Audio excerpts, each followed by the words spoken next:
it's also quite an interesting mix here with Triple Tactics Thrust to then interact with your opponent, because there are so many turn 0 plays and activations now. It's going to give you a little bit more to see. So we're going to see what is going to happen here and how this is going to play out. So we're going to see the dice roll, see who gets to go first. Seeing Spencer down in the bottom right will be on the Malice. Javan in the top left will be on Yummy Concoction. And like we've already said, I am quite a big fan of the breaker element. I've always did enjoy like the, trying to pick a field apart. I think is just as skillful as trying to kind of interact and stop your opponent building the perfect field. Yeah, for definite. I think if anything, it's somewhat satisfying as well, seeing your opponent end on such an impressive like landscape almost, and then just one by one, slowly tearing it apart, and then you just being able to play your own game as we get to the other side of it. So we can see Yummy going first. Instantly, Spence drops to full loss. How do you think that's going to affect Javan's turn here? So I think it's quite interesting for starters that Javan, with the type of build he's got going for him, that he's decided to go first as well. But I also do quite like that, because I think Yummy is one of them with this particular lineup of the list, it's one of the ones that you don't mind going first. Yep. Especially with the amount of people that do play cards during so K9s and everything else like this, and stuff like the Bestial Druid Swarm that we're about to see here being interacted with, and a Yummy surprise to kind of not chain block, but dodge around that effect of, you know, Druid Swarm targeting the cookie in the graveyard, chain Yummy surprise to bring it back from the graveyard so the Druid Swarm stays in hand is also quite effective here. It does look like Javan's going to lean into this field loss a little bit more, so giving his opponent 2 draws rather than just the 1. And I feel we're going to be able to see a little bit more kind of play here. It's going to be interesting to see how Spencer reacts, because the K9s themselves, once you see Yummies, you know they're not going to be activated. So you're then hoping that your opponent is going to use a hand trap on you. And in the Malice scenario, I also do quite like the idea that the K9s give you that ability to play for an Artifact Lancier. Yeah, I'm really liking what's going on here, just because it feels like Javan is kind of respecting it a little bit. I am a little bit disappointed to not see like a thrust, or maybe if he let the Druid Swarm resolve there, like maybe even a thrust going in, or a talents. Just seeing that he's got a few other forms of interruption within the hand. But yeah, obviously this Malice turn is going to be very, very important to watch, because it doesn't feel like Javan's got to everything he wants to right now. So just seeing how when the Yummy Synchro tags out here and brings back the Snatchy, then just where he's going to take the rest of this turn. Whilst on Spencer's turn. Yeah, exactly that. I still feel that Javan has a really, really good feel. So obviously unknown to his opponent right now, we know that Javan does have a set Forbidden Droplet alongside 2 Infinite Impermanences. So one big thing here that Malice are quite good at is they are quite good at dealing with trap cards. And what I mean by that is they start off with Dormouse in this scenario here, which is probably one of the best ways to start, You would probably imagine that Javan may fire off an Infinite Impermanence here to stop that Dormouse getting the banish. If that happens, we're then going to be leaning into our extenders for the Malice. So we're going to be turning the Dormouse into something along the lines of a Lingaribo. Lingaribo is then a direct answer to the Infinite Impermanence, but it isn't a direct answer to the Forbidden Droplet. I'm really surprised by the Druid Swarm here, actually, just because, again, whilst you're trying to deal with all of these layers of interruption, having the Druid Swarm to be able to remove from play any of your Malice names, I think is such a key interaction here. So I do, but then again, getting rid of the Snatchy here is just that as important, I would say. And I guess when you see him or Spencer on the prior turn using the Ash Blossom on the Cupsea to kind of deny that second surprise there, isn't it? This line of play makes a lot more sense, actually. Yeah, so I think limiting the resource here, we're still going to get the abilities of cards, to, like some of the Cookie and everything else to start to trigger because they've been summoned back by a Synchro Monster ability. We can also see that Javan probably wants to limit the amount of resource that Spencer has on the field, because at this moment in time, with a Druid Swarm plus the Dormouse, having the ability to link those off to a Link 2, which could be something along the lines of maybe an SP Little Knight, maybe you go a little bit more. The SP Little Knight will still give you the ability to banish the Dormouse, and then bring the Dormouse back. You're trying to maintain your field presence, and at this moment in time, what we've ultimately done is traded the Druid Swarm for a Cookie, and Javan still has the ability of having 2 monsters on the field, plus a Droplet and an Imperm, so there's still more interaction to come from Javan. And Spencer has only really shown or traded off his Dormouse plus a... I think he's got about 4 or 5 more cards here, hasn't he? So it looks like we're just going with the backup. The backup's going to give you, again, that's the exact extender you want. And I think that's what's so good about Malice, is because with the addition of the Agnista cards, not to mention even the K9s now, so take the K9s out of irrelevance for it, but just the pure core of what the Malice wanted to be, or now are with all of these additional Cyberse monsters, is they're now able to kind of push through that tad bit further forward. And I'd like to think that with the Druid Swarm, getting rid of the Snatchy was definitely the right choice. Yes, yeah. But you've also need to consider that he may have another Bestial in his hand to help him extend that bit further. No, for definite. I think I would have liked if Jovan... I'm not sure. It feels like you're kind of having to like do a little bit of like very like quick response right now, just to try and like starve them of the resources here, because obviously this Forbidden Droplet is going to trade with the backup. Then you're going to probably go into a Splash Mage next, which the last Infinite Impermanence will then trade with. And then we're just going to have to see if there's another way for Spencer to extend and start pushing into some of those link-free plays. Yeah, I think Javan's pushed this in the position exactly the way that he kind of wants is, as you mentioned, if the next play is going to be what we expect it to be, being that Splash Mage, forcing, or even Haggard Lizard Dose, which is still going to be very, very good. So banishing for cost on this. This is even better, isn't it? Yeah. Because this now doesn't trade. So as I was previously going to say, getting rid of, forcing your Malice opponent to get rid of their Linkuribo when you know you've got an infinite dose is pretty much like a dream scenario. And a lot of people had kind of considered to not play Haggard Lizard Dose anymore because they do Cyberse lock themselves. But this is actually going to turn out to be one of the best options, because that banish for cost in its own self does play around that final infinite impermanence. And Javan did put, playing the Breaker version of his deck, put everything he had onto the field. Yes, so going into Javan's next turn, if he makes it there, he really just needs to be able to see one of those yummy like starter plays next turn. If he doesn't, it might just be the end of the game for him right here, right now. Exactly. Like, we can highly expect that the Imperm may trade for this red ransom, or it looks like Spencer's searching, so maybe he's holding that Imperm back. I suppose at a particular position like this, when you have that one interaction left and your opponent has kind of, as we've seen, like taken every interaction you've had. So we've seen a destruction of a Druid Swarm, we've seen an infinite impermanence used already, we've seen a Forbidden Droplet used already. So that's 3 interactions you've already kind of try to kind of interact with your opponent and stop them getting where they need to go. So where would you hold this final infinite? Is there a point where you feel that imperm, that's the last straw?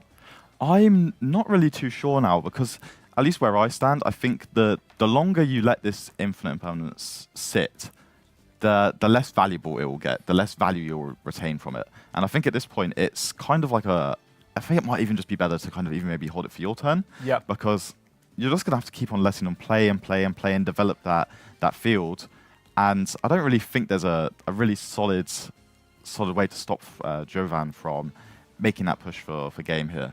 I think just off the top of my head, the only target that I would be fearful of that could end the duel would be the access code talker. But the most players, within reason, are trying to work themselves into the Heart Scriptor first. And the Heart Scriptor then becomes the bait out, and then with an additional extender, you're using the Heart Scriptor with another monster to get you the access code, and then bringing the Heart Scriptor back at 5,000 can lead you into, into game. So I agree with you. I think not so much snowballing, but depending on where we go here, which looks like it's going to be the access code, which I would imagine is going to get hit with the imperm. It will, and then it just feels like you can, again, just keep pushing, right? You still have the ability to move from play for cost as well. So I feel, again, it just feels like it's very much in Spencer's favour for this game. And he's still got, what, 2 or 3 cards left in hand? So, very much I'm in Spencer's court for this one. It does look that way. Exactly like you said. So we're going to be using Access Code Talker. We're going to be banishing the Red Ransom. Red Ransom, paying what would seem such a small cost nowadays of 900 life points, is going to be able to bring that self back to the field. We still have the GWC that, remember, can be activated the turn it is set if you banish a Malice monster. Being able to utilize the effect of when Red Ransom comes back to the field to banish Chessy Cat. Chessy Cat's going to hit the field. And even though it looks like, if we're offering the shuffle up, we may have the effect of Chessy Cat to try and draw cards. It'd be amazing if you just play the March Hare here or something else. Malice in the Mirror, again, a very good card banish. Very good trade-off on this one. I think the Malice in the Mirror is one of the ones that some players choose to play one of it, some people choose to play 2 of it. It's a very, very interesting card, but exactly here, we're seeing how resource is now going to be kind of recouped for Spencer, and ultimately it's coming down to Now the resource management. Your access code doesn't have the killer swing that it did have previously, but we still have Marcher, as we've just seen, be added. Then off of the back of that, we have the ability now with 3 different monsters, one of them being at least a Malice, to work our way into a Heart's Cryptor. Heart's Cryptor itself can be a game ender of 5,000 and a banish effect. And when you're staring down a Yummy Lolly and one of the field spell, you're not really too threatened if you're in Spencer's position. It feels like he's very much like just in the spot to have the free reign here, right? Just kind of go ahead, get wherever you want to, and then let's just see wherever he's going to go. I feel Heart's Cryptor now uses the effect, puts back one of the banished cards, being the white rabbit from the looks of it. This will then ultimately get rid of the lollipop. So at current, I feel the attack on the field is 48. Oh, very interesting. We're just going to attack here. Then GWC during the battlefield still, bring back Red Ransom, bring back the Heart's Cryptor with the additional 5k, and that's going to be swinging it in and taking game number 1. So as we've been quite confident going second in game 1, you'll probably assume you're going to be going second into game 2. And that's exactly what we're about to see here. So we see that Javan has started off, and it's not the most ideal hand. That looks like 2 Triple Tactics Thrust, 1 Talents, 1 Purge, and a Surprise. No starter whatsoever. These are one of the ones where you're probably praying you were going second. And he's had to, unfortunately, pass straight over to Spencer. Very interesting, though, with no set cards on the field, this might put Spencer on edge when you're trying to dictate what your opponent may have. That it's like, you obviously have the possibility that they've kind of clogged their hands a little bit. Then you also have the option that it could be all hand traps. Yeah, exactly. Well, what I would say here is obviously you've got through to main phase 1. This there has not been a Lancia. No Lancia. And I think that's what really matters here, isn't it? Then obviously the Purge here. Training for the effects, going straight into Lingeribo. That's just now going to be... See, this is just so strong. And especially as we saw that Jovan just did not have any other ways of interruption from the hand. It feels like, again, it's very similar situation to game 1. Very, very unfortunate on this one. When you're seeing that hand like that, and again, this is the risk and reward of playing the deck as a breaker style rather than as a, go first with those hand traps, because then you do have those fallback of those hand traps to be interacted with.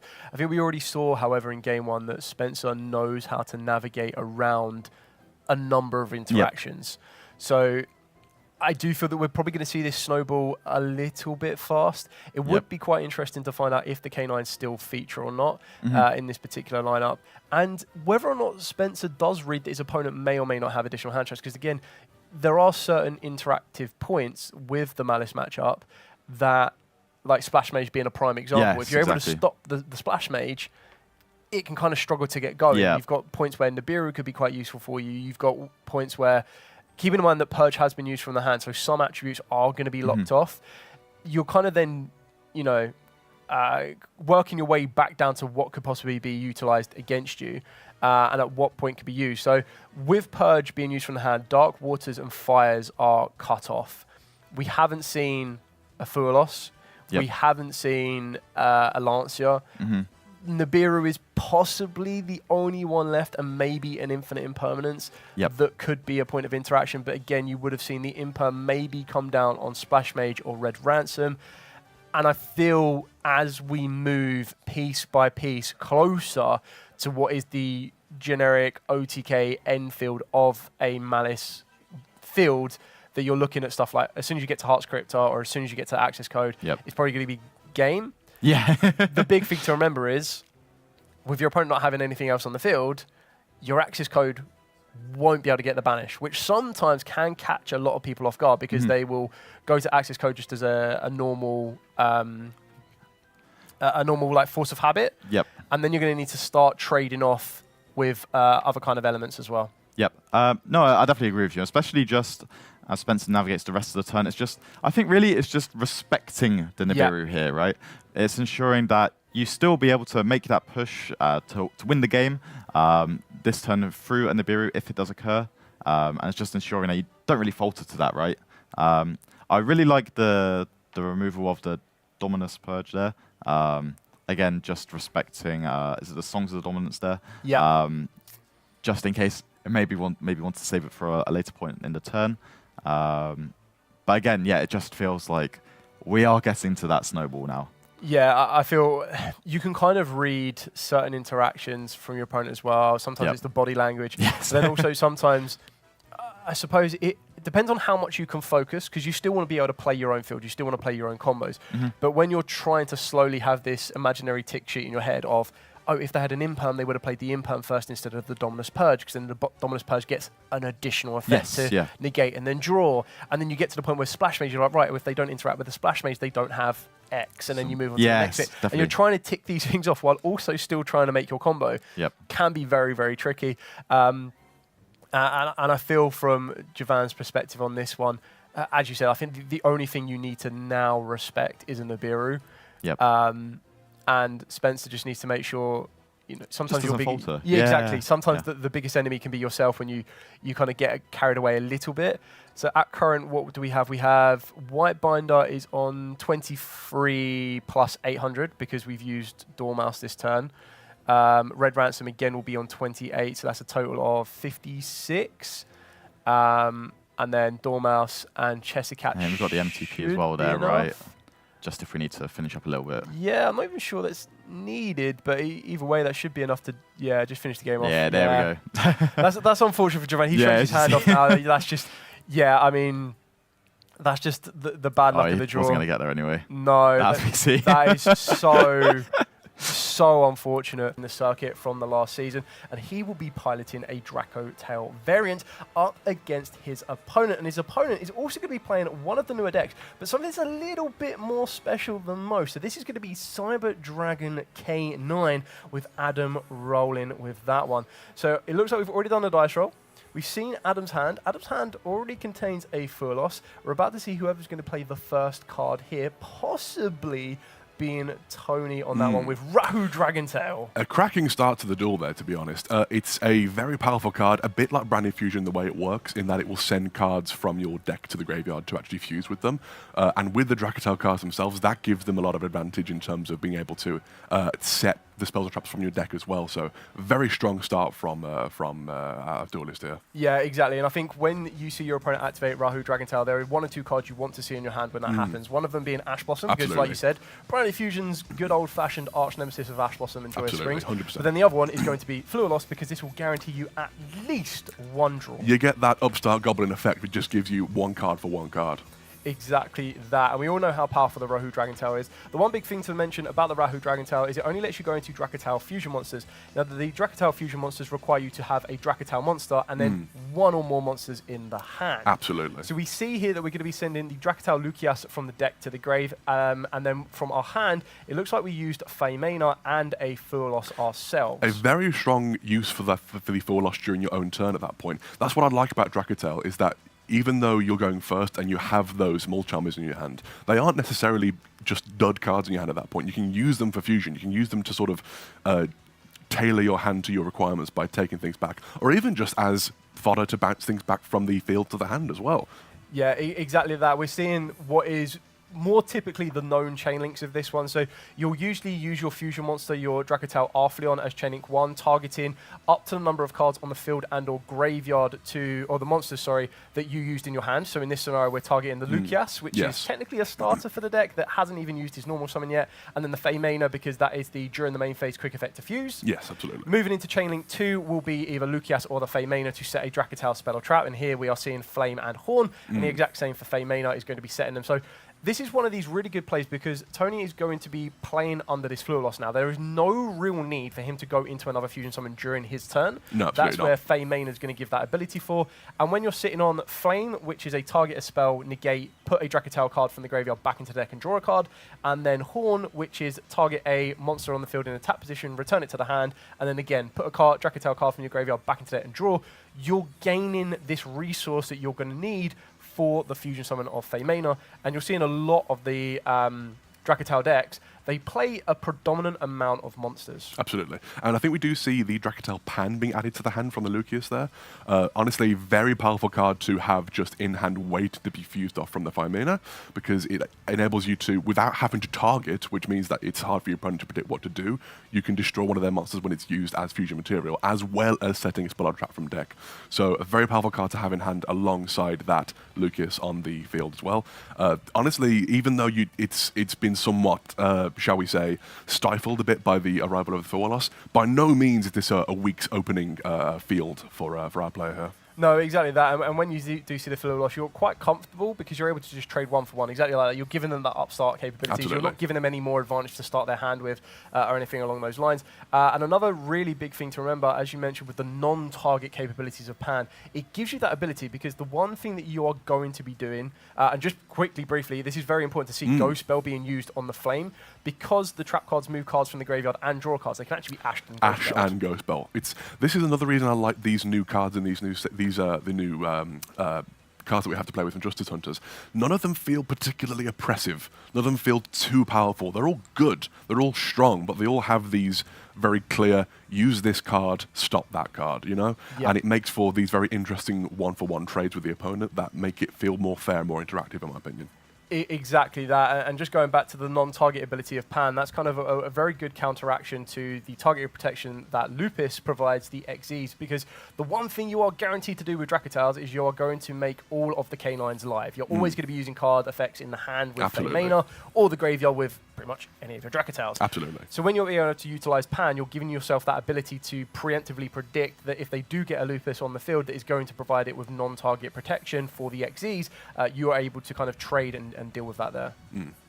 I think we see the Cyber... Is that Cyber Network I see there? I'm not... Yeah, so this is the Overload. So this is going to give Overload. them the access. So we already saw that it was very important to stop the Flame from negating the Emergence, because the Emergence Yes. is what's going to lead into everything here. Absolutely. We're seeing the starter in the normal summon of the core, then using the Overflow is going to give us access to the Chimera. The Chimera with the back of the Overflow is giving you an additional normal summon, which is really, really important, because what you're doing is you're not so much steamrolling, but you're able to kind of present your field position. And when you're able to kind of, sorry, not Overload, Realm. But when you're able to try and play those ones, the one big thing that Realm will provide is if they were to play Power Bond, you can actually use your graveyard as well. So you're kind of pushing yourself into incredibly powerful fusion monsters in the form of stuff like your Chimera Tech Rampage Dragon as well. Absolutely, yes.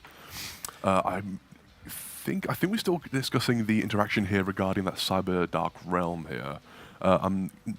Truthfully, the Cyber Dark and Cyber Engineers are not something I'm particularly well versed with, so I'll be deferring to you on that point. The K9 and the Dracatel I know a bit more about, but the Cyber stuff is honestly a bit out of my area of expertise there. But I'm very interested to see how it manages to work through this, although modest, still quite powerful field from the opponent. Yeah, exactly there. I mean, Tony is well versed in the game of Yu-Gi-Oh! In general, so he kind of already sees that the Realm is a bit of a threat. Now, the issue with the Realm is that during the main phase, you have to trigger the effect, that after the effect resolves to normal summon a Cyber Dragon monster.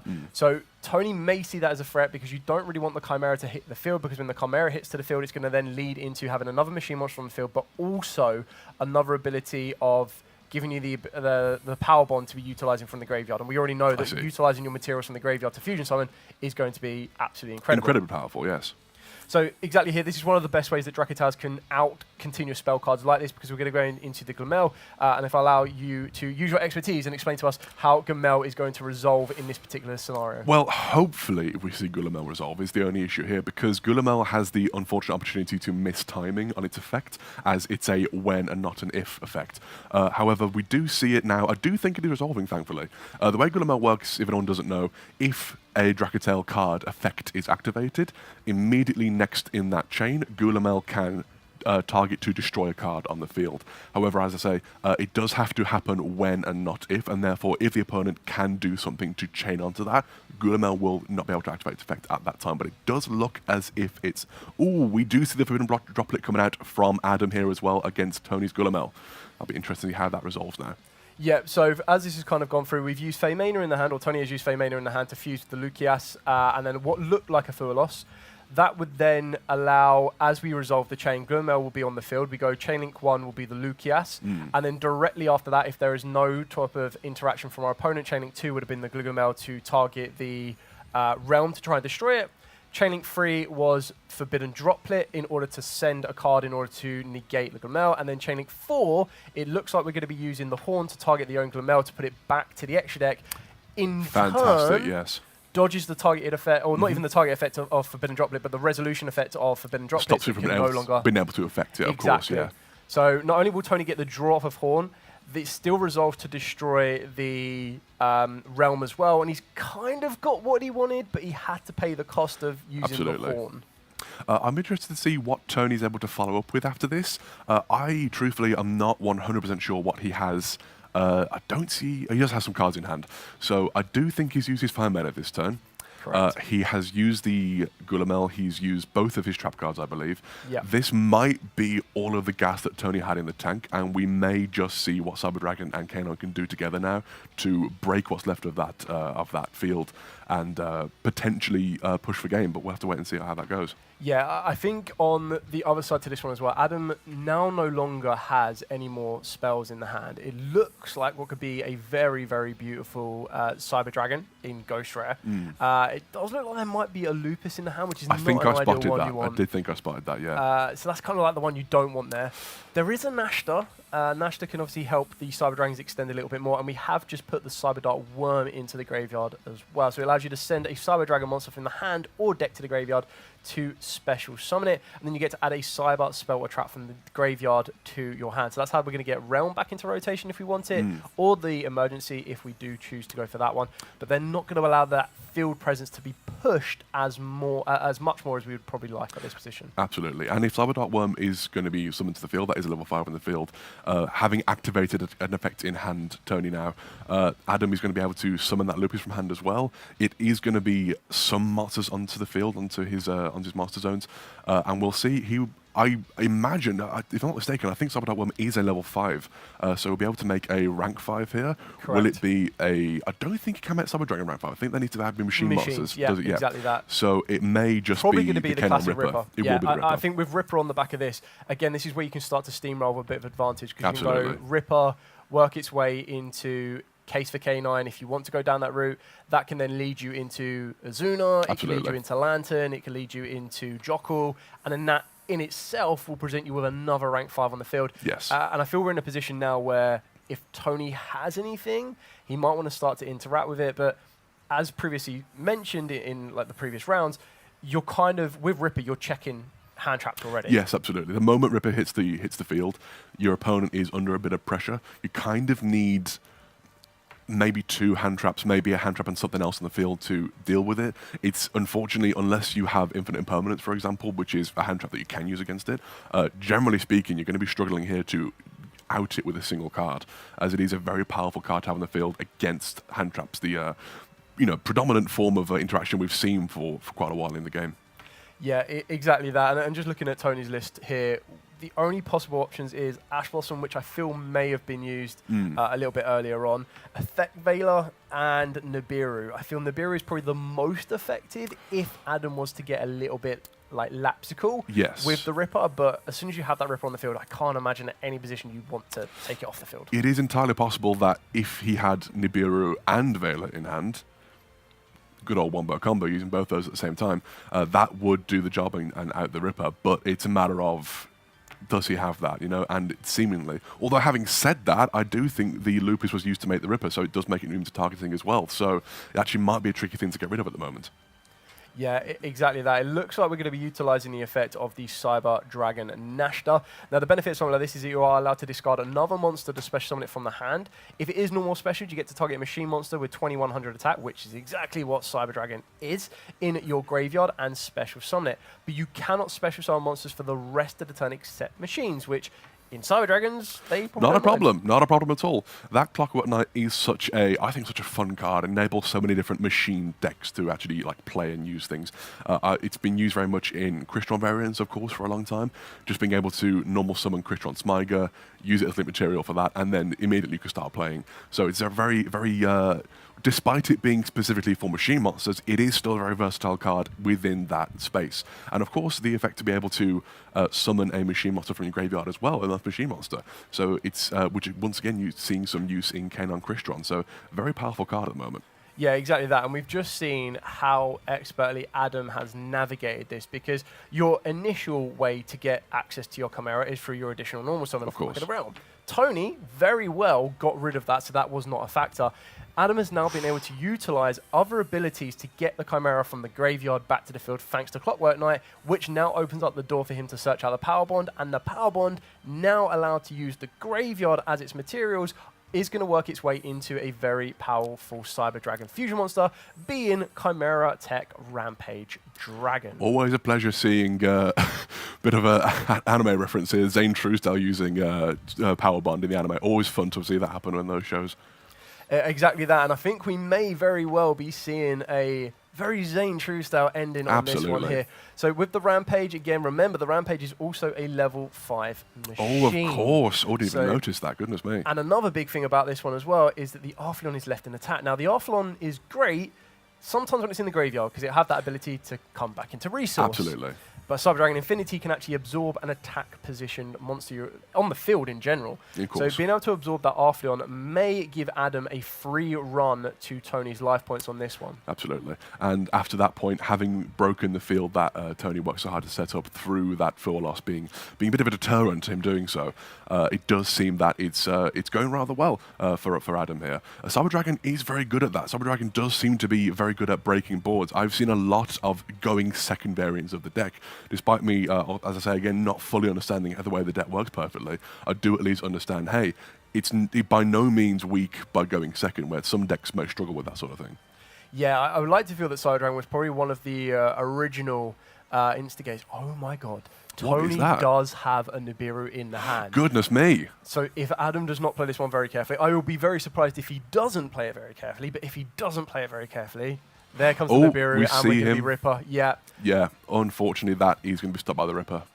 We'll see here. What is that link? I can't quite make it out. This is Clephos Genius. Oh, so wonderful. This is the link to that gives them the ability that when 2 monsters are summoned at the same time to the zones, it allows you to gain back a little bit more resources. It's a really, really good card. Fantastic. That some players have been utilizing, because you're able to get 2 level 5s to the zones when you're using the K9 monsters themselves. So it's great synergy. It's going to be interesting to see what comes in from Tony's side, and it'll also be quite interesting to see on the flip side what Adam decides to put in order to kind of try and counteract the Draco Tail strategy. It does seem interesting how Droll, in my opinion, seems to have taken the place of Lancia in this current format, where you don't you say often, you don't always see an Artifact Lancia in the side deck, but you always see a Drawn Lockbird in the side deck now, because although it's not used against every matchup, there are some where it can just be turn ending, and against both Cyber Dragon and to some extent K9, it can very well be the case.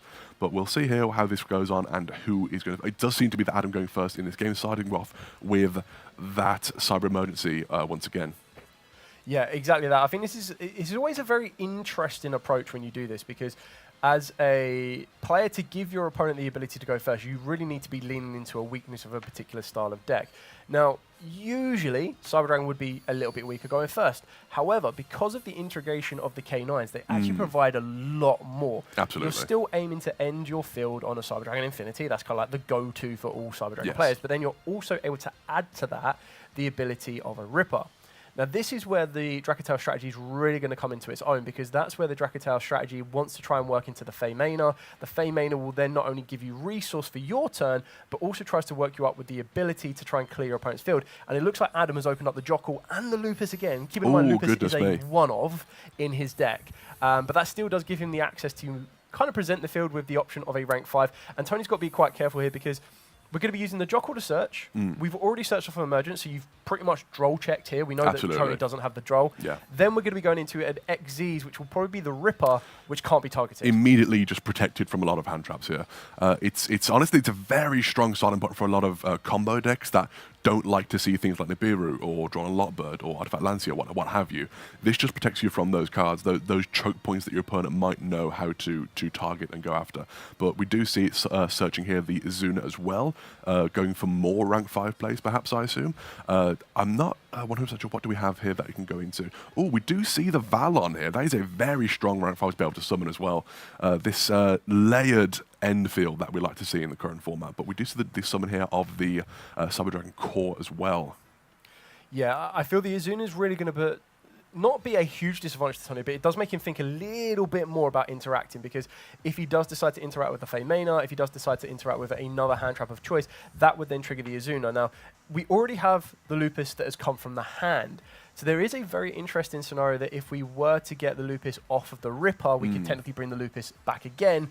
At that point, you are then opening up your Ripper to be able to be targeted by other effects. Absolutely. It's entirely possible that you're able to use a Lupus during the opponent's turn to actually summon something like a Typhon, something powerful like that to actually just slow down the opponent, like stymie their moves and whatnot. If you, for example, with this deck, summoning a Typhon during the opponent's turn can really slow them down because the Arthalion can't activate the effects.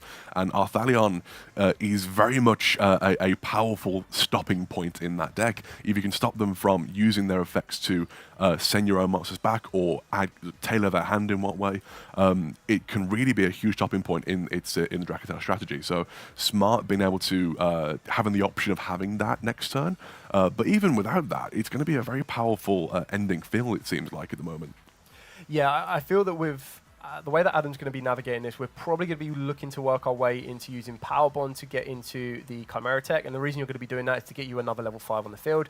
If you're then able to add another level 5 to that is a machine, you can work yourself into the Cyber Dragon Nova and then into Infinity. Absolutely. So you're trying to end your field on a Ripper. We know that Adam does also have a Forbidden Droplet in the hand, so we're pushing towards having a Ripper plus an Infinity plus a Forbidden Droplet on this one. He's just revealing to Tony all of the cards that is technically public knowledge until the end of the turn. Yeah. Tony knows that he has searched those cards off. We aren't currently locked into anything too specific, so we're going to be working into the Genius, and this is where I'm hoping we're going to be able to see how the Genius just works incredibly well in this deck. By getting 2 monsters summoned to the zones at the same time, we're going to be able to present so much more advantage. And this is where the Cyber Dragon Worm going to the graveyard is also going to be utilized to its max potential. I'm actually very excited to see what this deck does while going first, because most of the time when I have played this deck, the few times I have played it, it generally does prefer to go second. Tony here, I believe, requesting, I should say, Adam to go first during this game as well, which is very interesting. Because we did see him send the Lightning Storm to the graveyard. So obviously we see that he has gone for a more sort of field-breaking approach. Yeah. And more of as you would do in a deck that can do that so well. It plays into its strength, obviously. So it's very interesting to see what it can do while going first. Searching the... Fearing King Regulus on this one. So this what a is, again, fantastic card. Another added benefit of the Cleaver Genius is getting direct access to an Earth Machine monster. So this field is now going to add the Fearing King Regulus to it. So we're just building up these... And the best thing about this is Cyber Dragon Infinity and Fearing King Regulus in their own rights are omni-negate, so they are able to negate monsters, spells, traps, any effect activated, more or less. Ripper is a little bit more restricted by being the hand in the graveyard, but... solid enough. Exactly. Just puts in enough work, yeah. It's absolutely amazing. That's most of what they do, exactly so yeah, that. It's very much a bit of a... maybe not counter, but it can absolutely... You can feel like one for 100%. Yeah, I still feel that Tony will have a bit of an edge on this one, because if you are choosing to actively go second, you're probably going to put in more of your aggressive go second card. So I would expect there is probably a Kashtira Fenrir floating around. Having said that, Dracotale is no slouch itself in terms of breaking fields apart. Arthalion and Guillemot are both very good at... You can chain protect Arthalion for one thing, stop it from being directly affected by its own effects, but by your opponent's effect, I should say, apart from something like maybe an Infinite Impermanence or Effect Veiler. But yeah, it's by no means is it a slouch itself in breaking apart your opponent's field. So it's very interesting to see how that actually plays out. We do see, I believe, a Link summon here. I'd imagine that's the SP Little Knight. I would have thought so. It is indeed. I'll be interested to see... there is a notable... I would say absence from Tony's extra deck here, which may come in very handy, but I don't think we see here at the moment. That being the Chimera Tech Mega Fleet Dragon. Yeah, so that is an interesting tech card that some people have been siding in, more so for Christian K9, absolutely, not over, but this would definitely put in a lot of work for that. And the reason that people play that is because players were ending on SP Little Knight plus the Cyber Dragon Infinity. So what you can do is you can use your opponent's SP Little Knight and the Cyber Dragon Infinity on your opponent's field and basically trade them for your own Chimera Tech. For an inherent summon, there's no way of stopping that. It's just going to happen. Yep. By all means, you can activate Solemn Judgment on the summon of the card. Your cards are still gone. So it's a very powerful way to deal with that variety of ending field. Yeah, I remember back in the day when the Cyber Dragon with the Nightmare Mermaid was running around. It's the exact same play there because you'd always end on a Nightmare Mermaid in the link zone, and then your Cyber Dragon Infinity, and then being able to kind of clear both of those off 2 for 1 was always going to be incredibly powerful. Very fun play back that. I was playing Batterymen back then. That Batterymen. was fun. What do we see here? I think that is the power bomb coming out now from Adam as well. So this is where the Infinity is going to start to roll in. So we've got the Clockwork Knight, which gives all machine monsters on the field, on your field, 500 attack, and your opponents will lose 500 and all become machine. Very interesting. Then we're going to be working our way into the Chimera Tech Dragon in order to hit that to the field. And then we're going to have 2 machine monsters on the field that are both going to be level 5, the Worm and the Chimera Tech. They will proceed to be overlaid, I believe, to go into a Nova and then into an Infinity. Now, if Adam wants to play, and this is very, very interesting, if he wants to play around the Chimera Tech because he fears it that most, he could, in theory, use his own Cyber Dragon Infinity to absorb his own SP Little Knight, which we have seen in the past. 100%, yes. We do see how, I think you're right, going to the Cyber Dragon Nova. It's just such a powerful card. I don't know why you wouldn't bother doing that. It's so, so strong at the moment. The Clockwork Knight actually having an interesting side effect here, I would say, which it doesn't necessarily affect your ability to fuse into Dracutail monsters. However, something like Secretarian Dragon or Mysterion the Dragon Crown, you may now struggle with because the monsters on your field are not going to be those Dragon spellcasters that you need to fuse into those monsters. Yeah, I think this is a very, very impressive end field. The fact that we've been able to also use Nova to bring back a Cyber Dragon. And also and a Chaos Angel. Oh my goodness me. That is a powerful ending field there from Adam. My goodness. That is going to be tricky for just about anyone to deal with. But I'm excited. I don't think he's done either. I think he's still going. I'm excited to see how Tony does manage to play into that. Remember as well, this is still with the Breakers. This is with the Breakers. This is Adam knowing, like, highly expecting he's going to be going second, and this is the end field that a first-turn Cyber Dragon player can produce. Very impressive, must be said. But again, I'm very excited to see how Tony deals with this and is able to play through this. Starting off with Keith. Such a powerful card. Such an insane card going second. So the added benefit of Ketu is when your opponent controls a monster, you also get to fuse on resolution. So you get to add and then fuse. Now, I would be amazed if Adam lets this go through, but the one very important thing that all duelists will need to read when they are reading cards like Ketu, and especially Rahu Dragontail in a scenario like this, is you need to double check if your cards are negating activations or negating effects, because if you negate the activation... If you got 2 in hand, just use the next one. Exactly there you go. That. Also, I do find it very interesting the difference between Ketu and Rahu in this deck, where if Dracutail's going first, generally speaking, you might want to use Ash Blossom on the Rahu. If they're going second, playing into your field, you probably want to use it on the Ketu, if anything, because the Rahu, they do much the same thing in a sense, whereas at least the Rahu will lock them into using fusion monsters the rest of the turn, whereas the Ketu will not do so. So they can use that, and then by all means, go for a Link Summon, go for an Xyz Summon, Synchro if they want to, you know? Yeah. So it's something to keep in mind that potential. I think that was stopped, if I'm not mistaken. That was negated by something. Yes, so that was Fearinkin Regulus traded off for the Ketu. I see, yes it was. It looks like we're going to be going for the Luke, yes. I feel that Tony's going to have... when you are playing a deck like the Dracutails, where you can predominantly play, or you predominantly do play monsters, there's no Dark Rule No More coming. Dark Rule No More would have been amazing in an field like this. A Typhon is still going to be incredibly useful, but the Typhon has to deal with the Infinity first, and then use its effect to try and get rid of a Ripper or an SP, and even then they're still going to be chained and utilised even more. Now, I did not notice, I'm afraid to say, what was used to make the Chaos Angel. Because both light and dark. That makes it very difficult to deal with. If I'm not, I could be mistaken, I apologize, but if I'm not much mistaken, I do believe that means it's going to be immune to the effects of Typhon and sending it back to the Escher now as well. Correct, yeah. So it's unaffected by activated monster effects, and Synchro monsters, I think it's all monsters. It's all, so this is going to be tricky. So, you can do battle damage here, but that's it. The monsters are not going to be destroyed by the Typhon here. Yeah, this is very, very tricky. I don't know if Typhon was the right option there. I know he's only got one more spell in the hand. This is the issue. I think and it's 3 monsters. Whether or not it's the right option, it might be the only option, unfortunately. Yeah. I don't think I saw exactly what was in Tony's hand there, but yeah, this does seem to perhaps have been the only play here. Been able to get out maybe a little bit of damage. Maybe if you're able to... Oh, we do see the effect coming off, I think. I'm not sure that's been used on. It's also got to be mentioned as well that because of Clockwork Knight, all monsters... Oh, this could be a very big difference, actually, because all monsters on the field are up by 500 attack. So the Infinity is above 3,000. It is. So it can't actually activate its good negation. point. I did not notice that. Apologies, yes. But we do see the Forbidden Droplet coming out here, which is unfortunately going to put an end to that on Tony's turn there. That I think, is that a pass back to Adam? It does it as a pass back to Adam. I think Tony only has 3 monsters in the hand and one spell. Even if there is a Fey Mana in that hand, you're going to need to combo that off with something else. He does have the benefit that Infinity can't use this effect right now, this minute. Yeah. I think Ripper may also be negated. I think Ripper's attack? 2300. 25. I think 2300, not even that much mistaken. I could be wrong. Don't quote me on that. I think you may be right. It could be a lot less. Let's have a quick check. It is 23. It's 23, yeah. So Ripper is currently 28. So Ripper is still active, which means we've got the trade-off for Infinity. We see that and it looks like we're being just taken straight care away. of. We're just going to contact fuse into our own fortress. Oh, Cyber Dragon goodness me, plus yeah. machine. And yeah, this is going to be... That does seem to be going well done to Adam, but very well played by Tony there. Did not go... I want to take away Blue Eyes just yet because I want to see them play it, because this is one of my favourite versions of Blue Eyes, because I just really like it. It screams anime theme to me. Yes. It is perfect of Battle City, which I think is absolutely amazing.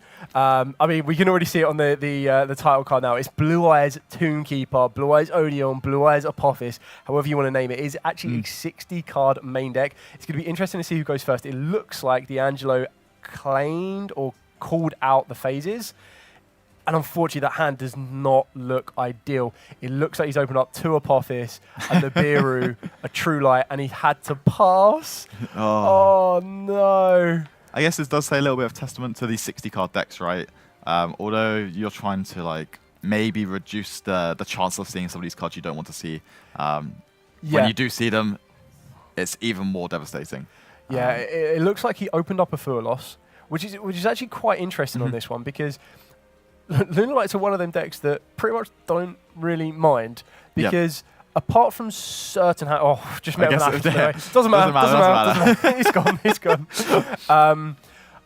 I would say being able to see D'Angelo's hand right now is probably the point. If he's unfamiliar with Lunalights, you watch and see how it combos. You watch and see how the choke points are. If he's already familiar with it and he wants to save time, it might be worth considering going into game 2, because you hold all of the knowledge. The benefit that you will have is going into game 2. You know exactly what your opponent is playing. Your opponent has no idea what you're playing, because all they've seen is a Furlos and a 60-card deck. So this is still going to be very, very fascinating to see. We're seeing the Gold Leo, an amazing starter off the back of this, coming off of the back of the Silver Hound, working into the Yellow Martin, and I feel we're going to be able to see quite a few pieces going from here, being able to go for the Black Sheep, grabbing hold of Polymerization, and the resource management, once Lunalights gets going, is completely scary, because it utilizes its graveyard, it utilizes its deck, being able to search many pieces. Yes, of course, it has a glaring weakness to something like Draw and Not Bird, but it does get to just constantly keep going. And like you said, they're here to stay. Once they get there, that Liger Dancer is not really going anywhere. No, for definite. And I think what you said there just about watching how they'll play and just noting all the cards they'll do, maybe if you're not so familiar with the cards, just seeing how the deck kind of forms, how the turn plays out. I think it's really important, especially when you've got some of these rounds.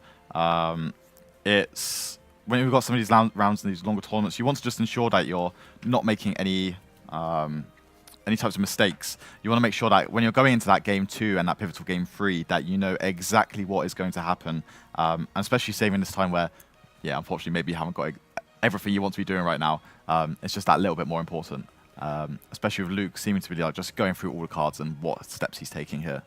Yeah, exactly that. And as you said, it's invaluable, because what you should be doing, I mean, you'll be able to speak a little bit more from experience on this one here, but as you're sitting there as D'Angelo, you're seeing this happen. Are you already going through in your mind what you want to side out, what you want to side in, when to interact? Like, are you already going through your future game plan? If you feel that this game is done and dusted, is it worth taking that into account? No, for definite. So what I would be thinking about here is not really just about what I'm side decking, but also just how my field and the interrupts that I'm generating, how they're going to interact going into that next game. Because especially where maybe right now he hasn't got too much interaction, but next game hopefully he'll be playing, he'll be getting to a spot where he's able to generate all the types of interruptions that he's aiming for, and then just knowing all of the key points that you need to interrupt. It's not about just interrupting, it's about hitting in those like pivotal moments where if he's able to just like stop maybe access to the perfume, or the Gold Leo, some of these like really key cards, it seems, that can be an entire game changer. Yeah, so he is playing something very, very interesting in his side deck. So this is D'Angelo. Now, he's playing a card that I feel is really, really good if you time it correctly against the Lunalight strategy, and that is Retaliating Sea. Yes. So Retaliating Sea is a card that's kind of seen a little bit more talk and a bit more popularity due to Dracotales, but as a kind of additional benefit to that, up against Lunalights, it can be very, very powerful.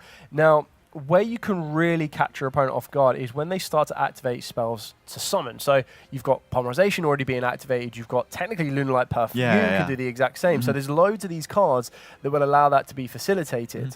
And that's really where you can kind of catch them off, because the one thing that Lunalights can't really afford to do is allow for their monsters to be banished, because when they're trying to look at stuff like heavy Polymerization, yes, Polymerization can use the field and the hand, so they can kind of play around it a little bit. A lot of their cards have effects that when they're used as fusion material and sent to the graveyard, you get to resolve X, Y, or Z. And I feel that that could be a very pivotal card that could be coming in for D'Angelo, and it's definitely one that I would be earmarking for this particular matchup, especially when you're looking at the rest of your main deck. He also main decks Contact Sea, which I think is very, very interesting. Would you say it's good in this matchup? So it's good in this matchup if you time it correctly. Now, the reason I say that is we do see that in Luke's deck, he is playing the Cross Sheep. Now, Cross Sheep, as we know, is the generic target that some Yummy players are considering to play when they get Contact Seed. The one big benefit that D'Angelo is going to have in this particular matchup is your Retaliating Sea can search out your Contact Sea. Yes. So you get access to both of those.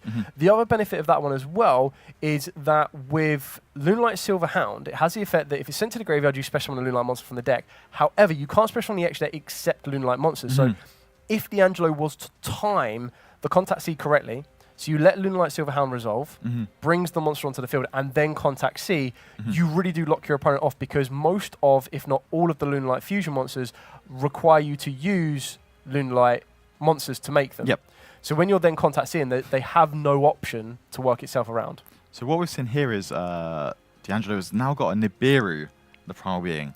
Do you think it was worth him interrupting at this point where he's got Perfume Dancer on the field? I guess you don't really want to hold it too long, right? Because otherwise they can just get to that big boss fusion monster, and it's just kind of over at that point. You can't use the Nibiru to its full effect. Yeah, I feel, again, he still played it very, very well. And this is the one big benefit about not kind of conceding the game too early. I agree with you. Luke still has a lot of cards to push through here. And just trying to have a look at D'Angelo's main deck, I'm trying to see if there is any natural way to out a Liger Dancer. Because what you're already doing here is you're trying to test your opponent. You're testing Luke to see, does he know how to go down the routes of playing around? And Nibiru, does he know the routes of where he can go? If he does get Nibiru, what does he end with? Now, and the benefit with D'Angelo is, because he hasn't given up, he's got that ability to not only gain that knowledge, but also has the ability to then try and play the next turn. If the draw for turn for D'Angelo is not ideal, again, I still feel you're in a position where you go, okay, move to the next one. Yep, so we're going to see Tyking here come down to get to Tenki.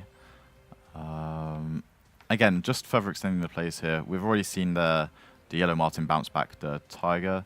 So again, we're just going to keep seeing where Luke is going to take the rest of this turn, especially going second. Are you able to push for that finisher here, really?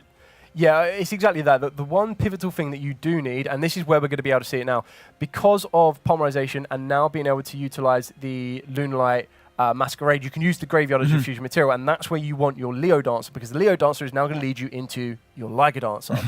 The Liger Dancer is going to have that ability, quick effect, destroy that Nibiru off the field.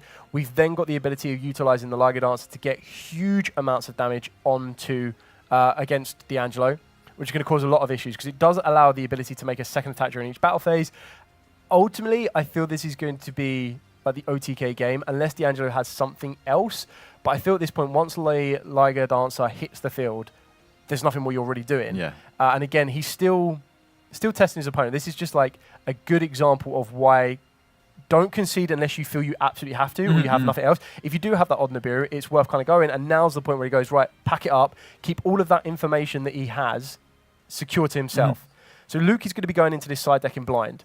all he knows is that his opponent plays Nibiru and his opponent plays Fuelos. So when we're looking at, I would be very, very impressed if he does that. Very, very impressed. But yeah, we're going straight into game 2 now, and from the facial language, I'm gonna say D'Angelo starting Perulia here. How do you think that affects the matchup? Perulia is quite interesting because in the Blue Eyes matchup, you can summon from the hand like 2 to 3 times. Yep. It also depends on what they've opened up. So it looks like we're going to be starting off with the Apophis Judge. This is going to go direct access to grab Man with the Mark. That will give Luke a guaranteed draw because going off of the last Judge, search out the Man with the Mark, normal summon down the Man with the Mark. This will then search or attempt to search the Temple of the Kings, Treasures of the Kings to be exact. What you're trying to gain access here is you're trying to gain access to Temple of the Kings that allows you to activate your trap cards the turn they're set. And that's just going to allow you to steamroll a little bit more to give you a bit more field presence because I feel the trade-off that you're going to need to do here with D'Angelo is you're going to need to trade off with your non-target negations. But I feel against Loonlights, you also kind of want to remove their cards as well. Like you kind of want to negate their spells and traps. You don't really want to negate their monsters, so to say, because they want to be everywhere. They can use their graveyard effects. They can be returned from the field to the hand. There's just so much more that they can do. So from the looks of it, Luke seems to have also already hit a Drone Lockbird. Which, again, from your perspective, do you think that's something you should be dropping now? Or do you want to just get a few more draws out of them and see what happens?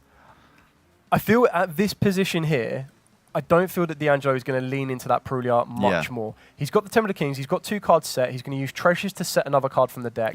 There is no real need, unless he can get another monster to the field, to go into the extra deck. I feel, if anything, Luke is probably contemplating if it's worth using Droll or allow him to still have the ability to draw off the back of Perulia. I guess it depends on how strong the hand feels. I saw a copy of Dark Ruler No More, which I'm not too sure how strong that is in this matchup. And then, obviously, there's already a Tiger. I think it's a Gold Leo I saw already. So it's already got a couple of engine pieces there. So it just depends if he feels like you need to see additional cards in that. Yeah, it looks like D'Angelo is actually going to try to lean into the Perulia a little bit more because he did decide to add the Circuit. Now, Circuit is a card that can summon itself from the hand by banishing a level 10 monster from the deck. Being able to activate Temple of the Kings, he can activate the Apophis, the Serpent, directly straight away the turn it's set.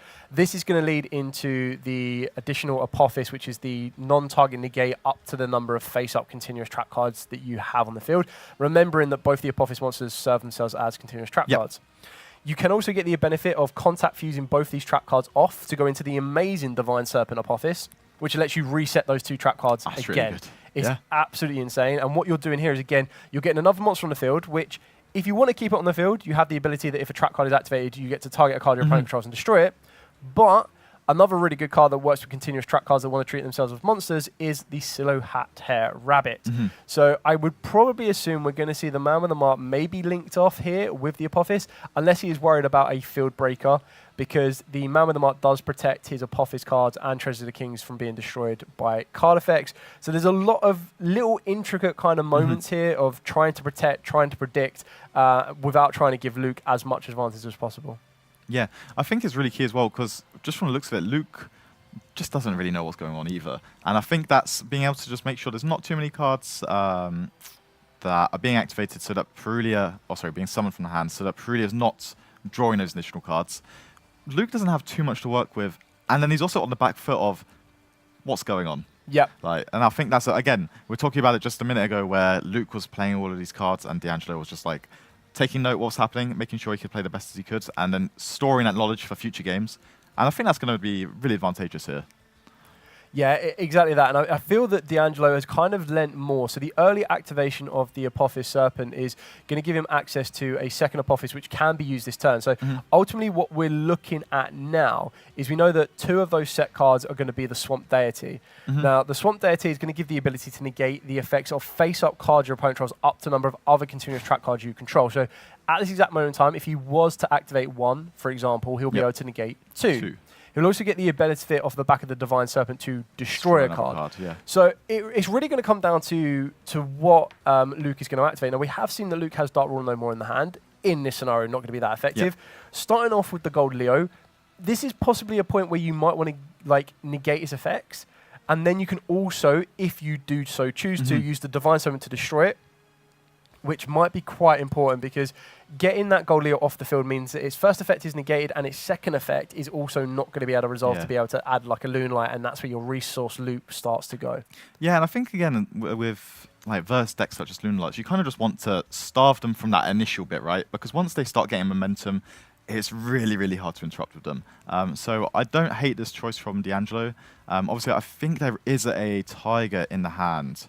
But again, if the first effect has been negated, not so sure how important that is here. Dark Ruler no more. Does D'Angelo care too much? I don't think it's the biggest loss on this one, but it does stop the Divine Serpent Apophis being able to destroy another card. So we're chaining one here. It looks like, very interesting, is he going to, are we valuing? It does look like we're valuing the Apophis destruction, which is quite interesting here to negate the Dark Ruler. Here comes Tiger. I would have thought that the Tiger would have been something you might want to negate, but I suppose if it gets to return to the field, we're just going to be back in the same position. Yep. We do have DD Crow, though, actually. Oh, I believe D'Angelo does have a DD Crow in the hand. That's incredible. So this might actually be the turn ender here. Yeah. Because if we're trying to bring back the gold Leo, we DD Crow the gold Leo, and then that field is still very, very powerful. Just trying to see if he plays 2 of the Divine Serpents. No, so he only plays the one Divine Serpent. You still have the option to go into Scylla Hat Rabbit. We still have the Spirit with Eyes of Blue. So I think the DD Crow is actually quite massive here. Continuous traps have any good stats on them? They actually do. So the Swamp Deity is annoyingly strong. So the Swamp Deity is 2,000 attack and 2,200 defense. The other Divine Serpent, not so great, but it's still like 1,800 attack stat, 1,800 defender, I believe. Yeah, 1,600 attack and 1,800 defense. So with an empty field, switching these all to attack. It's not the worst outcome, really, is it, when you think about it? And there is a potential for it to just be enough for that game. Heavy polymerization. This is a very big card that I wish D'Angelo. I think D'Angelo wish he could have stopped. But how big is Luke going to lead into this? The cost might be worth it because you're trying to get into your Liger Dancer. And again, as we've said before, if you get into Liger Dancer, as long as you don't lose all of your life points, you probably don't mind how much you pay. So the thing is here is obviously the Dark Ruler no more has resolved. Oh no, it got negated, didn't it? It did get negated, So is there a chance that Luke's able to be very aggressive here and then swing for a game shot potentially? So the difference with this one is it won't be a game shot because well, would it be a game shot? Because you would activate it. The Liger Dancer will destroy all special monsters. So the Man with the Mark will still stay, but the benefit that the Man with the Mark does provide is the Man with the Mark, while you control Templars of the Kings, which he currently does, this card and the Apophis monsters can't be destroyed by battle or card effect. So the Liger Dancer won't be able to clear it off. It'll have to kill or destroy by battle the Man with the Mark, and then follow up with the effect to destroy. But even then, you can't destroy the Man with the Mark because you've got Treasures of the King. So we're basically just going into a bit of a wall here. He's got 500 life points left here, Luke O'Connor. I don't know. I'm trying to think if there is any way that D'Angelo gets over anything here. I guess the thing here is this Liger Dancer. It's big and it's unaffected. Just as we were talking about, it's kind of like King on the Hill. Just can you actually deal with it? And we're just not sure now. So we're just going to have to see how D'Angelo is able to navigate this turn. Now, I'm trying to see what else is in D'Angelo's extra deck. The only card that is strong enough in the extra deck to deal with this is a Neo Blue Eyes Ultimate Dragon.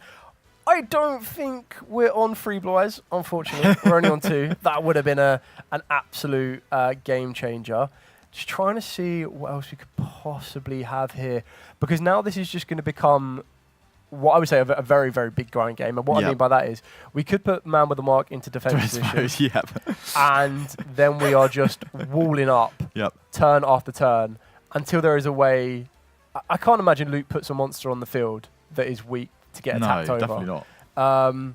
I guess where I sit right now, just from my perspective, it feels like Luke is almost waiting for another copy of like maybe Dark Ruler No More, just to negate everything that's currently on the field, then use the Liger Dancer to destroy everything now that it's not protected, and then the turn after, maybe that's when we get the game shot. Now, this could be very interesting.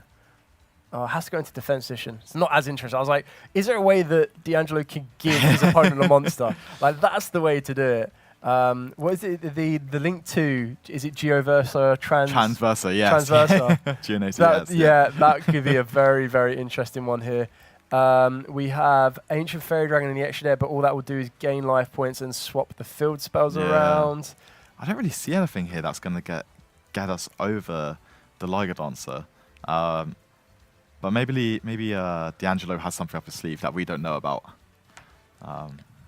I'm just going to have to see how they decide to navigate the rest of this game.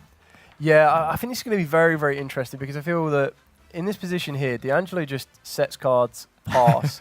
I feel that Luke could use the... I mean, the second he uses that the Tiger Dancer, sorry, to revive from the graveyard, Yes, yep. you have to revive into defense position. You can still present your field. I would still be putting the cards into defense position until I can work my way into a second Liger Dancer, because if you leave anything open, you are asking for trouble. Treasure of the Kings keeps setting. There's not really much more you can do off of the back of that. Yeah, especially with all your zones like kind of locked up almost as well, Yeah. right? We've got Super Polymerization. What can we go? Mud Dragon, Garura. You can't use the Liger Dancer, correct? Or- No, so, can't use Liger Dancer. Oh, that would be so good. Yeah. He has his own Dark Rule no more. That doesn't really trade. Do anything else, right? Dimension we're kind of at like Barrier an evenly. impasse almost, right? We are at a very, very big impasse. Because I feel like, what's the saying? What happens when a destructive force meets an immovable object? I think that's exactly what we're seeing here.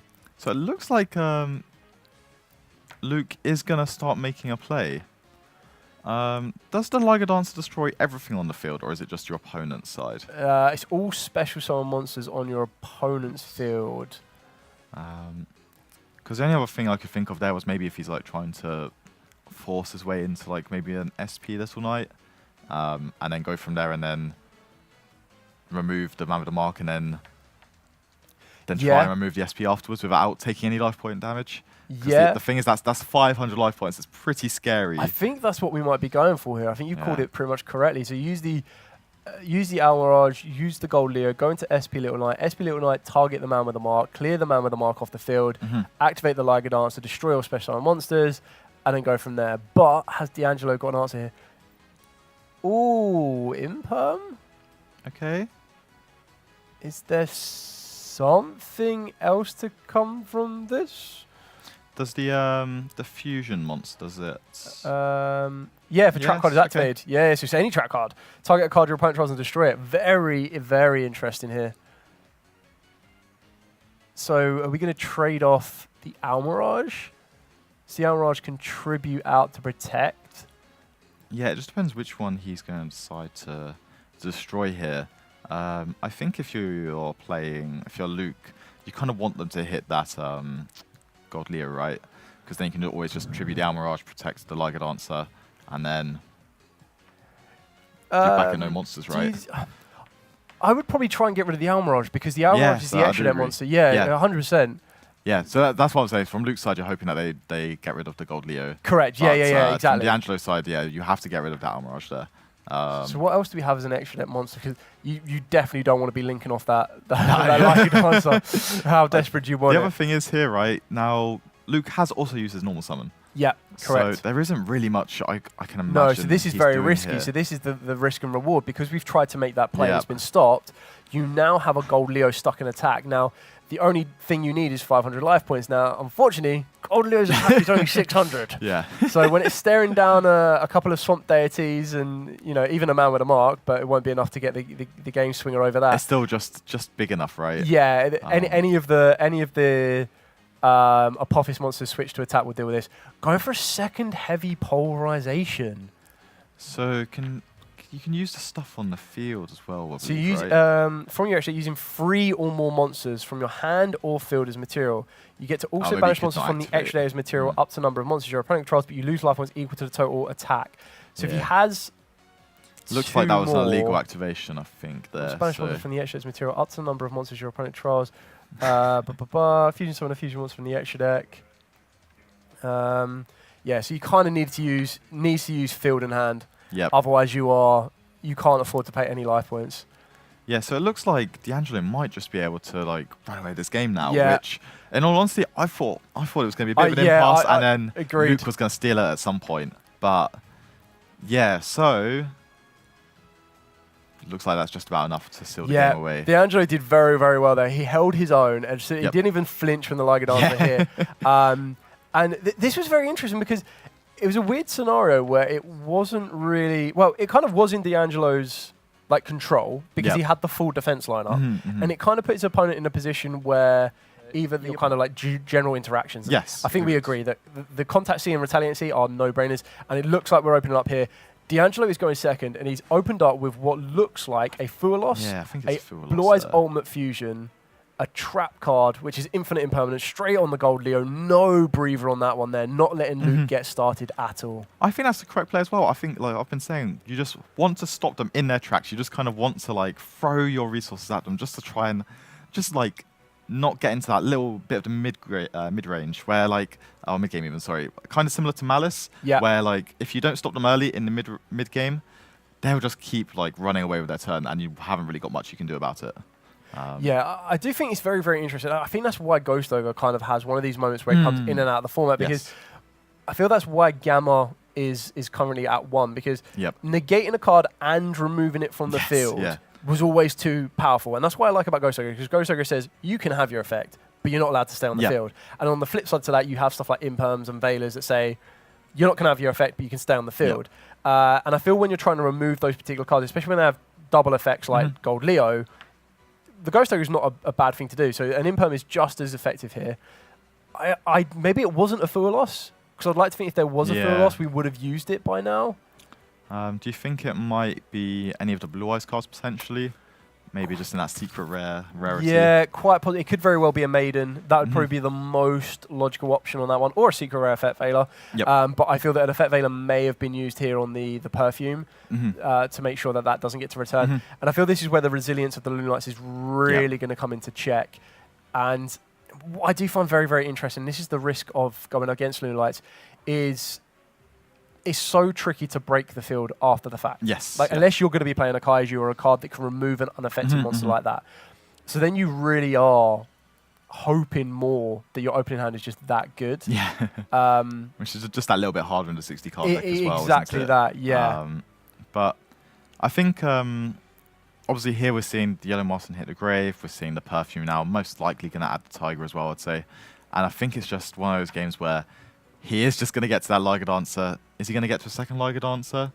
Maybe as well. And then at that point, D'Angelo just has to kind of fight his way through and see if we can kind of get into the same sort of game state as game 1, I'd say. Yeah, I think it's going to be a little bit tricky. Definitely. I think Luke definitely would have learned his lesson from the first one. So with heavy polymerization, understandably so, in game 2, he used heavy polymerization and lent into it as the game ender option, which is why he paid so many life points for it. I feel now that he definitely doesn't need to pay that many life points for the access to Liger Dancer. Just seeing, it looks like there's a Blue Eyes, there's a Sage with Eyes of Blue, there's a Maiden, there's a Blue Eyes Ultimate Fusion, and then one other spell card, which I don't know, like... Which one it could be. What it could be, yeah, I mean... What I do want to see here is I just want to see Luke's reaction if he sees the Blue Eyes cards appearing. Just to see if he would have had that on his cards here. But yeah, just going to use Yellow Marson to return the Tiger back to the hand, trigger the cross sheep. One of my favorite cards in the game. Just being able to get that additional monster on the field here. It looks so cute, peaceful, and innocent, yet it does so much. The fusion one is always used, like every single time. And everyone forgets about the ritual one is your draw power, the synchro one is attack reduction or debuff, and then the XZ is the opposite to the synchro, which is just incredible to think. And especially when you can play a deck that goes, I can play all these Omni XZ styles, you kind of use it in its best possible outcome, which is really, really nice to see. And I think what a lot of people also forget about the Cross Sheep is that the Cross Sheep will trigger when a monster is summoned to its zone. However, it doesn't need to be that particular type of monster to trigger the effect. So what I mean by that is, because the Cross Sheep was already pointing to a fusion monster, it doesn't matter what is summoned to the zone, it still triggers as to what it points to at that particular period in time. So as we saw, you can make Cross Sheep later on, make sure it points to a fusion monster, summon a monster to Cross Sheep zone, and then still get the revival. Still get some incredible value out of it. I think the ritual one is definitely the most forgotten and slept on. I'm really hoping that when the Megalith cards come up soon, that I can do something, make something really cool happen. Yeah. That's my hope here. So the Mega Myth is quite like to be able to ritual summon from the hand and from Yes, the grave and everything yeah. else in between. So being able to loop that resource, like the draw 2, discard 2, is not a negative to it. Exactly, exactly. So we're just going to see Luke think a little bit here. Got a little bit more value out of that Tiger, as you want to see. And as we say, just aiming for that first Liger Dancer and then push into that second one here. Yeah, I think ultimately the question kind of comes down to, we saw it in game number 1 when the Biru kind of scuppered Luke's plans. So you have to hold back certain amounts of resources. I feel that maybe a Nibiru would have come down prior to the Kaleido Chip, because Kaleido Chip is what's going to give you access to the Leo Dancer, and the Leo Dancer leads you into the Liger Dancer. The one big difference here as well is we haven't seen Lunalight Masquerade, so we won't be able to use polymerization to use the materials from the graveyard. But we're just going to do it the good old-fashioned hard way, turn the Kaleido Chick into the name of Leo Dancer, and then work our way into the Liger Dancer. So it looks like they used four bodies there. Does Liger Dancer get any additional effects based on the amount of materials used, or no? It's just a very, very costly, fusion sense. summon. So it does require it's free. Leo Dancer plus free. Which honestly I don't mind, because if that was anything less, I would have been shocked. Yeah, it's the risk versus reward, I guess. You're just getting so much value out of it, even if it feels like you're trading quite a lot into it, I would say. Yeah, exactly that. So we're going to be starting off with Sage Advisor Blue. This is the other kind of very interesting thing when it comes to the Lunalights, is the Lunalights themselves, they don't really have any hidden activations on the field. Yes, It is as simple as Liger Dancer will destroy all your special summon monsters at one point when I choose to do so.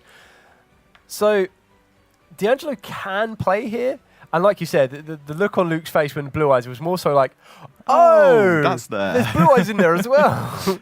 Yeah, so what I'm thinking here is really, from D'Angelo's standpoint, there isn't really too much to worry about. It's just like trying to trade into that Liger Dancer to destroy all the special summon monsters just as efficiently as possible, right? Yeah, this draw on Lockbird is actually pretty huge here. So starting off with your Sage, D'Angelo does already open up with the Maiden, which can kind of be telegraphed a little bit by the fact that we went for the Veiler instead. Exactly.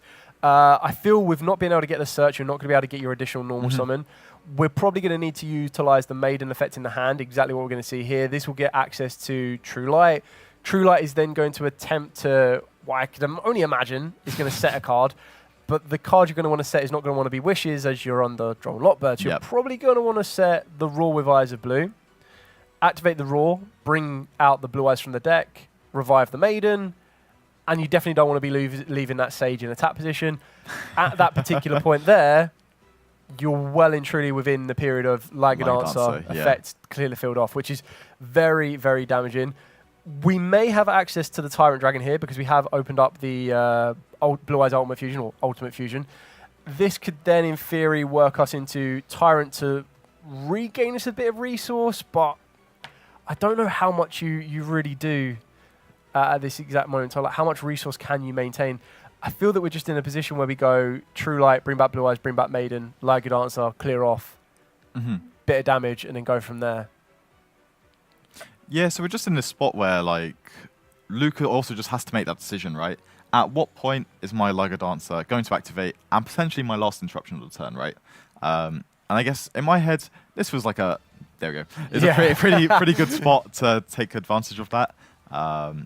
Being able to wipe out most of D'Angelo's field here. Yeah, this is still going to be quite effective because as we already know that there's the Ultimate Fusion. We can still work our way into a Synchro Monster here because in theory, what we could do is we would go... We could turn the Sage Advisor Blue into the Blue Eyes Spirit Link 1, tribute that off to revive the Blue Eyes back from the graveyard. But it looks like in D'Angelo's extra, he only plays the one Spirit Advisor Blue. So is it worth the risk of not getting the search or access to the field spell for the next... next turn? It just depends what D'Angelo thinks here, because at the end of the day, based on what's on Luke's side of the field, there might not even be a second turn, really, right? So you just need to, I think you need to go on the aggression here. Yeah, so I believe we're activating True Light to bring back the Blue Eyes. Blue Eyes is going to attack the Cross Sheep to do a decent amount of damage, I guess. 22, right? We're going to synchro here. Now, do you go to Blue Eyes Spirit Dragon? You probably should, but... I think so. I think it's just like the most efficient way to like get some advantage next turn as well, right? But the issue is, I guess, the Liger Dancer can just trigger again, right? Back on Luke's side. Yeah, once it comes back to Luke's turn, we're just going to trigger it again. Ironically, it's one of those ones where you really wish you had Azure Eyes. Yes, yeah. That's what I was just thinking, looking at the list, like, is that Azure Eyes just making it in there or not? But yeah, I feel that we're going to be... It's going to be less of a grind in this kind of duel than it was in the previous one. Because I feel, how would we go? So go Sage would turn into Blue Eyes Link 1, wouldn't really make it worth the value. We're definitely going to commit to that Synchro Summon. Spirit Dragon goes into defense position. And then what we're really doing here is, unless you early doors activate the Spirit Dragon, which isn't bad, because you could draw phase, activate the Spirit Dragon to tribute itself off, and try and bring out the Blue Eyes Ultimate Spirit Dragon, which in turn still gets chained with the Liger Dancer. I suppose the best thing for D'Angelo to do here is, with only one Liger Dancer at this moment in time in rotation, you're going to want to put up a wall every time. And what you're trying to do is you're trying to bait out the activation of the Liger Dancer to then in turn use True Light to bring back a Blue Eyes, bring back a Maiden. So you're trying to gain your resource that way. Ooh, I'm going with a wolf. Here is very, very strong here, isn't it? Yeah, because we already have the Leo Dancer in the graveyard, correct? Like, we haven't banished the materials. So. Yeah, I think they're all in the graveyard currently. So yeah, again, this could just be, again, exactly what we don't want to see. The second Liger Dancer. Do you think Luke maybe should have just shotgunned the Liger Dancer there, or...? I don't think it makes a huge difference here. I think we're still going to resolve the wolf. The wolf still... We chaining the Liger Dancer here. So I believe what's happened is Wolf's been activated. Yeah, and correct me if I'm wrong on this one. Wolf's been activated. Hasn't used its effect to banish the fuse yet. Yes. We've tagged out the Spirit Dragon to go into the Blue Eyes Ultimate Spirit Dragon. We're now attempting to use the effect of Wolf, and in turn using the effect of the Blue Eyes Ultimate Spirit Dragon to target to negate the Wolf. And then the Liger Dancer is going to resolve to destroy. And this is going to wall up back into the Blue Eyes Spirit Dragon. Okay. And then, correct me if wrong, on my side, the Spirit Dragon can tag out again, is it? Or is it what hard? No, so Spirit Dragon has to be Synchro Summoned. There. So as it's being brought back, it's Special Summon, not a Synchro. So yeah, unfortunately, that's not going to happen. But I guess D'Angelo has kind of insulated himself here just to not potentially lose the game on this turn, right? He's definitely he's going to be able to present a bit of a wall here, because we're going to be able to get the Maiden plus the Blue Eyes. With the Wolf not being able to get exactly where Luke wants to go, which would be a second Liger Dancer, because then the Liger Dancer would then get the effect to kind of like destroy the field again, because unbelievably so to me, it looks like the Liger Dancer's, the Wolf's going to be able to resolve here. Yeah, so this is then going to be able to get access to... We're just trying to get clarification on what's going on here, but I feel the Wolf was going to resolve. Like, where do we get to with the Blue Eyes Ultimate? Oh, okay. So I think D'Angelo is saying that he's got something else in resolution here. So we're going to use the Ultimate Fusion. This is quite interesting, actually, because the Ultimate Fusion is going to use the Blue Eyes on the field, in turn giving him the ability to destroy a card on the field, which I believe will be Wolf in this scenario. Yeah. So he's really trying to suffocate Luke getting into that second Lunalight. And just looking at the clock now as well, there's only 55 seconds left. Which is very, very tough for... Yeah, very tough, because I can't see... He's already used the Liger Dancer. Yep. He's already... D'Angelo has navigated this very well, actually. Yeah, I think he's directly kind of pinpointed points to stop a second Liger Dancer, points to get the Liger Dancer to utilize its effect. Yep. And now we're in a position where there's still one more card unknown and one card in D'Angelo's hands. So he does have that ability to possibly a DD Crow, possibly an Infinite Impermanence. The Liger Dancer can't get enough damage on the board, so on the field, what we're trying to do here from Luke's perspective is he needs to get 3 monsters on the field that are going to be strong enough. And at the moment, you've got a Liger Dancer at 38, which can deal with any of those monsters on the field. You've got a Kaleido chip, which could trade for the Maiden. Yep. He then needs another one that is stronger than 3,000 to trade with the Spirit Dragon. And unless there's any extension, that is time. Wow, what a... Like, yummies, but level 12. I was like, please, stop with these big monsters. And then, on the other side of the table, we've got an old favourite, Razel Mitsu. It's okay. I think this is the first Mitsurugi we've had today. So I'm quite excited for this. This is one of my favorite decks to actually watch play because of just how intricate some of these turns can be. And obviously it's why it's one of the best decks over the last few months.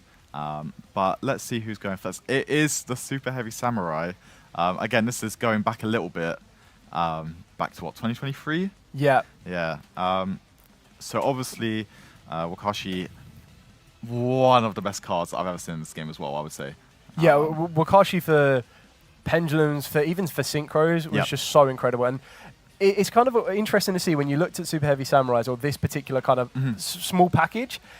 Itself is one of the, I would say, one of the most underrated like packages or engines for a long, long time, because you kind of go back to the adventure package. That was something that was put in a lot of decks that was utilized. And then the Super Heavy Samurais kind of came out, and it wasn't as versatile, but it was still incredibly good, and that was then utilized. And now we look at the modernized kind of engines, packages, you've got K9s and everything else in between. So what's going to be quite fascinating to see here is that it looks like Maxwell is main deck in Book of Eclipse. It does also look like he's got a Nibiru in his hand, so, and an Imperm. So there's quite a lot of interaction already. It'd be quite interesting to see what type of disruption he lines up. But the benefit of something that Frankie is going to be demonstrating right here is how the Super Heavy Samurais lead into the Centurion without even needing to use a normal summon. Yeah, this is just like really, really interesting for me. Pendulum scales, doing the Centurion bits as well. How many of these spell and trap card zones are going to get filled up throughout this game? It's like it's going to be interesting to see. And here looks like we're starting to go off into the first 12. Yeah, so working our way into Auxilia here. So this is what you're really trying to do, because Auxilia is the first kind of bridge 12 that lets you start working your way into cards like the Crimson Dragon and work your way into the other level 12s. But you also need to remember that if you utilize the placement effect of the Emblem Oath, you are going to be locked into Centurions. But the benefit and the really important kind of crux moment here is going to be from the Wake Up Centurion. That's what's really going to start allowing you to work your way into these other synchro plays. And as we've already seen from the extra deck, there is a Furion King Regulus also being utilized in this deck strategy. And then you're pairing that off with these other 12s. There is double Cosmic Blazer Dragon. Like, oh, I am so excited about these synchros. Yeah, I just really like it because we went Super Heavy Samurai, Centurion, Super Heavy Samurai again, and now we're going to try and get to that Regulus, and then I think we're going to end up probably bridging back into the Centurion right at the end, right? And it's just, I don't know, I really like these types of decks. Yeah, I like when these decks just flow naturally together. We're going to be working our way into the Sagas. The Sagas is kind of one of the first checkpoints, and what I mean by that is you have your natural checkpoints of Wakashi and the bike and everything else in between, but what you want to try and do with the Sagas is you're trying to stop your opponent getting to Regulus, which is exactly what we've seen here from Maxwell. One very important thing to think of as well is Maxwell will be prepared for, again, the standard lineup in the competitive scene. Yeah, exactly. There's no way you're going to be prepared for Centurions, and we're going to be seeing a big Nibiru coming down here, and we still haven't even utilized as many factors as we possibly can do. And this is what I really like. So Frankie was obviously trying to get to protection from Nibiru with the Sagas. We've been able to pair the Nibiru with an Infinite Impermanence to stop that happening, to make sure the Nibiru resolves. And now the next point of call is going to be back to Frankie as to what else he has left in the tank in order to rebuild the field. Yeah, exactly. And what you can see here, just looking at Maxwell's deck, there's only 4 hand traps as well. So I think that's very, very strong here, because I think if Frankie was just able to keep going like unpressured almost, who knows where that would have ended up. But this is what's quite fascinating about Maxwell's deck, and I mentioned this with the Book of Eclipse. He's also main in Dark Rule No More, which is a massive out to this particular field that the Centurions will try to present. The one thing that I did learn when I faced against the Centurions is even if you do Dark Rule of their entire field, they still have more to go. Yep, there's still another rank 12 rating, isn't it? Exactly that. Well, it looks like we're going to be starting off in the draw phase directly with that Book of Eclipse. So this is going to be met with an Ash Blossom. I think that's quite unique, actually, because... Oh, we've got another one. Not when there's another one.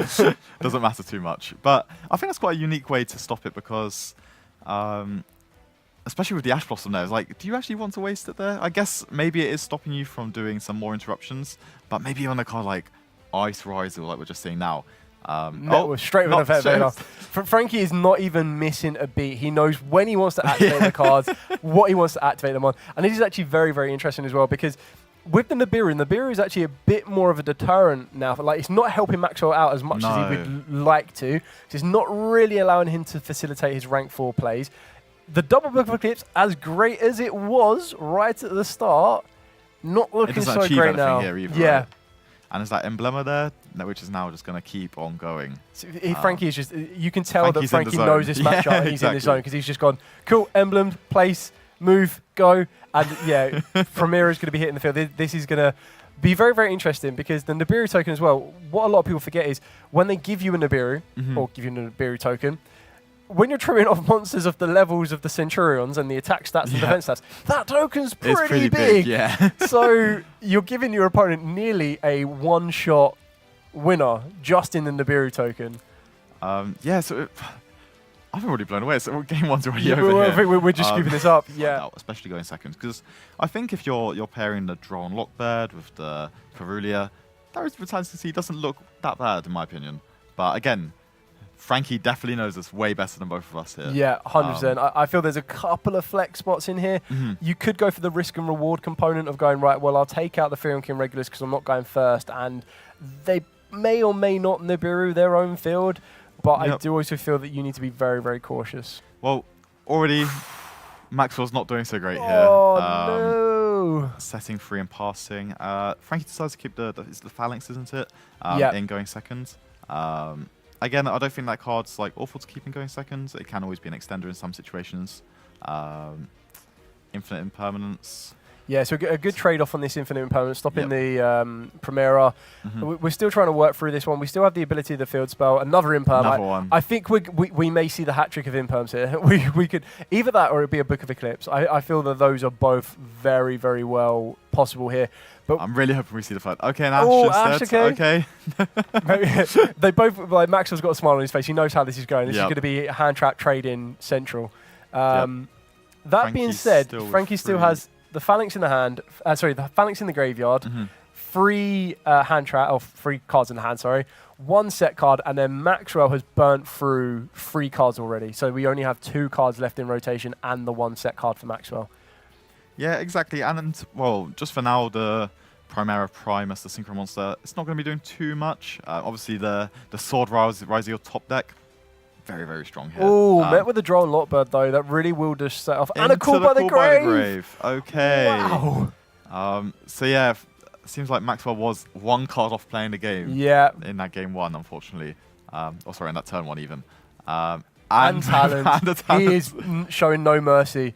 No mercy. So I think Frankie's just saying, let me just check this. Have we got an Ash? No. Okay, the draw's going to happen. I think I would have liked to see the look at the hand there, just because I think the X is going to do more than enough for the rest of this turn, I'd say. But again, just double checking the Primera Primus. If you're not too familiar, don't hate that as well. Frankie has got 2 cards left in hand. Let's see how optimistic they are about being more Layers of Disruption here. Yeah, I would like to imagine that those 2 cards in the hand are probably going to be sitting along the lines of maybe a Ghost Spell and Nibiru. Fetty Veiler could be quite useful here. DD Crow maybe not so. So going for the Duo Drive, we really want that to resolve. That's resolving. So I can only imagine that there is no Effect Veiler there, because that's probably one of the prime... That's where you're hitting, isn't it? Yeah, prime ways to stop it. We still... And this is what I still find fascinating, and I can't tell if Maxwell is doing it deliberately now or not, but we still have not seen any Mitsurugi. No Mitsurugi whatsoever. So if Maxwell is able to skate through this round without revealing Mitsurugis to Frankie, it could very well put Frankie in a position of going, wow, maybe he is just on maybe it's just the pure Ryziel. Pure Ryziel. This is crazy. How do you feel about sending the Eclipse Twins there and not maybe... I guess it depends if he's playing a second copy of Duo Drive, doesn't it?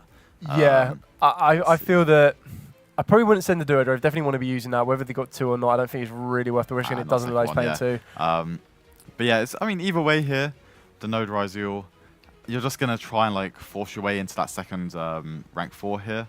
And at a point where you get the second Nibiru, rank 4, Nibiru, the Prime will be... You usually know as soon as someone conducts their 5th summon, and then the opponent picks on a hand and starts to shuffle, or it makes any movement towards a hand, you're probably going to get a big rock or a very, very good bluff. So is this going to be a pass turn? Oh, even after drawing all those cards? And now, if it does go straight back to Frankie here, then it's just a bit like, what's happening here? Because if Frankie's then able to start with stand-up Centurion, again, it's just putting himself in such a good place to just start playing again. Yeah, exactly that. We still have the Phalanx has got the Graveyard Effect. I'm trying to remember what one it is. Summon back a Synchro monster, which again might be really good on that Primera Primus, just to get that level 8 body ahead of Synchros, or further Synchro summons. Exactly that. So I think they're just thinking about where they're going next. It looks like we're going to be using the Phalanx, yeah. There we go. So it's normal summon. So that's the level 4 that you needed for the tuner. We're now going to work our way into the levels 12 synchro. Do we go into, go straight for this one, the destruction and the draw. So you're getting a bit more resource. You're getting rid of the token. Nibiru at 3,000. And again, that's almost game. 65. There, that is game. Because Maxwell's already taken damage. Yeah. Or unless we're... So it depends if he wants to try and play a little bit into this Nibiru, potentially. But there is a chance that Frankie may have just forgotten as well exactly where we're at. Yeah, just trying to see here on this one. I don't think Maxwell's got any interaction. Yeah, and that's it. I think they're just being reminded of the life points on that one. And Frankie... Opponents essentially turn 0, right? Yeah. So we're going to get straight into it. Let's see who wins the dice roll, and then, again, just how important that is. Do you think the dice roll is important here, especially for Joe on the Yummy side? I feel it is quite important because I feel that if the Dracotales get to go first, being able to set up the ability of their trap cards, it just gives you another layer of defense. Yes. Whereas if you're going second, those trap cards, like they're 2 cards you want to set. And it's going to be a little bit awesome. It looks like Joe has won the dice roll. He has started off with, I would probably say, is one of the better starters in this one, being the Engage, because not only does Engage tempt your opponent maybe by a Droll, maybe by an Ash Blossom, if they're being made, but it also then just kind of checks your opponent a little bit more, so you've got the option to open up to Obedience School if you want to go down the route, which looks like exactly what Joe's got. Jay's got Obedience School, Engage, and Engage has worked its way into Hornet Drones. This is kind of looking like a dream opening for Joe right here. Yeah, I'm a little bit jealous. I wish I had that kind of opening hand. But it seems like, Joe's got the Obedience School here, which really is the best way to start your play, right? Just being able to get the 3 different Yummy monsters straight out of the deck. And then also, it's quite resilient, right? You're not really committing anything besides this one simple card. Ooh, it looks like Alex is definitely trading it off of an Ash Blossom, which I do find quite interesting here, because I think it also tells a lot. And what I mean by that is, when you're activating Obedience Schooled, you kind of put yourself in a position where you can't create Herald of the Arc Light. Yep.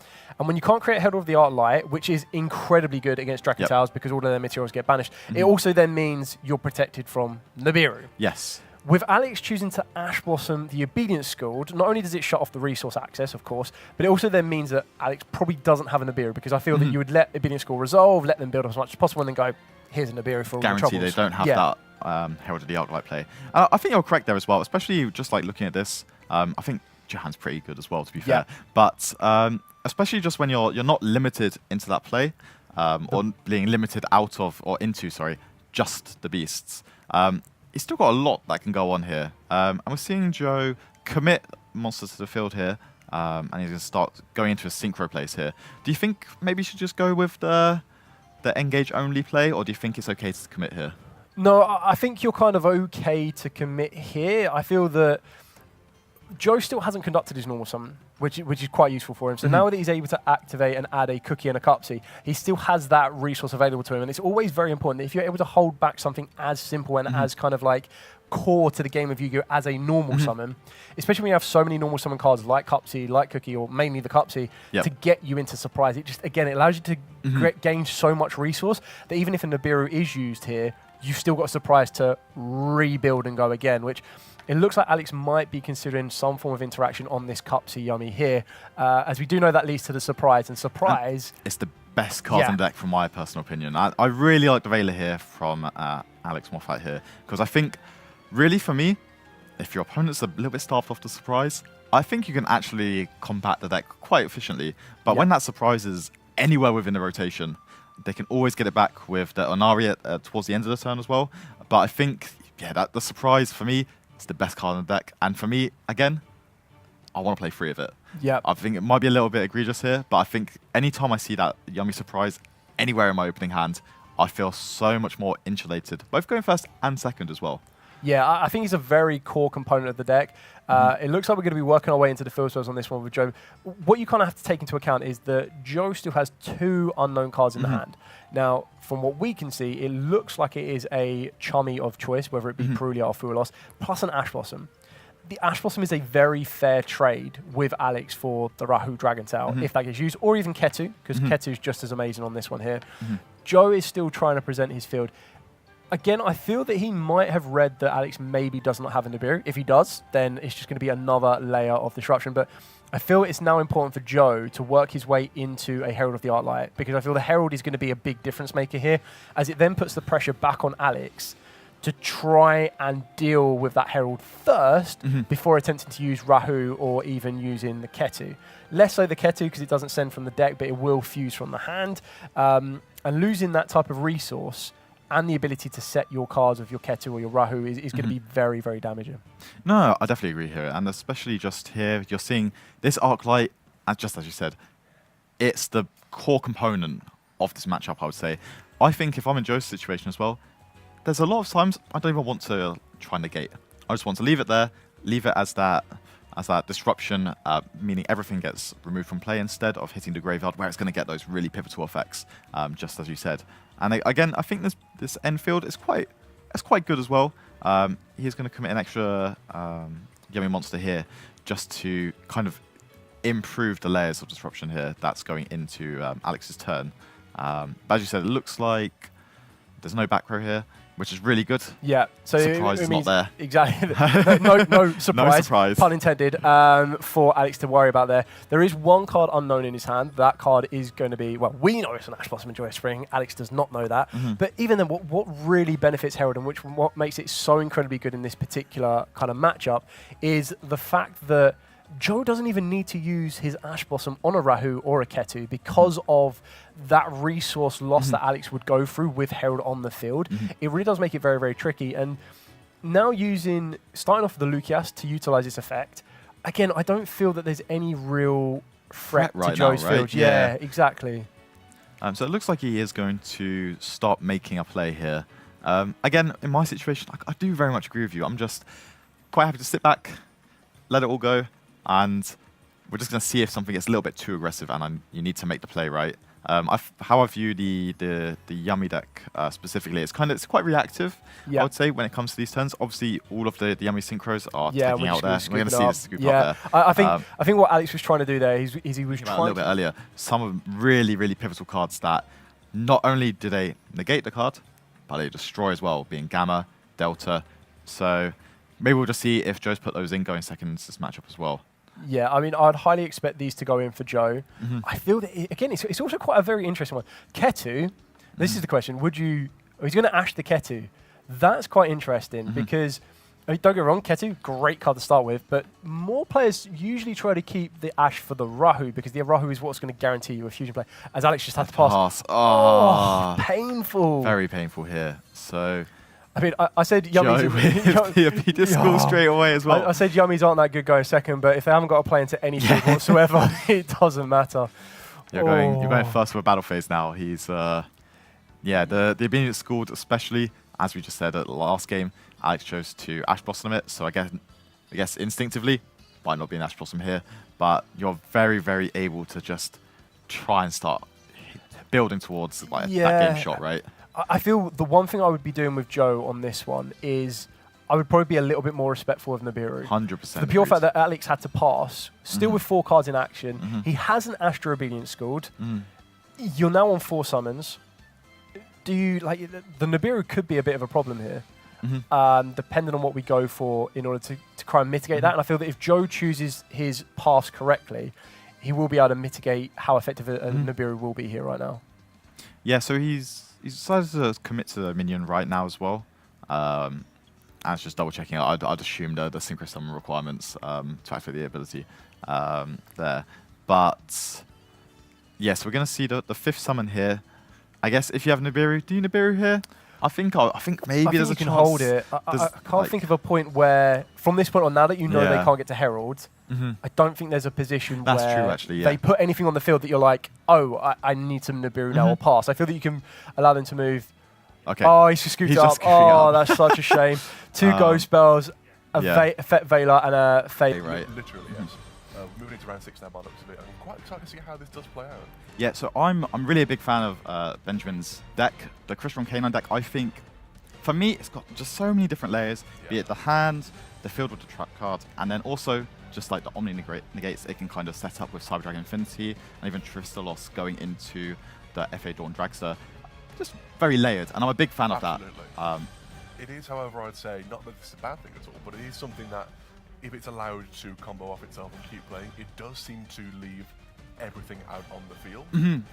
There's not a lot of grind game of follow-up. Yes. Not that it's terrible, not that it's got nothing, but it does tend to just sort of, it's all there, you played it, now what? Now what, yeah. Having said that, they do usually set up enough interaction to actually answer each of the cards in your hand. So that's the issue. You have to try and really slow them down early on. But Malice might be the one to do that. Yeah, obviously Malice, much like many of the other decks in the format, playing just that very high plethora of going second cards, Absolutely. be it hand traps or even some of the field breakers. But I think the really strong part about the Crystron deck is, depending on how Benjamin's turn goes, he can set up a little bit of follow-up here with like more copies of inclusion, Absolutely. be it in the hand or in the graveyard to use as additional effects. Obviously here, starting with the Selfefnir. It's a cracking start, must be Yeah, said. and I think this is just like, it's going to set the pace for what's going to come here, I'd really say.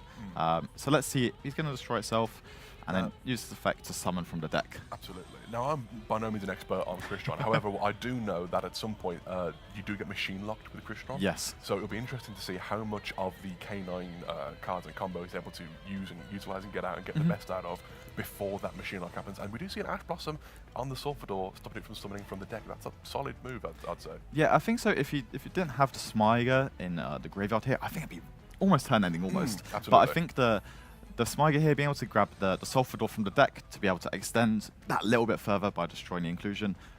Again, just really, really key here. And it's just, I think Crystron is one of those decks, unlike many of the other decks in the format, where they're like, we'll play one card, we'll start, we'll see what happens. If just one card gets stopped, we've got our second one-card starter to keep going. But the Crystron deck, it feels like it's all these 2-card combinations. It does do a lot of that. It's worth noting, to be fair, Smyger is in itself a 1-card combo. That will get you almost all of your combo in this deck just by itself, which is very impressive. But no, you're absolutely right, especially with the K9 engine as well as that. We do see a Lupus coming out here, which is quite interesting. Was that in his hand from start of the game? Yes, it was, yeah. So we're going to summon the Fuelos here as well, and it might just be a link into an SP Little Knight.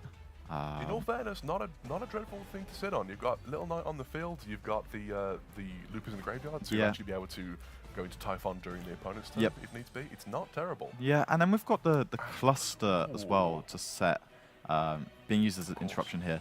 Ben maybe aware of what's happening with his opponent, maybe he's aware that the opponent's on Malice, so deciding that, valuing the cluster a lot more than maybe trying to extend further here. Absolutely. And Renee did try to go for the Fantastical Dragon Phantasme here. A bit of a tongue twister. Was ashed by Benjamin W there, but we do see the Allure of Darkness There to we start go. the turn off. I know the card. I know the card, but it was scary. No, it's okay. So I think really here that's being removed from play here is actually telegraphs quite a lot. It does. Because traditionally you want to be removing those Malice names from play to get those do. additional value. Although, having said that, not saying you're wrong there, Yeah. but having said that, with both the Crystron cluster and the SP Little Nut on the field, if you were to do that and gets banished again, you can't You then lose a bit of resummon value it. there. Yeah, So exactly. I think it might be worth normal summoning a Malice monster if he does have one in hand. Yep. Now, I'm not sure if it does, but we'll see. Yeah, we'll just see how the rest of this turn goes, because here we've got the inclusion, just being red, double checking what it does. I think that's always a very valid thing to do. Absolutely. You need to be fair, it has those effects that you just don't really see that often. Yes. Oh, we see the normal summon on the Wizard Attic Nista there as well. So yeah, obviously this is not ideally what you want to do. I would say to start off your turn. But so we're going to just see kind of whether Renee decides to take the rest of this play going forward. But I think it's quite a heads-up play from Ben here. Deciding to... Attacking over. Yep. Solid move. Nothing wrong with that. Nothing wrong with that at all. No, and I think it's okay, especially with the cluster just being there to... I think, correct me if I'm wrong, it can send or destroy the inclusion here to potentially lead to further plays on the next turn. Let's have a quick check. One first card on it. Yeah, it Yep. can. It can. So yeah, that might help just being able to kind of get the plays going for Benjamin heading into his next turn. Absolutely. There you go, seeing it happen right in real time here. We do see the set 2 path by the looks of things, so we'll see how Benjamin manages to capitalize on the, unfortunately, maybe perhaps a bit lackluster opening turn from the Malice deck, which normally you can just keep playing. Big play there, normal summon Crystron Tristalos off the top. That is the best card going into a field here, just because, from my read anyway, just from a competitive standpoint, I would think my opponent does not have an infinite impermanent set, because they have not decided to put it in that cluster column. Yes. That would be my big read here. So Honestly, that Tristalos is going to get some value one way or another, I would say. Especially with the inclusion to summon back to Solfefnir. Benjamin's in a really, really good situation. He's in a very good place right now. Yep. You can keep playing quite a lot from here. Even just something simple as going into the Synchro 7 Crystron. Oh, goodness me. I do know it. Eleskeletus. What a name. They do. I don't know that one, but I remember Quarion Gundrax. Yeah. Going to Eleskeletus, being able to, from there, go into... Oh, we do see a Ghost Spell, though. Shutting down that particular play. Again, the Tristalos here, being able to change that to get the level 5 onto the field. We're going to see if Rene has a play here. That looks like it might have been a Maz in the mirror, but I'm not sure if that can be activated here. So yeah, we'll have to see just where they decide to go. Let's see what he goes for here. We do see... Straight into this. It is going. So and that will be the Eleskeletus by the looks of things. That's not a bad way to go. And I think the Sulfador now being in the graveyard is such a powerful card as well, just because it's able to set up an additional way to extend and continue with your plays going throughout the rest of the turn. Absolutely. So we're going to see some thinking on the summon of the Eleskeletus here, whilst it tries to add a card back from the graveyard or the management pile.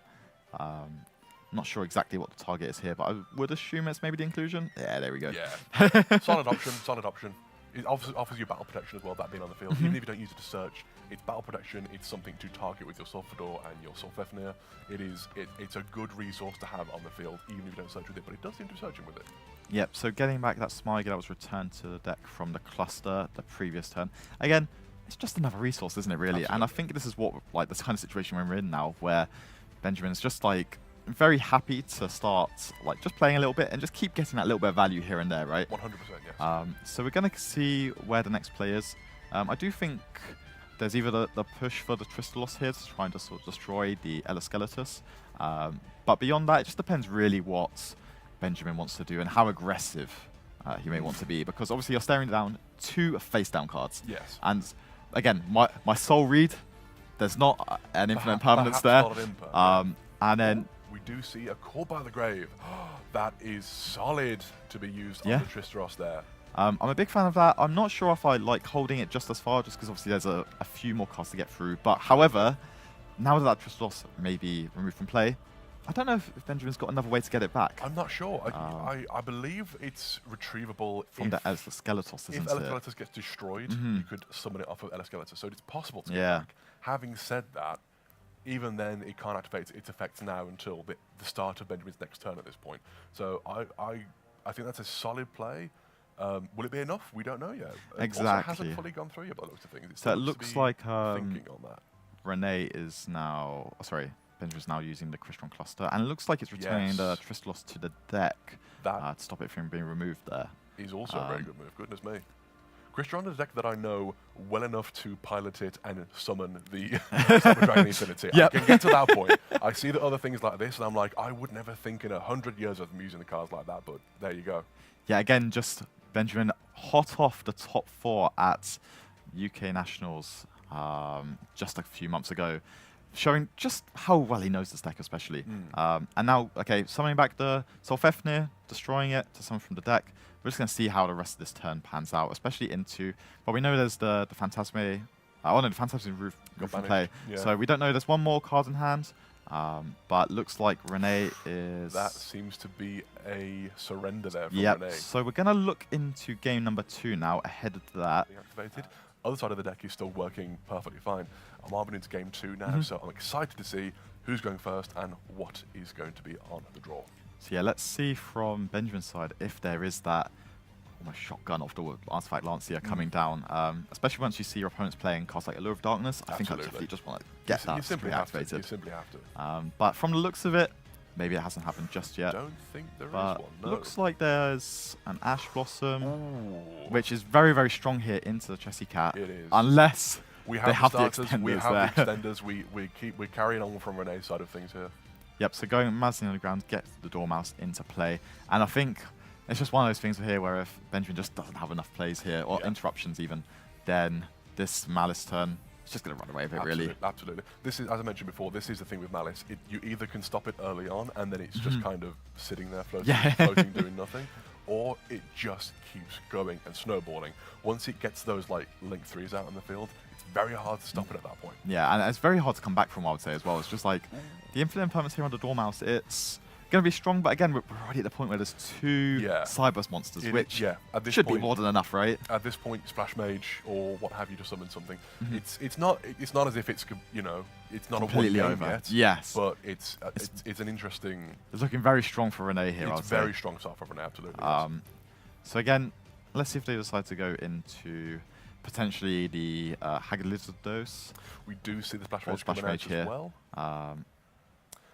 Do we have anything from Benjamin's side of things? I did think I saw this. I think I spied the Lupus in hand yet again. Yes. I've been here for 4 games today. Every game has bad Lupus Really? in hand. Every game. Well, I feel like this might go to a game 3, so let's see if it's there again. Hey, we never know. Let's have a quick look. But what else do we have in hand? It does Looks just like seem to be Engine at this point. But in all honesty, I think the Sulfador, Sulfefnir, it's a pretty good start, I would It's say. by no means a bad start. By no means at all. So we're just going to have to see how Renee decides to proceed with the rest of the turn. And I guess just, do they want to respect cards like Nibiru at this point? What's the best way that they can efficiently play through those types of interrupts? It truly depends. From my understanding, it truly is hand dependent on Renee's side of things. Nibiru could be turn ending. Or if they have, for example, Backup Agnista in hand, you can continue playing it go from there. Just Link Spider, Agnista, go from there. So it's not necessarily the end of the world if Nibiru does get dropped. However, it would still be, it wouldn't be fun. You don't enjoy that happening, Yeah, so we're just going to see, I believe it's GWC coming out of the deck here. Indeed. And just as we proceed through the rest of what will be this turn, there seems like there's a Dominus Impulse, which I think is going to be really, really vital against the play that Benjamin has. There are so many, in general in the current metagame, but especially in that deck, there's so many effects to summon, and if you can just shut a couple of those down, it's going to be tricky. Yeah, I think the deck really relies on Jokul, Canine Jokul, to kind of start some of these initial plays off. So just being able to interrupt some of those cards is pivotal, absolutely pivotal. So we're going to see the GWC activated here. Summoning back the Dormouse, and Wybinder's effect able to summon itself back from banishment, paying life points, but also drawing a card. Yeah, and the draws in this deck are phenomenal. I do find it very funny how, in terms of how useful the cards are about stopping Malice, Droll doesn't necessarily stop Malice all that much. No. However, if you don't play Droll against Malice, it just gets like a 10-card hand at your turn. So they're just able to get that little bit more advantage. And although it's, as you say, it's not the best card against the strategy, just being able to just deny them those extra couple of draws here and there. Absolutely. It can change the difference, or mean the difference in if you're going to win or not, because they're always going to hit those non-engine type of cards, which are, they just make it so much harder to beat, right? They really do. They really do. We see the Cyberburst Wicked coming out here. I believe that was banishing the Chessy Cat, which has already used effects, so that won't be coming back at this time, but not really a big issue at the moment if you do add the backup addedness of the hand, as I think he just did. Yes, exactly. And it's just, you're just going to keep on summoning, and just make it so if there is a Nibiru with a primary being that might come down, it's not going to matter. Absolutely. And that's what really matters here. At this point, it's going to be tricky. Having said that, if you have now used backup Addinista's summon effect, Nibiru might hurt more. Yes, yeah. I'm just thinking, the more I think about it here, I'm just like, maybe some of these cards, like, because you've got the Wizard Agnista, like, do you just start disrespecting Nibiru? Well, maybe not. Perhaps not. Perhaps not. But, so it just depends what kind of end field we're trying to aim for here. I'm assuming it's going to build towards the Akko Talker. I assume so. It does seem to be a very... Although, having said that, it kind of depends. Malice has a very diverse and I don't know what the word would be. Yeah, let's go with diverse. That works. Diverse. A very diverse bevy of options you can go with for the end fields. Well, you can go with your Allied Code Talker Aniteckzetto, you can go with your topologic bomber dragon. You can go with your firewall dragon. You can go with Terra. You know, there are a bunch of options you can go with on Malice, which I guess would be dependent on the hand that you start with, exactly. the type of hand traps you're facing, the matchup you're into. Linking off here for what I believe seems to be the Link 5, I believe. Link 3, I apologize. That is the Hearts Crypta. But yeah, the other thing that's quite unique about Renee's deck is there's a Mech Knight Crusader Avramax, which I didn't notice for that. me, I feel like I haven't seen that card in years. I need to actually read that at this point. I don't know what that does. For me, this is just one of those cards which it feels like it always comes up in some of these formats where you've got a really popular deck, but it just might not be able to deal with like the kind of boss monster type effects it has. Yeah. It cannot be targeted with card effects, and then it's just they have to attack into it. It gains attack when it leaves the field and hits the graveyard. It shuffles the card back into the deck. It's just so much in one card, and I think it's probably mainly here for the yummy strategy. Yes, I'd imagine so. By reading it here, I think just the yummy strategy. Can it deal with something that's 3,000 and will gain? Maybe not. Maybe Especially not. if they lose access to the field spell, the minion.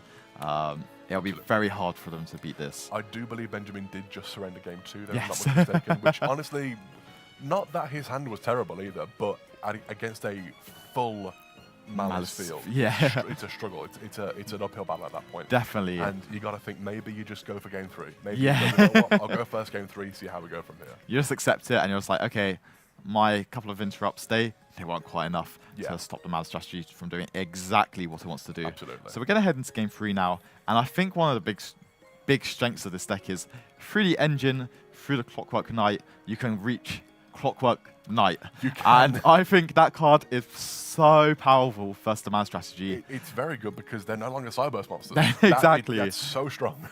So like the fact that, as you said, they're not Cyburst monsters. How can they make their Cyburst links, which require the Cyburst monsters? I guess you got to get rid of the continuous spell. You know, you got to try and get rid of that thing. So I think this will be one of those really strong parts of Benjamin's turn, is just trying to not tunnel vision, but just aim for that one card. I also really like that he's included the artifact Durendal as the rank 5 option, which in combination with Droll and Lockbird, it's very similar to the Trickstar Reincarnation Droll combo from back in the day. Where you're just able to deny your opponent a hand, especially if they've gone for the Molcharmi cards, which sometimes when you see them, you're like, I can't play through that Molcharmi. I've actually just noticed something about this, the hand trap lineup in this deck, including some of the engine. There's only really a lot of hand traps, including Izuna. Only 2 Izuna. That's quite interesting. So it looks like, again, maybe just respecting the yummy deck that they're not going to be playing into that Izuna as much, so maybe not wanting to play as many. I don't think it's a bad move at all. It's just I find it quite interesting because usually people who want to play, they put it at 3. Yeah, I 100% agree with that. But obviously, I think when you're playing through your turn as the Christian player, you're wanting to add at least one, maybe even get a second one in if you're doing some combos, so you can normal summon it or use it as an extender in some ways. But obviously, we're going to go back into game 3 here. Molcharmi Perulia dropped, which can be rather rough, but also there might be a core boy, there might be another. There don't seem to be anything like that though. But it feels like as Benjamin as the player here, you can kind of respect it. You can play it, give them 1, maybe a second draw. Yeah, it doesn't matter too much. No, I'll do my thing, and it'll be more than enough. Well, this is an incredible start from Benjamin's side here. The Jokul and the Sulfador.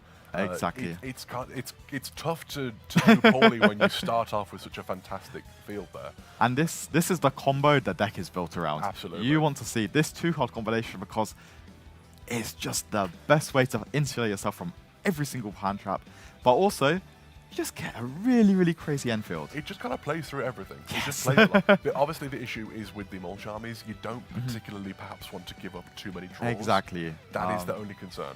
So like after this one, you've kind of traded a 1-for-1. That Molcharmi Perulia has kind of activated as like kind of a pseudo upstart goblin here. Yes. So we're gonna just see how Benjamin decides to navigate the rest of the turn. If I was him, I think I would definitely be aiming to go down the Scrap Recycler line down at some point, just because that Clockwork Knight, getting the Clockwork Knight is so powerful for the strategy. Even if you do have to give up a few more draws for that from Perulia, it might be worth doing just for the sake of, if you get that card out and they have no way to out it, you might just win. You might just win at that point. Exactly. I'm just going to check Renee's deck and just see if we think there's an out. looking at it, it doesn't look like there I is. don't think there doesn't actually seem to be any level of spell and trap card destruction in this deck. That's going to be a genuine struggle if he's able to go to Clockwork Knight. Yeah, so I think you can see going into Canine Ripper now, obviously getting an additional card, being able to search the Lantern, which, although, again, you're giving them a draw off to Marchand Carulia, that's fine.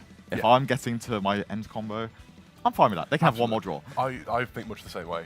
If I don't mind giving my opponent what is effectively perhaps a pot of greed to get my full combo out, I'll do it. That's not it's not the end of the world in my mind, because sometimes the full combo is strong enough that, you know what, it'll play through 7 cards instead. Yeah, and I really like the heads up just adding the Crystron cluster ahead of time, because really, again, it's just that one interrupt it's safe. I've already got it. I've guaranteed got it, and I'm happy with that. It's also a very strong interrupt again. Malice does want to have a lot of monsters on the field to do his link combos and do his link summons with. If you can deny those monsters with your Ghost Ogres, with your Ghost Spells, stop them summoning something, with Ash, stop summoning from deck, as long as you can keep their field clear of monsters, they can't play. Yeah. So if you can just use a cluster to destroy one of your opponent's monsters, that you can't link with that. It's just off the field and it's done. Yeah. No, I completely agree with that sentiment, and we're just seeing that it seems like Benjamin's going for a little bit more of a chilled approach. Yeah, absolutely. Let's go for a little bit something a little bit more quiet. We'll get like a little bit of a plus here and there. Might be banking on just getting some extra draws off of Carulia. Just like trying to deny those extra draws that like just may be the difference between winning and losing the game, right? Yeah. So Renee's obviously now at 6 cards in hand, I believe. After the draw for turn, there's really, really strong field here, I'd say. You've got the Ripper, which with the Unleashed will get you that additional destruction. Maybe you don't want to use the Werewolf effect, but Mayhaps not. but then we've got Sub-Dragon Infinity, being the Omni Negate that we love it for, the Crystron Cluster, and then we've got the Tristalos, which is also just going to get into another spell and trap Absolutely. negate. Does seem to be a solid hand here from Renee. Yeah. You can. This hand, it's very playable. It's not as if it's a complete nothing star for him. Yeah, it almost looks like it's like 4 Malice names and 2 Underground. Yeah, that's not bad. Which I think it's okay. Maybe we're hoping there's a March Hare in there. Yeah. And we'll see how that goes. So it looks like just going straight away for the Tristalos here. Interesting. Again, not a terrible move. No, again, this is kind of fine, because if they ever decide to use the trap that they're setting in this instance, GWC, you're able to negate it, right? Absolutely. Dawndrax is such an important part of the layered end board. And I think I'm fine with that, because I just don't really want to respect the flipping up the cluster here. I think, again, that's fine. Again, just that extra layer of interruption, right? Absolutely. And now that we've got the Dawn Dragster here, it's just negating and trading without GWC feels very, very strong. Yeah. Obviously, you have to flip the cluster here, just because if Renee goes straight for that Link Karibo, it might be over. Absolutely, 100% correct. I do think... Are we activating cluster targeting anything here, or no? I think we're just flipping it face up. That's not wrong. That's not a wrong, like you say. Yeah. Because you don't want that to happen with the link. Literally, as you just said, I'm repeating you here, but yeah. That's okay. So we're just going to see what Renee decides to proceed with the next steps here. I think. Do you proceed with the terraforming or the underground? Probably the underground, just in case there's a drawn lockbird. Oh. As I say, Droll doesn't really bother no, me it's just much. If anything, you side it out against that. Yeah, it's just like, it depends how you want to navigate it, right? Yeah. Just in case like there's chances of losing to certain extra cards. Yeah. If, for example, the activation of Underground is negated, yes, you at least have the other one in hand now. Exactly. And even if not, you can play around the potential Ash Blossom that might be from, you know, you don't want it stopping anything else, you can have it stop that terraforming. So I think using that terraforming as bait there has that dual purpose of, if it goes through, cool. If it doesn't, that's fine, I've got rid of the Ash Blossom. I do like that as well, just as you said. There you go. There is that Ghost Ball from hand negating the activation, and therefore you can use another Madison Underground from hand. Which is, again, as you said, although Benjamin might be feeling like pretty confident right now, seeing that second copy come down, might see a reaction out of him. We will see how that goes. Oh, so that might be March here activating here, getting negated by. Oh, there we go. Oh, there we go, straight away. A surrender from Renee there. What can you do? Sometimes you just don't have the right cards in hand. Exactly. It just seems like there was one too many mouse names. Maybe just needed one of those additional non-engine pieces to get there. Non-engine, something to use. maybe the Great way to access your Nibiru without clogging down the rest of the deck. Following that up, in the standard free spaces, which is quite surprising here, there is no Molchummy in the main or side. They are focusing on Book of Eclipse and Forbidden Droplet in the main deck, and then it looks like we are going to be following that up with Ashes and Bells in the side. So we've rolled those all-important dice. We're now going to see who gets to go first, and it does look like Ahmed is going to be going first with his Vanquished Soul Canine strategy. Starting off pretty strongly here with a reinforcement of the army. Any hand starting with Raisin, that's a win in my books, isn't it, really? That's the core of the deck, I would say. Yeah, you've got these new fancy tools with Holly Sue and more copies of Jowlong and all these really cool pieces of interaction that you can like work towards, but it starts with Raisin every single time, right? You want that Raisin in your opening hand. So here we are, starting off with Holly Sue Reveal Raisin.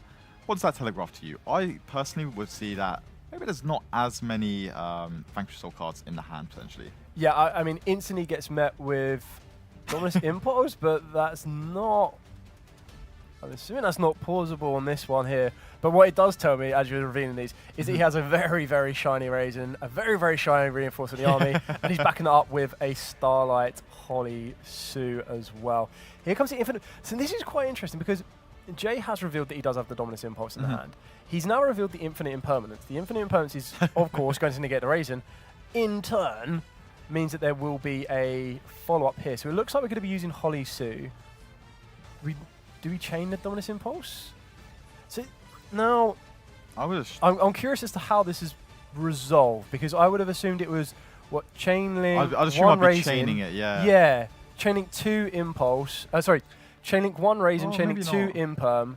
Yeah. Chain link 3 Holly Sue, but that doesn't look like that's the case here. I'm quite surprised that the Borga didn't come down on the Infinite Impermanence on the Raisin there, just because I feel like getting that additional card, it feels like really, really good value, and just being able to trade there, again, it seems quite nice. But again, I might just know something that I don't, based on the rest of his hand and what attributes are located there. Was it the placement of the Imperm as to why the Holly Sue wasn't destroyed?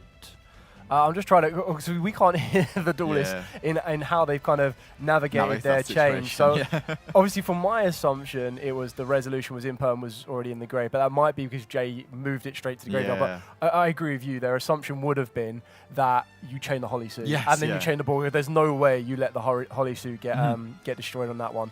So that looks like exactly what's happening here. We're going to be going into the Rock of the Vanquished, and then being able to either summon down from the hand or return from the graveyard to the hand, which is exactly what we've got here with the Borga.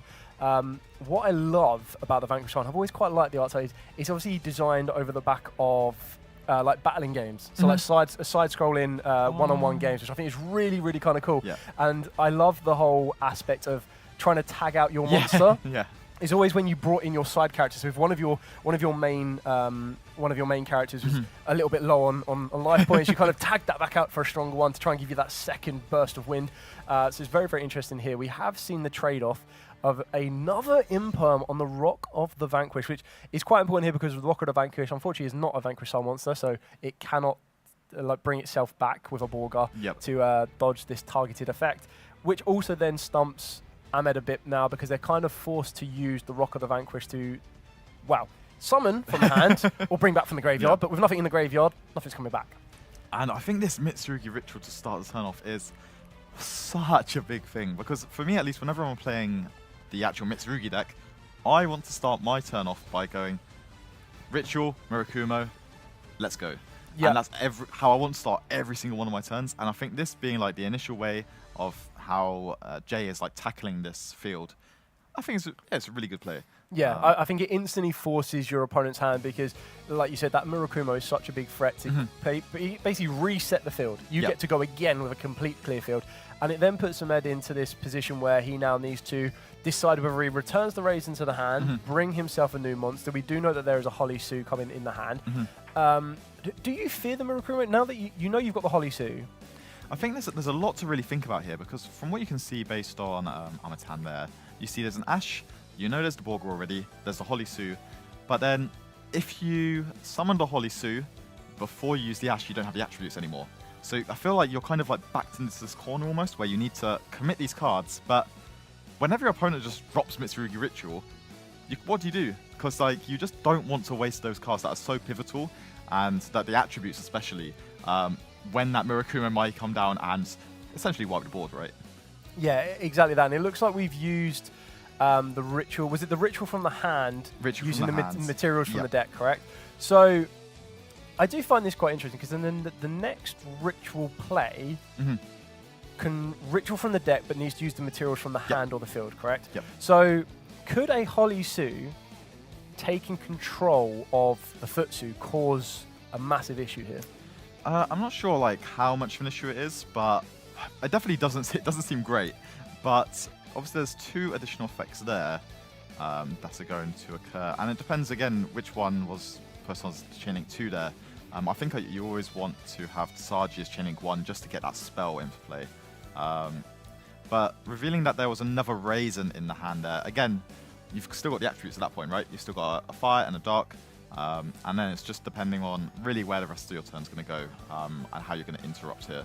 Yeah, I feel that the Holisu gives you... this is the really good thing about Holisu, is it gives you that ability, as long as you have the right attributes to reveal, to not only bring a Vanquish Soul monster from the deck to the field, but it also then gives you that capability to return that attribute you want back to the hand. It looks like we're going to be revealing that fire and that dark off of the back of the Holisu.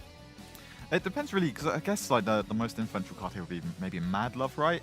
The only thing I'm surprised about here is that it didn't get a summon off of the Holisu, or maybe that trigger. Okay, there we go. It is coming back here, and then there will be an additional summon here, I would presume here.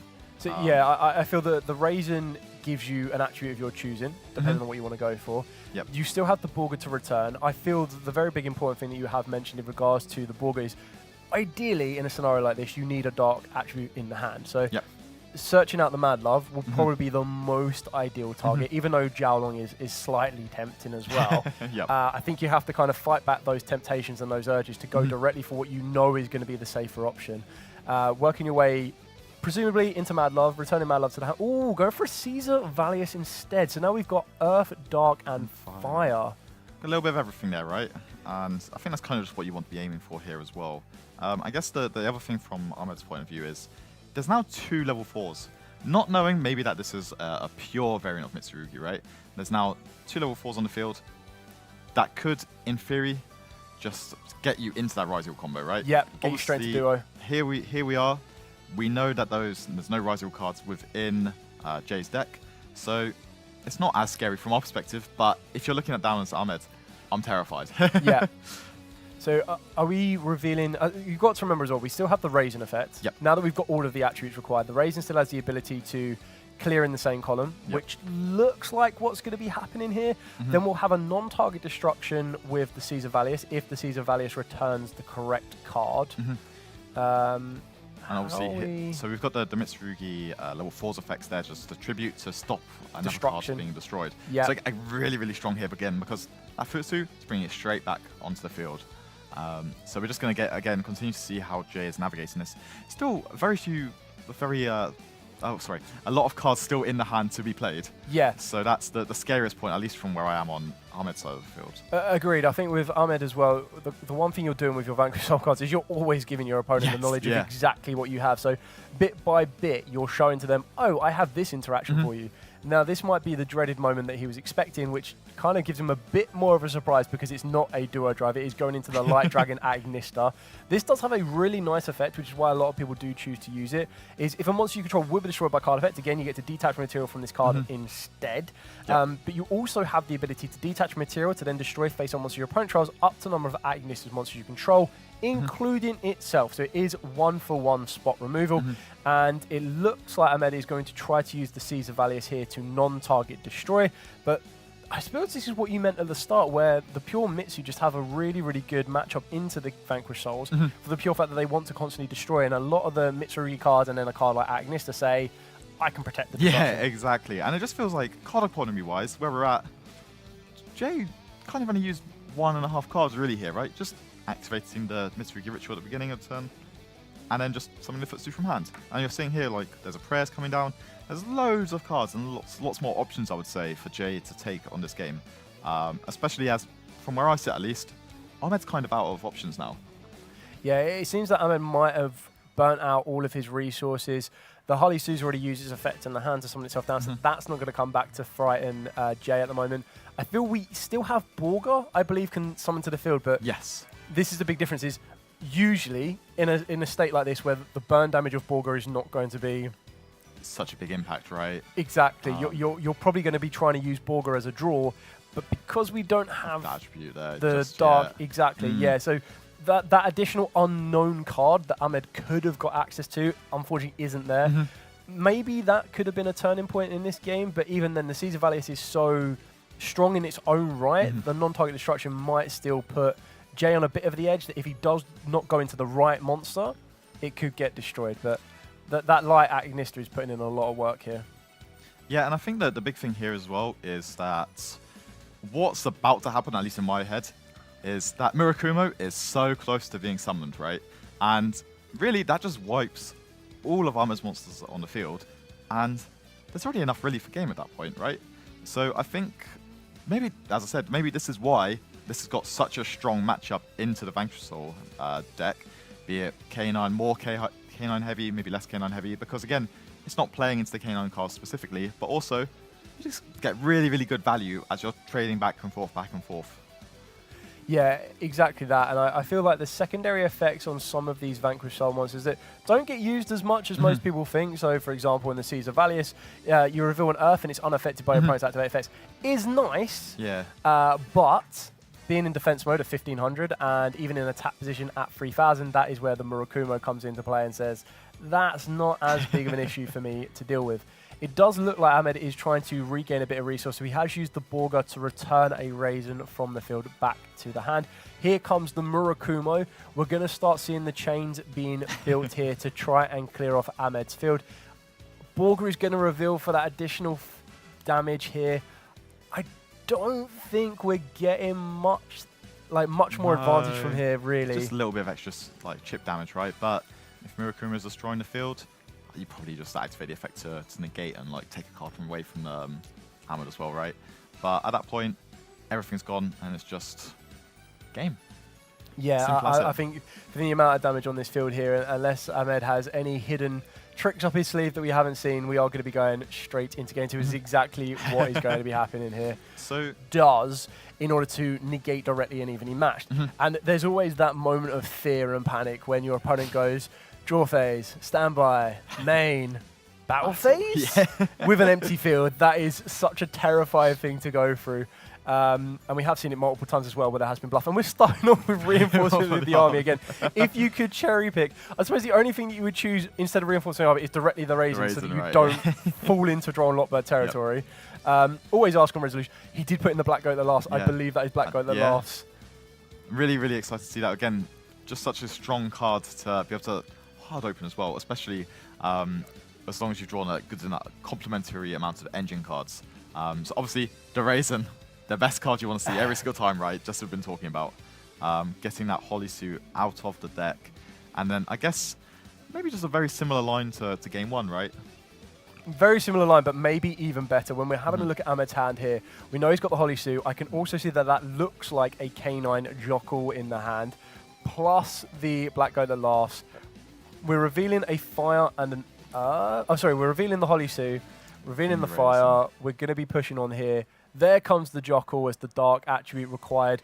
This would then give Holly Sue the ability to summon from the deck, and you're either going to go for a level 5 or an attribute that you're missing, possibly Jiaolong or maybe even Mad Love. Yeah, and I think the one very important thing with the Mad Love is it now has the ability to gain you access to an incredible card in the Vanquish Soul start. You target a Vanquish Soul monster you control, you add a Vanquish Soul monster with a different attribute. Very important, different attribute. You don't want to be adding a Borga off the back of Mad Love when you have a Raisin sitting there saying, pick me, pick me. So if a Vanquish Soul monster or monsters you control would be destroyed by battle or card effect, you get to reveal a Vanquish Soul monster in your hand instead. So the benefit of something like that is when Murakumo is such an imposing threat to clear off your entire field, you're able to go, whoa, reveal, protect, and keep on going. I think the big thing here is, as we see that Starlight Xiaolong or Cross Century Ray even, I think the big thing here is just, does Ahmed respect Nibiru the Primal being here? Or do we just kind of say, they might have it, but let's just go and do the best possible turn I can do? I guess this is it. So this is where you go into the Ripper. So Yep. I think Ripper is definitely the cautious moment. So your 5th summon, you respect the Nibiru, you protect from it. And we already know they've got the Jockle in the hand. So all that is missing is another level 5 monster. That is very easily accessible thanks to the Canine Ripper, which I think you'd probably go for Azuna here, right? Because I think so as at well. least with the Azuna hits the field, you then send the Lupus from the deck to the grave. That then sets you up with another way. Even if your opponent is not activating cards in the hand, you're getting rid of a card that you probably don't want in the deck. Showing off that amazing Starlight Azuna as well. Ahmed is holding nothing back. He is making sure this deck is extra, extra shiny as we go. So yeah, we're just going to see Rocket the Vanquisher get summoned here. Again, the big thing here is you just always want to make sure you've got that plethora of attributes located within the hands just to ensure that you can do whatever kind of disruption you want throughout your opponent's turn, right? So we're going to see the Joker come down here. Everything's going to happen. We're going to see another rank 5. What kind of rank 5 do you think we'll see next? Well, I'm not sure if you go... Do we go directly into a rank 5? Do you prioritize the Pair Dice Smasher in this position? I'm not the biggest fan of Pair Dice Smasher. I know what it can get and I know how it goes through. But again, it's one of the ones that you kind of put a lot of your eggs in one basket. Because if that Pair Dice does get stopped, or even if you make it with 2 materials and not 3, like 3 is a bit more of a guarantee, in here I feel we're probably going to be seeing a rank 5 that is going to lead to either extension or more negation. And that's exactly what we see here with the Nash Knight. Yeah, I think this card is like really, really cool just with how it's so like unconventional when you think about Yu-Gi-Oh cards, right? This is the Nash Knight, which generally can just like attach a card to it as an XYZ material. We don't often see those types of effects, right? And obviously it's going to go up here and it's going to go into the C104, I believe it is, isn't it? Correct. So exactly as you mentioned, the one really nice thing about Nash Knight is it does give you that ability to play cards like the C104 or even just the C numbers in general that say if you have this very specific number as a material, you get an additional effect, and that's what we're going to be seeing here. I would be amazed if he doesn't decide to go down that route, but going into the C104 Umbral Horror, it does give you the ability to Makumo back your opponent, I would say, because it has that additional effect. Yes, you negate a card effect on the field, but then you also take away half your opponent's life points and then force them to discard a card at random. So very, very good way of being able to pull those apart. It looks like we are going to be able to present another rank 5 here as well. Do you go Valon? Valon's a really good card here. It might just be, you might just have to go for the Valon here, really. Because you're kind of almost running out of XYZs. Yeah, running out of space. Definitely running out of XZs, rank 5s. So we're going to the C104. That's quite straightforward. Playing around what I would assume is Lightning Storm right now, because I can't imagine any other reason to put your monsters in defense position like that. The rank 5 to go into one, I feel Valon is probably the best one. It's a nice ability to book him in one of your opponent's monsters. Not that it's end all be all for Jay because he tributes his cards and you know that doesn't make the biggest of issues. Also going for the quick play K9, I love this as well. I love the way that the K9s depict this transformation from a hound into this incredible looking werewolf. And being able to utilize a card like K9 X Forced Release is going to turn a Ripper, which is nice and, you know, but not as intimidating, into a very scary, powerful rank 9 monster. So we're going to see a new kind of addition here in the extra deck of the rank 5 Imperial Princess Kinkiri, which I think this card is like really, really niche, if that makes sense. It just summons back a level 5 monster to your side of the field, which, again, is quite safe almost, right? It just does its thing, and it's okay with it. But I really like that in some of these like more fringe strategies, or not fringe strategies, but some of these like fringe scenarios, let's say, it can just bring back close to. It's another layer of interruption, right? And I think most importantly for this situation, it just means that the Vanquisher start can set the Snow Devil. Or Dust Devil. And that's the biggest point of interaction here, I think. And that's one of the best cards I ever think about whenever I'm both playing the Vanquisher strategy or going against it. Yep. Do they have that card? If they do, it just makes it so much more harder to crack the field. Yeah, it's going to be very, very tricky here. I feel that Jay can probably play around the C104 relatively easily. Ripper might be a little bit more. Is that a Book of Eclipse? Is he just? Has he got a Book of Eclipse for turn? Yep. Oh, is there an Ash Blossom for Ahmed? That is an amazing card to start your turn off with. Whether he just drew that or had that from the turn. That's probably why he looks so cool, calm, and collected. He's like, do whatever you want, mate. I've got a Book of Eclipse ready to go. So when you see it, there's what? 5 monsters, the Rock, and then there's the Snow Devil set, the release set, 1 unknown, I believe. And when you think about it, it kind of gets rid of almost all of those, right? I think it clears everything. The biggest mistake that it looks like Ahmed might have done here is by having all of his zones locked up. Yeah. The rock is completely shut off. So we're going to be activating the black goat that last. Going to be interesting to see what we call here. Probably the Murakumo. Yeah, I would most likely assume it's going to be Murakumo here. Yeah, so confirmed that there was Murakumo announced. I do not blame him for that one because the Murakumo with all of your monsters face down is just going to clear everything off from scratch. Now, if I'm Jay, there is no way I let this go to the end phase. With that entire full field. I am not letting Ahmed draw 5 brand new cards. So, is it... It's got Lightning Storm. He's got Lightning Storm as well, He's yeah. got Lightning Storm as So well. the big thing about the Black Goat Laughs here as well is, although Murakumo is called, you can still summon the Murakumo from the graveyard during this turn. So there is still a way to destroy all monsters on the field.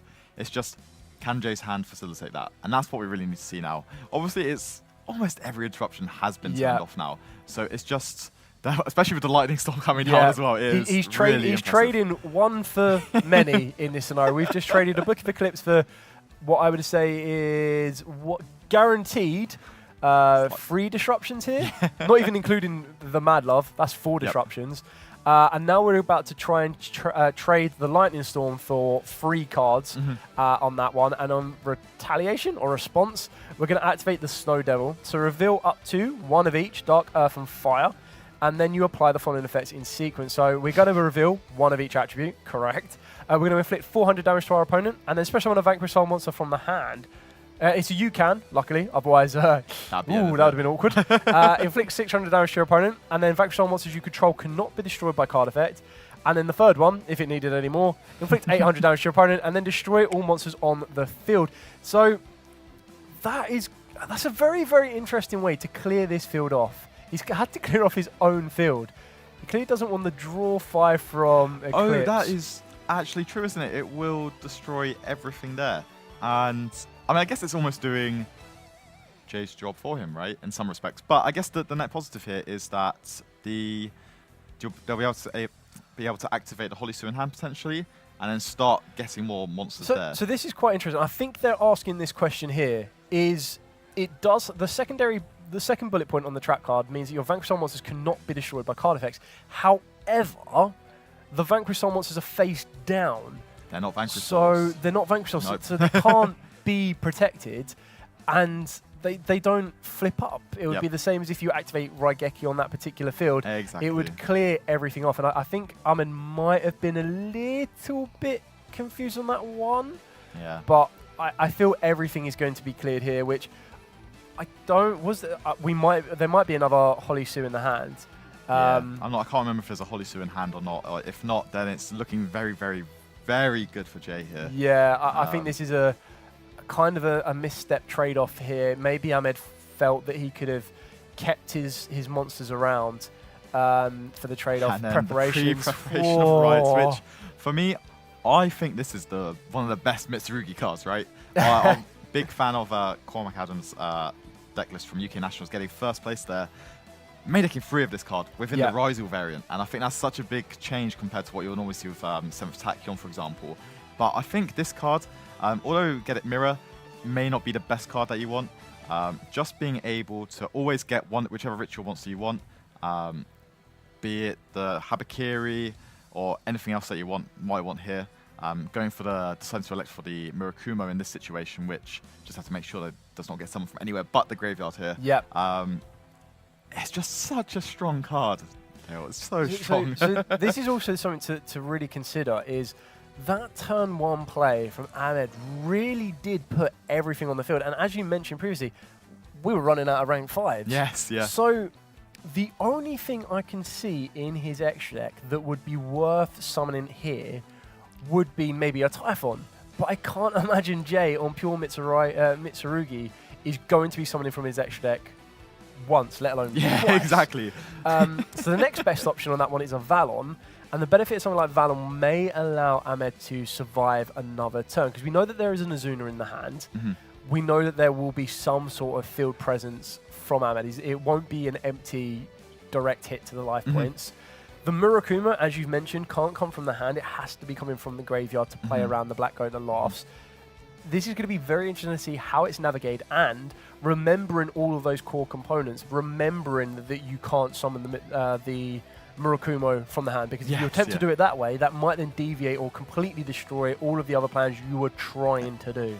Yeah, exactly. I think you've got it right there. And as you can see, he's just revealing some of the cards that he's searched this turn. And you can see there's the Mirror, there's the Habakiri, there's the Murakumo, and then there's the Prayers. And I think that combination, you can kind of see where Jay might be working towards in the next few actions, I would say. The Prayers, you contribute it off. That gets the Murakumo in the graveyard. And then the Mirror contributes to summon it back. And I think that's really important here.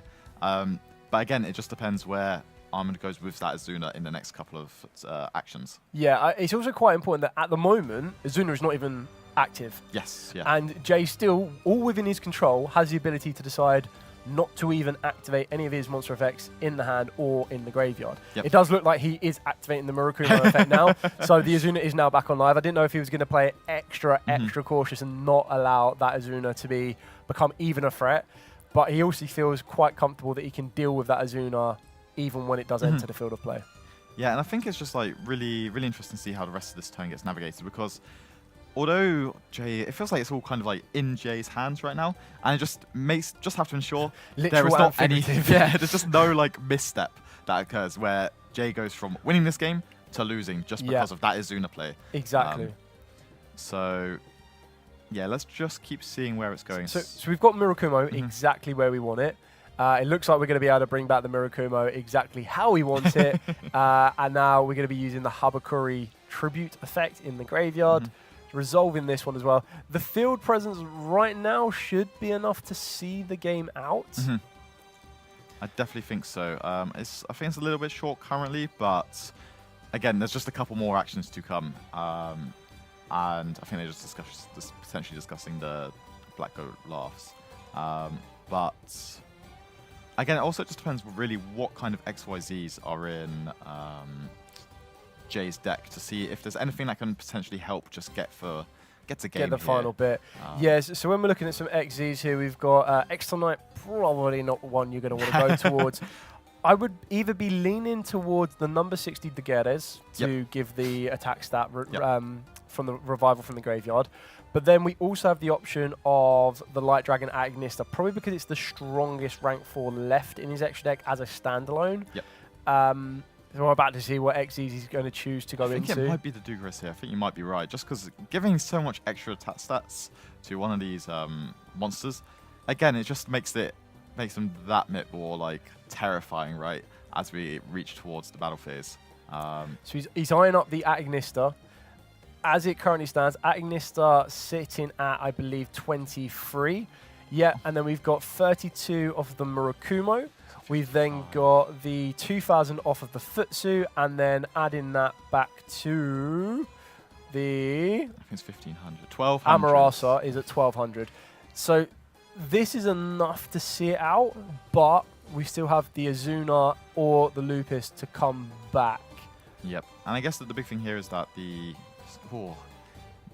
big thing here is, I guess, only one monster has been summoned from the extra deck, so we know that there's not really going to be a Typhon coming down, right? Correct. I do think that the Valon might just be the best play.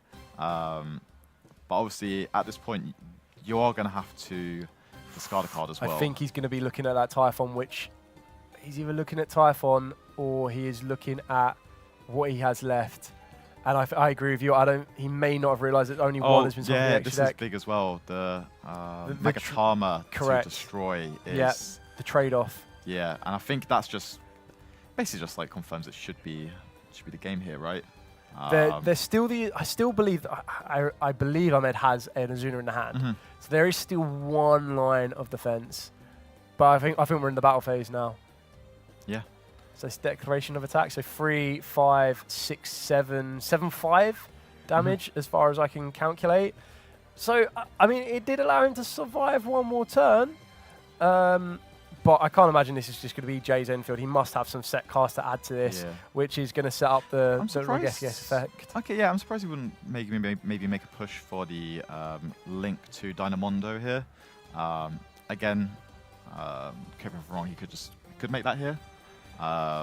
Yeah, but mate the Dynamondo. Has he Uh, clogged out his extra zone? Dynamondo's just one ritual monster and then yeah, any one other. monster, yeah. So it should be kind of okay to push into that. 2 monsters, including ritual, yeah. Yeah.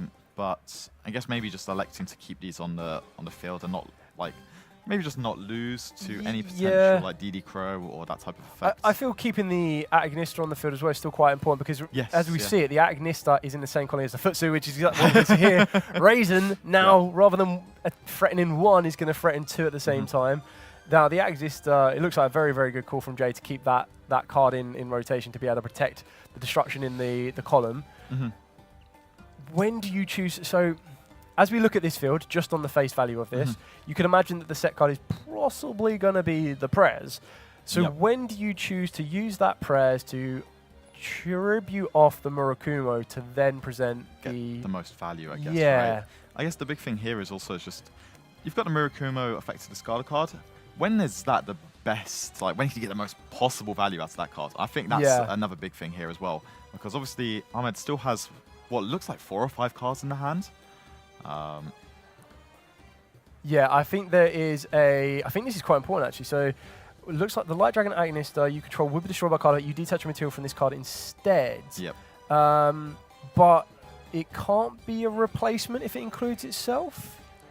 Yeah, you might be right here. I'm always, whenever it's any of those cards, I always think back to the old Proxy Dragon. Yes, exactly. That is the one I'm on. Proxy Dragon with Raigeki. Can it protect itself? Can it destroy itself? Yeah. All of those in between. So, but as you said, Ahmed still has a very, very full hand here. So a full hand of 5. We know one of them is the Holly Sue. Trying to see a bit of a glimpse of what else could possibly be in there. We're going to see the Borga on this one. Yeah, I'm quite surprised made by the aggressive Borga here. Jay now deciding to use the Murakumo to discard. Why do you think you'd go for the Borga here? I guess just maybe trying to force another draw through just to see what your options are before like trying to push further into the field. Yeah, I feel going for the draw, the draw off of the Borga, it could be quite valuable. It's also trying to remember exactly what is left in the extra deck. I think the resources are so incredibly burnt right now. That's true. For Ahmed that we're really kind of skating thin. And what we mean by that is, so the Pair Dice Smasher, probably not going to be that effective for you. Valon may not do a lot. I feel the best thing you could possibly aim for here is the Zeus. Yep. See, in order to get Zeus, all you need to do is attack with any Vanquish Soul monster, and then rank it up into the Vanquish Soul rocks. And then, sorry, you need to attack with an XZ. So you would need to get an XZ on the field first, which from looking what is left... Yeah, there's not many options left. I think Valon is the only XZs left that you could actively make that could declare an attack that's worthwhile. Yep. Got Rocker the Vanquished. Maybe not so much. No, I think he's already got all of the Vanquish Soul monsters he wants in rotation. The loss of the Vanquish Soul start is obviously quite big here as well, because there's no real way to get that back into rotation. And I guess it's just starving off potential attributes as well, right? Yeah. That's the big thing here. It's just, well, obviously a lot of cards in Ahmed's hand, but are they all the correct attributes? And that's the biggest thing about this deck, isn't it? And it's tagging in, tagging out. It's trying to summon the Caesar Valius here. I don't feel he has a dark in the hand. I think Borga was the only dark. So there's a Borga, there's a Raisin. Oh, no, there's one of each right there. So that's, but that's the Borga that's just returned to the hand from the field. Yes. So I mean that the Borga didn't reveal a dark to draw a card. So I think it's Holly Sue, Raisin, Borga, and the Caesar Valius is now on the field, and one unknown in the hand that we don't know.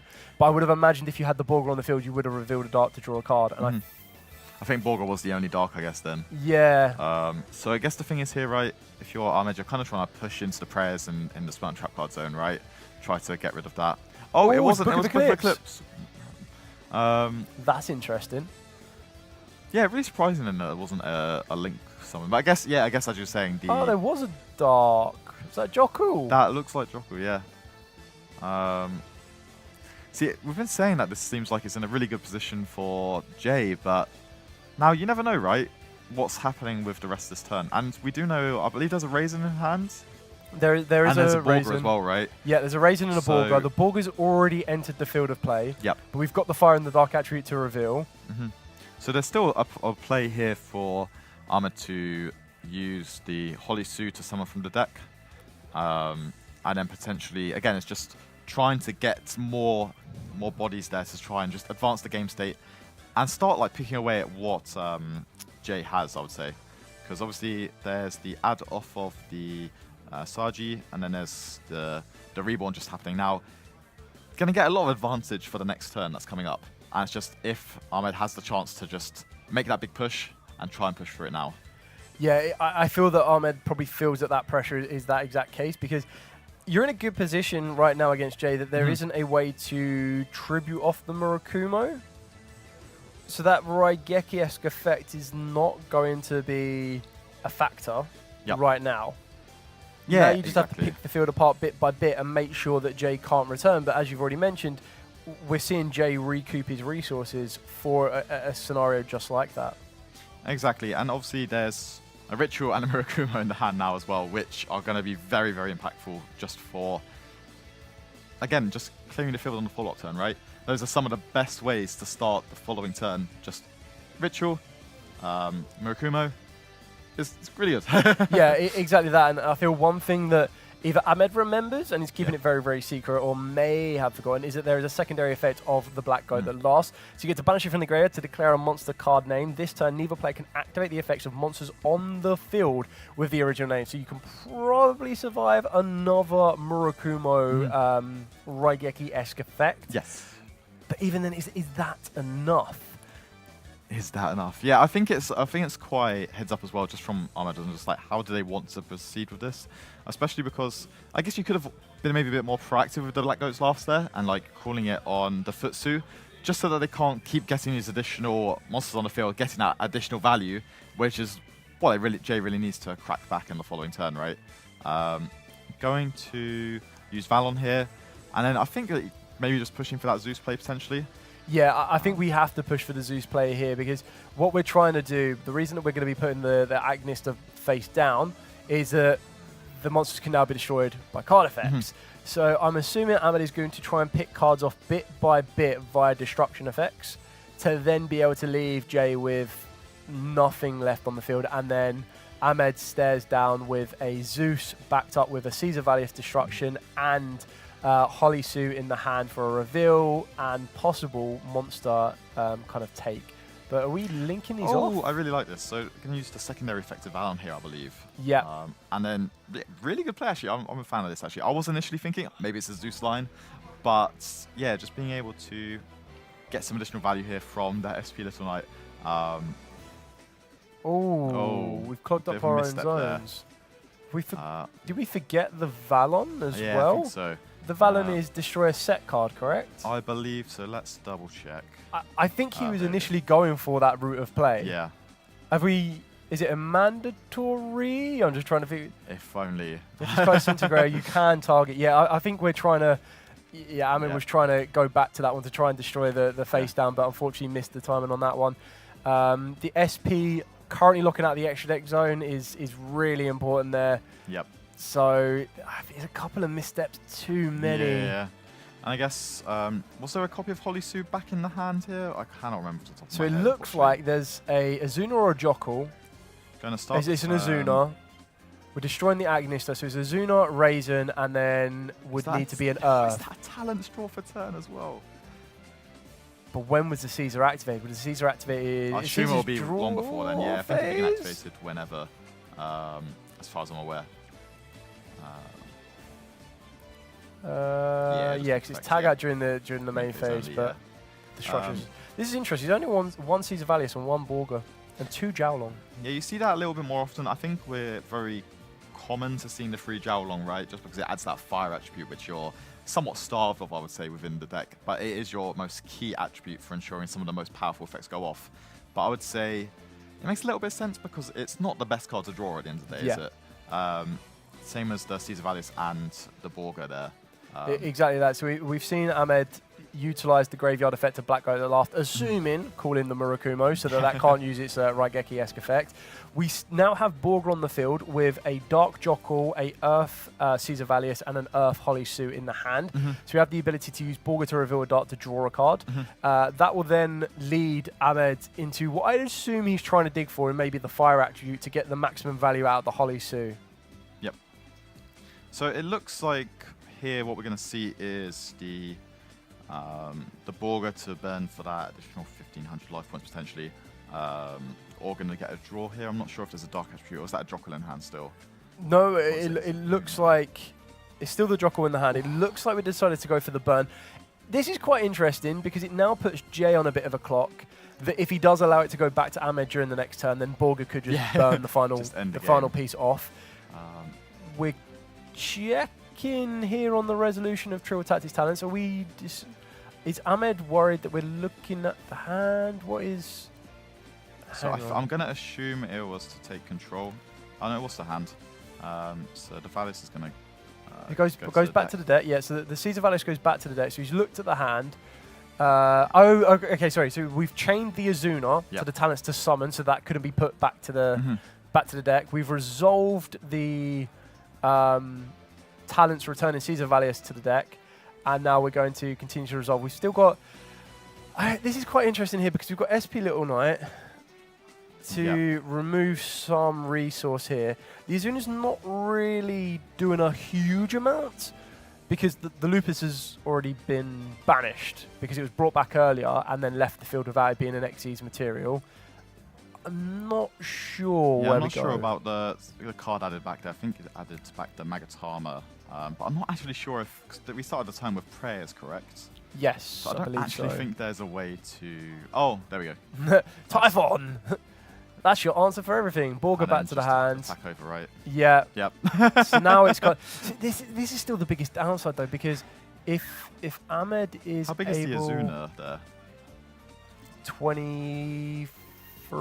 21. So it's just are we scooping up? Dracatel strategy, seeing them both being utilised with K9s. We've seen Mel on feature quite a few times this season as well. She has done incredibly well at all stages of the game. And then Luke Tyler himself is not a he's not a stranger to the feature match at all. And like you said, it's a very Luke Tyler style deck. I don't know what he'll think of that afterwards when he watches this back, but I guess we're about to find out and see exactly what kind of spicy techs he may be utilising to kind of personalise these for himself. So the die have been rolled. The all-important player to play that first card is going to be... I think, based on the facial expressions, I'm going to go with Mel here. Starting with Jokul, summon Azuna, which, when you're going blind, what do you think is happening here? But then there's a potential for the Dracotail to come out of nowhere here, I'd say. Yeah, I feel either... There's one or two outcomes on this one. Number one, Mel has bricked, not nice. Yep. And I say bricked, you've still been able to, present a Jockle and a Azuna to the field. The flip side of that is that you've opened up everything bar a Dracotail monster, which is quite annoying. Or you're being very respectful of interactions to protect your Dracotail kind of cards, and you're going to want to go into a Ripper first. So we're going directly into the Ripper. We've already kind of droll checked. Yep. It looks like we might try and check for a Imperm, a Veiler, or an Ash, keeping in mind that we do not have Lupus under the Ripper right now, so it is susceptible to being targeted. We're going to be revealing the Holly Sue with the Raisin to summon the Holly Sue down to the field.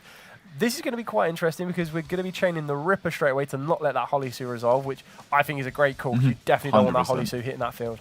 I guess following that, where do you think you go from here? Oh, okay. The Azuna there, this is kind of like, it's like almost like checking, right? Yeah. So you kind of don't mind if they interrupt the Hollysu there, because this Azuna is going to be so really powerful, right? Because it's not only really stopping the additional search, but also just stopping that that extra interrupt going back into your turn as Luke. Yeah, as Luke's about to find out, I mean, I think we're basically just going to be trading Ripper for Ripper. Yeah. And this is still really quite good in the sense that I don't know if I would like to think that Luke maybe knows what Mel's on and vice versa at this particular point. As it currently stands, it could be a very, very direct mirror match. But I did see what looked like a Ketu Dragon Tail in the hand, so I feel Mel was just being very, very protective here. We're going to be utilising the Ripper effect as search, which I think is a really good option here because, again, when you're trying to use just your Jockle, Posher Azuna is checking everything that Luke is trying to do. And remember, Mel has not used her Lupus in the graveyard, so that can still enter the field of play and still cause an issue for Luke. And I guess the other thing is like, you still summon the normal summon the Azuna here as well, right? I believe. Correct. If your opponent has 2 monsters in the hand, 2 cards in the hand, you can Yeah, draw some so of them then I out. guess that's just like another way to get to another rank 5 option potentially. This is very good because we've now traded the Ripper and we still haven't revealed any. I think we're going to see a Ketu. Oh, this is amazing. Yeah. We've been able to trade the Ripper off. The biggest benefit of Ketu is because our opponent controls the monster, you can actually fuse with the card you choose to search. Yeah. Which is amazing because it's now going to turn whatever gets searched, whether that be a Lucius, and we haven't even used one. Oh, The Ash Blossom and Duelist thing. I was going to say, this is like the biggest thing here is if that Ketu does resolve, it feels like it's very, very strong for Melder. Yeah, if that Ketu would resolve, we would have been in a very, very good position. But now, we're still going to be able to go for the Lucius. We're still going to be able to get access to the Feymana. Feymana itself will become a Fusion Summon-esque card, which is exactly what we're going to see here. The Feymana is going to get discarded to fuse. We're going to be using a Fualos, a Lantern, and then the Lucius on the field to go into the Arfulion. We've now got the ability to trigger the effect. Unfortunately, only using two in the hand. We're going to be able to trigger the effect of the Arfulion is going to be targeting the Feymana and the Lucius to add them back to the hand. I can imagine that Chainlink 2 will be the Lucius to set the Rahu Dragon Tail, and that's pretty much going to be it. But you still got the Rahu Dragon Tail, which is insane. We already know how good this is, because you can use the Feymana as fusion material in the hand now, so you get another set. You'll use a Dracotal monster that you haven't used previously in the deck, which could be something like Pan, because Pan does not target to destroy. We're also going to be presenting another rank 5 to this field, and which is very important that you do this first, because once you activate Rahu Dragon Tail, you're going to be locked into fusions. It just feels like Luke may have even just lost already. It feels like there's so many pieces of interaction that have already been generated on this initial turn by Mel, and yeah, this Rahu resolving, it feels insane. Maybe I'm just wrong. Yeah, I mean, the Rahu is definitely going to be very, very good here to resolve.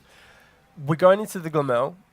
We are going to be utilizing the Urgula's effect in the graveyard, and then I can assume chain the Glamel, but to destroy, we're going to be using... Ooh, we're going to attach the C1? Did we just rank up? Aren't we? No, I think it's we just attached the material. Yeah. So attached the material and then absorbed up the Ripper. Very, very good here. Then we're going to be using the Urgula and the Feymana to set a monster return and a spell negate. This is quite impressive. Like, this was all came off of an Azuna plus a Jockle. Yeah. And well, of course, we did have other Dracotel cards in hand, but we've been able to see that Luke was on the Vanquish Soul, that Luke was playing the Holly suit. We've been able to take away his Azuna and his Lupus. We've also then been able to take away an Ash Blossom. So now there are a couple of attributes that are now no longer going to be in rotation for Luke to utilize for his Vanquish Soul strategy. We're going to be able to trade our trap card for a draw and a negate, and then trade the other trap card in the form of the Horn for a return and a draw.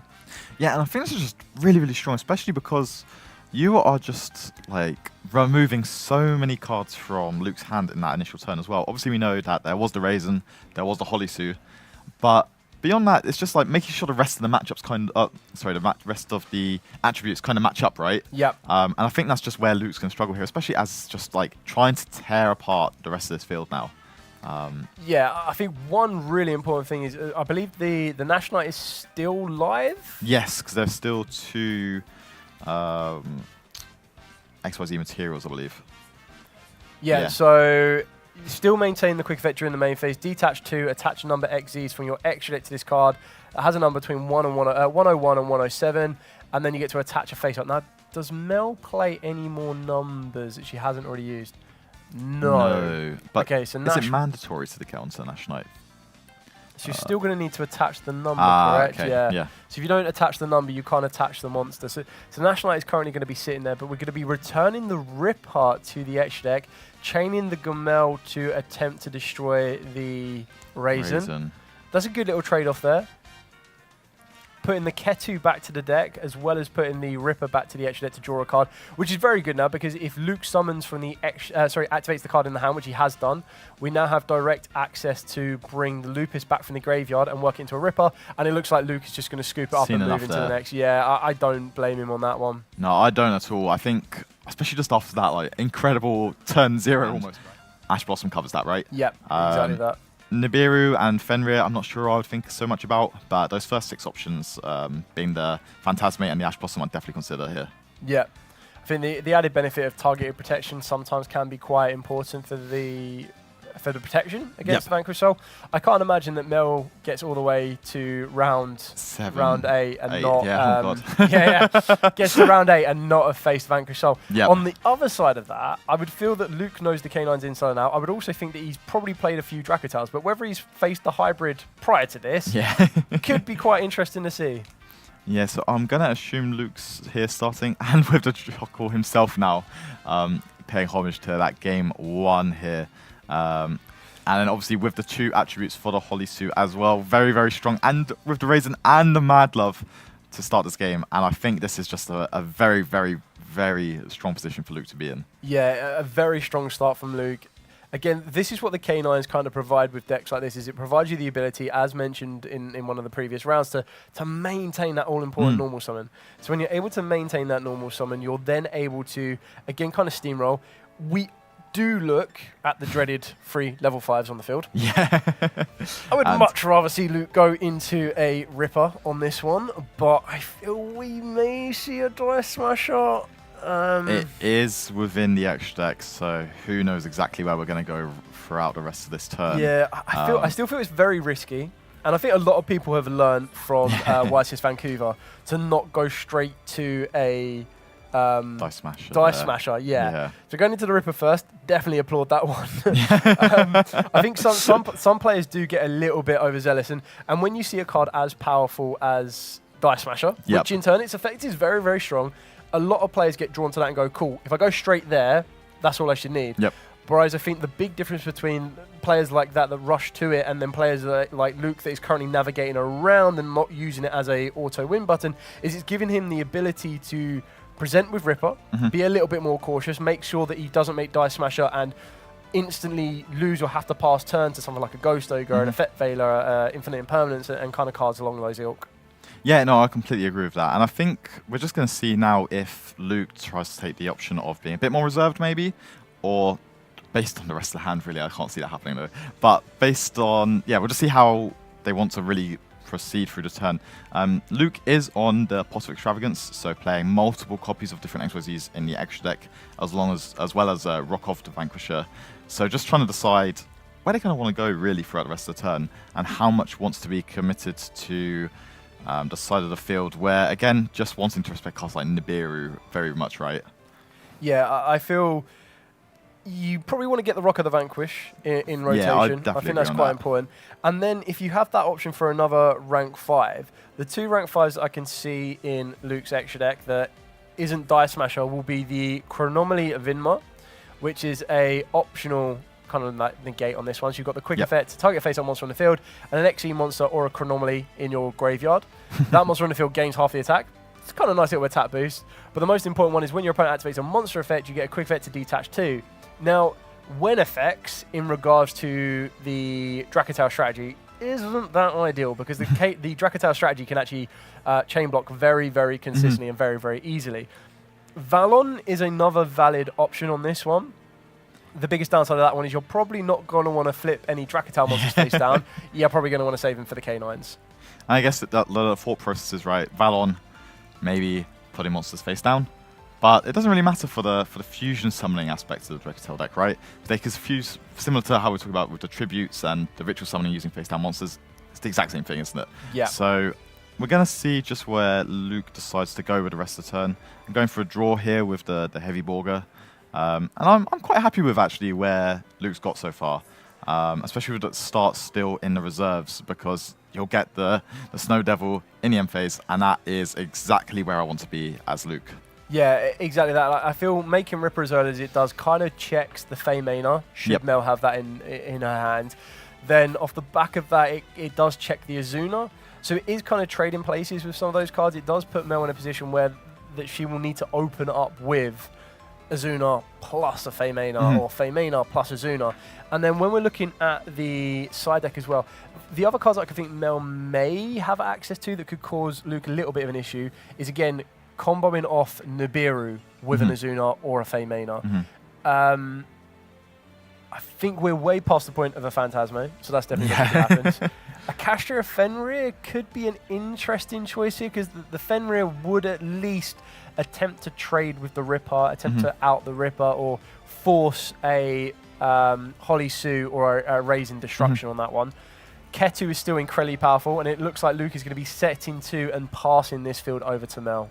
Yeah, I think either of the Draco spells are really, really powerful here, if unchecked. When we're looking through Luke's hand throughout the turn, there wasn't an Ash Blossom, or at least there wasn't a revealed Ash Blossom, right?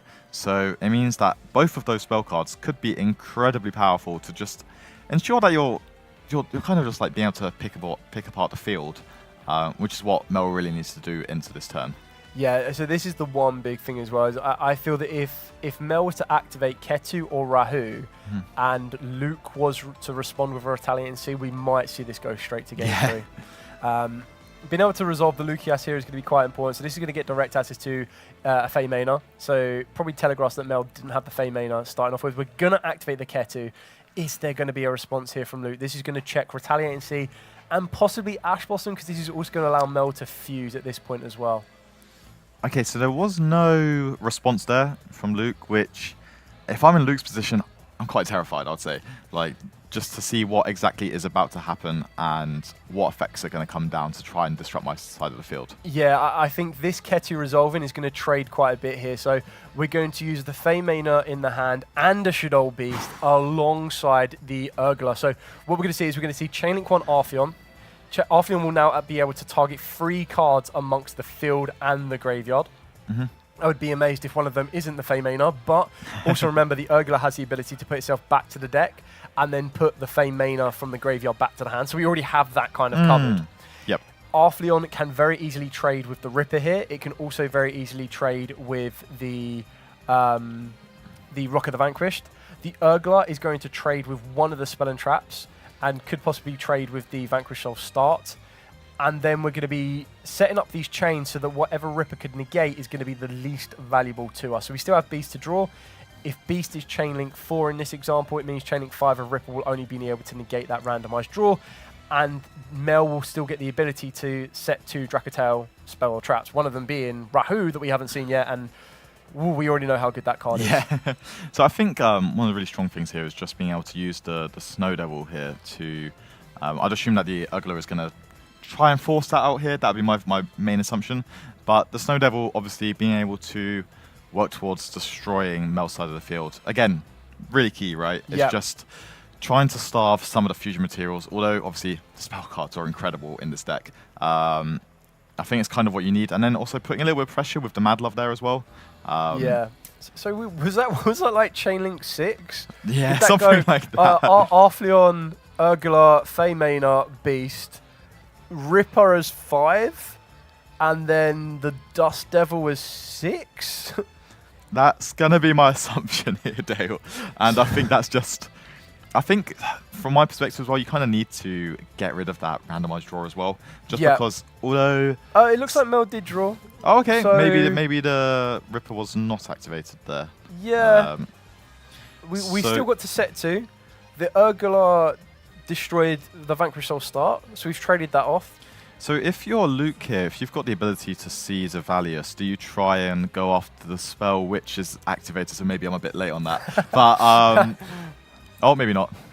Nope. No. Okay. Yeah, I think the Rahu is definitely going to resolve here. Yep.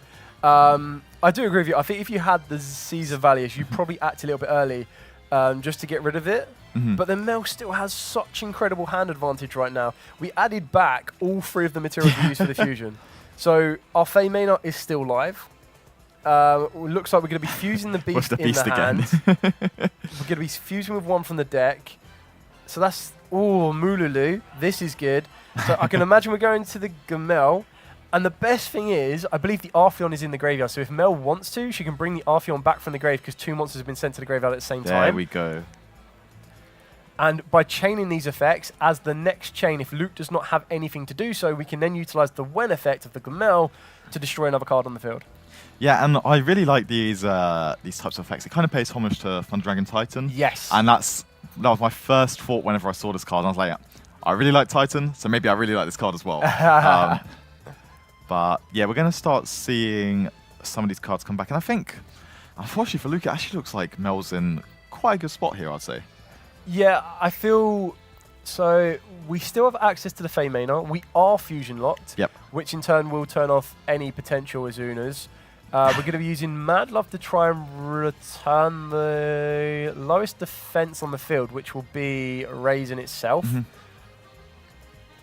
But I guess either way, you just kind of want to chain block that card here, right? Yeah, That's kind of what you're aiming whatever. for. You definitely want to stop that Gamel from destroying, because that set card is the one card that we don't know what it is. The fact that Luke has tried to protect it is still going to be very, very important here. It looks like we're resolving the Moolulu, non-target negation of the Mad Love, bringing back the Artheon because 2 monsters were sent to the graveyard at the exact same time. We've used Ketu, we've used Rahu, we've used our normal summon. We have enough attack stats on the field, and yeah, that hand is crazy. 6 cards left in hand after all of that. I'm seeing the real appeal of this deck now throughout this tournament. I know we've had a couple of rough rounds with it, but maybe this is why Mel is doing just as well.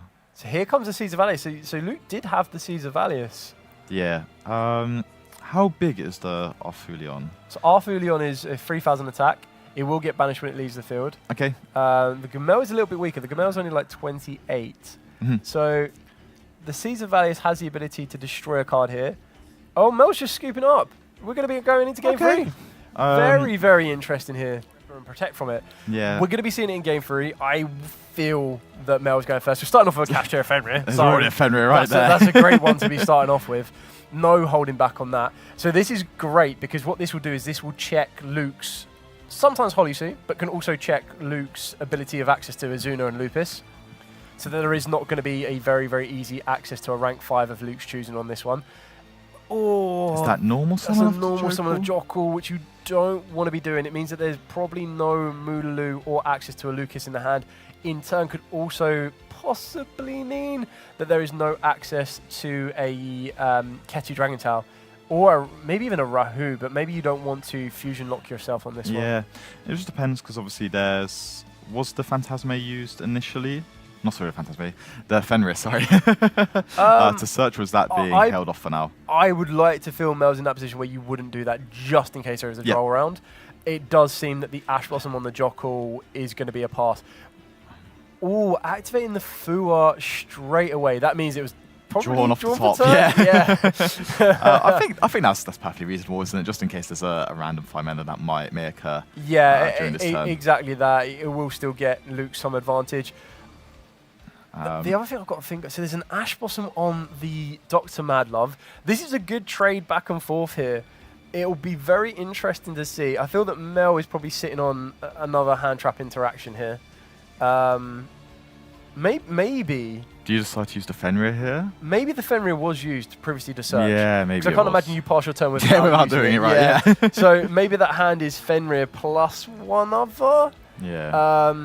We can deter that it's probably not a Lukias, a Moolulu, a Feymana, or a Ketu, or even a Rahu. Yeah. So maybe it's one of the Shadow cards that have been located within the list, or one of the larger Dracotail monsters potentially. Potentially, yeah. I mean, if it was an Azuna, you could have summoned it down with the Jockle. Exactly. Even with a Beast, you could have summoned that down with a Jockle. Yeah, as well. that's true. So it does like condense the amount of cards it could be, I guess. It does make it very, very difficult. Maybe it's a Fur. No, I can't imagine you keep a Fur or a Perulia in. Either way, Lupus is coming. He's entering the field of play for Luke here. No summon from the extra deck yet, so that's not going to be an easy Typhon for sure. We still have Dr. Madlove can turn into Rock of the Vanquished. I guess the thing's right. The Fenrir hasn't been used yet, right? And I think it just depends really how long that's going to get held on to, because I guess it's quite hard to decide, right? Because I guess the Madlove and the Lupus don't really pose any kind of threat. No, I think right now there's no way to easily. Like, you're not in a trade-in position. Yeah. The Jockle's still quite annoying itself as well, because being 2,000 attack and 1,900 defense, it kind of does trade quite nicely with the Lupus as well, even though Lupus is 2,300. But the Madlove currently can't get rid of anything, And unless we want to use Mad Love's effect to reveal the correct attributes in the hand to return a monster with the lowest defense on the field, which would be the Lupus at this particular point, I would imagine you would have done the reveal of the materials before you put Lupus on the field. So, Mad Love into Fenrir? This makes a little bit of sense because it seems like... reveal? Are we revealing the dog, or are we using Borga to return? But Borga's return is during the main phase, correct? I think it might or is be this a the different Mad Love? effect of Yeah. Mad Love. Dark face-up monsters on you control lose 500 attack and defense. Oh, okay, so he's using that during the damage Step, I guess. Yeah, this is why I Yeah. value Luke Tyler Yeah. very highly here. Just Moving into showing- main phase 2, returning the Mad Love to the hand, Getting revealing the additional Mad Love draw. to draw a card. If we pass, no, we haven't even passed. Vanquish Soul start. Mel shaking her head there. Yeah, that draw off the top deck is incredible, pretty really, when crazy. you think about it. Yeah, pretty crazy. So Vanquish Soul start. I assuming we can add the Razor. We don't even need to add Razor. You can add Holly Sue. You can add Jiaolong. Yeah, this seems really good, really.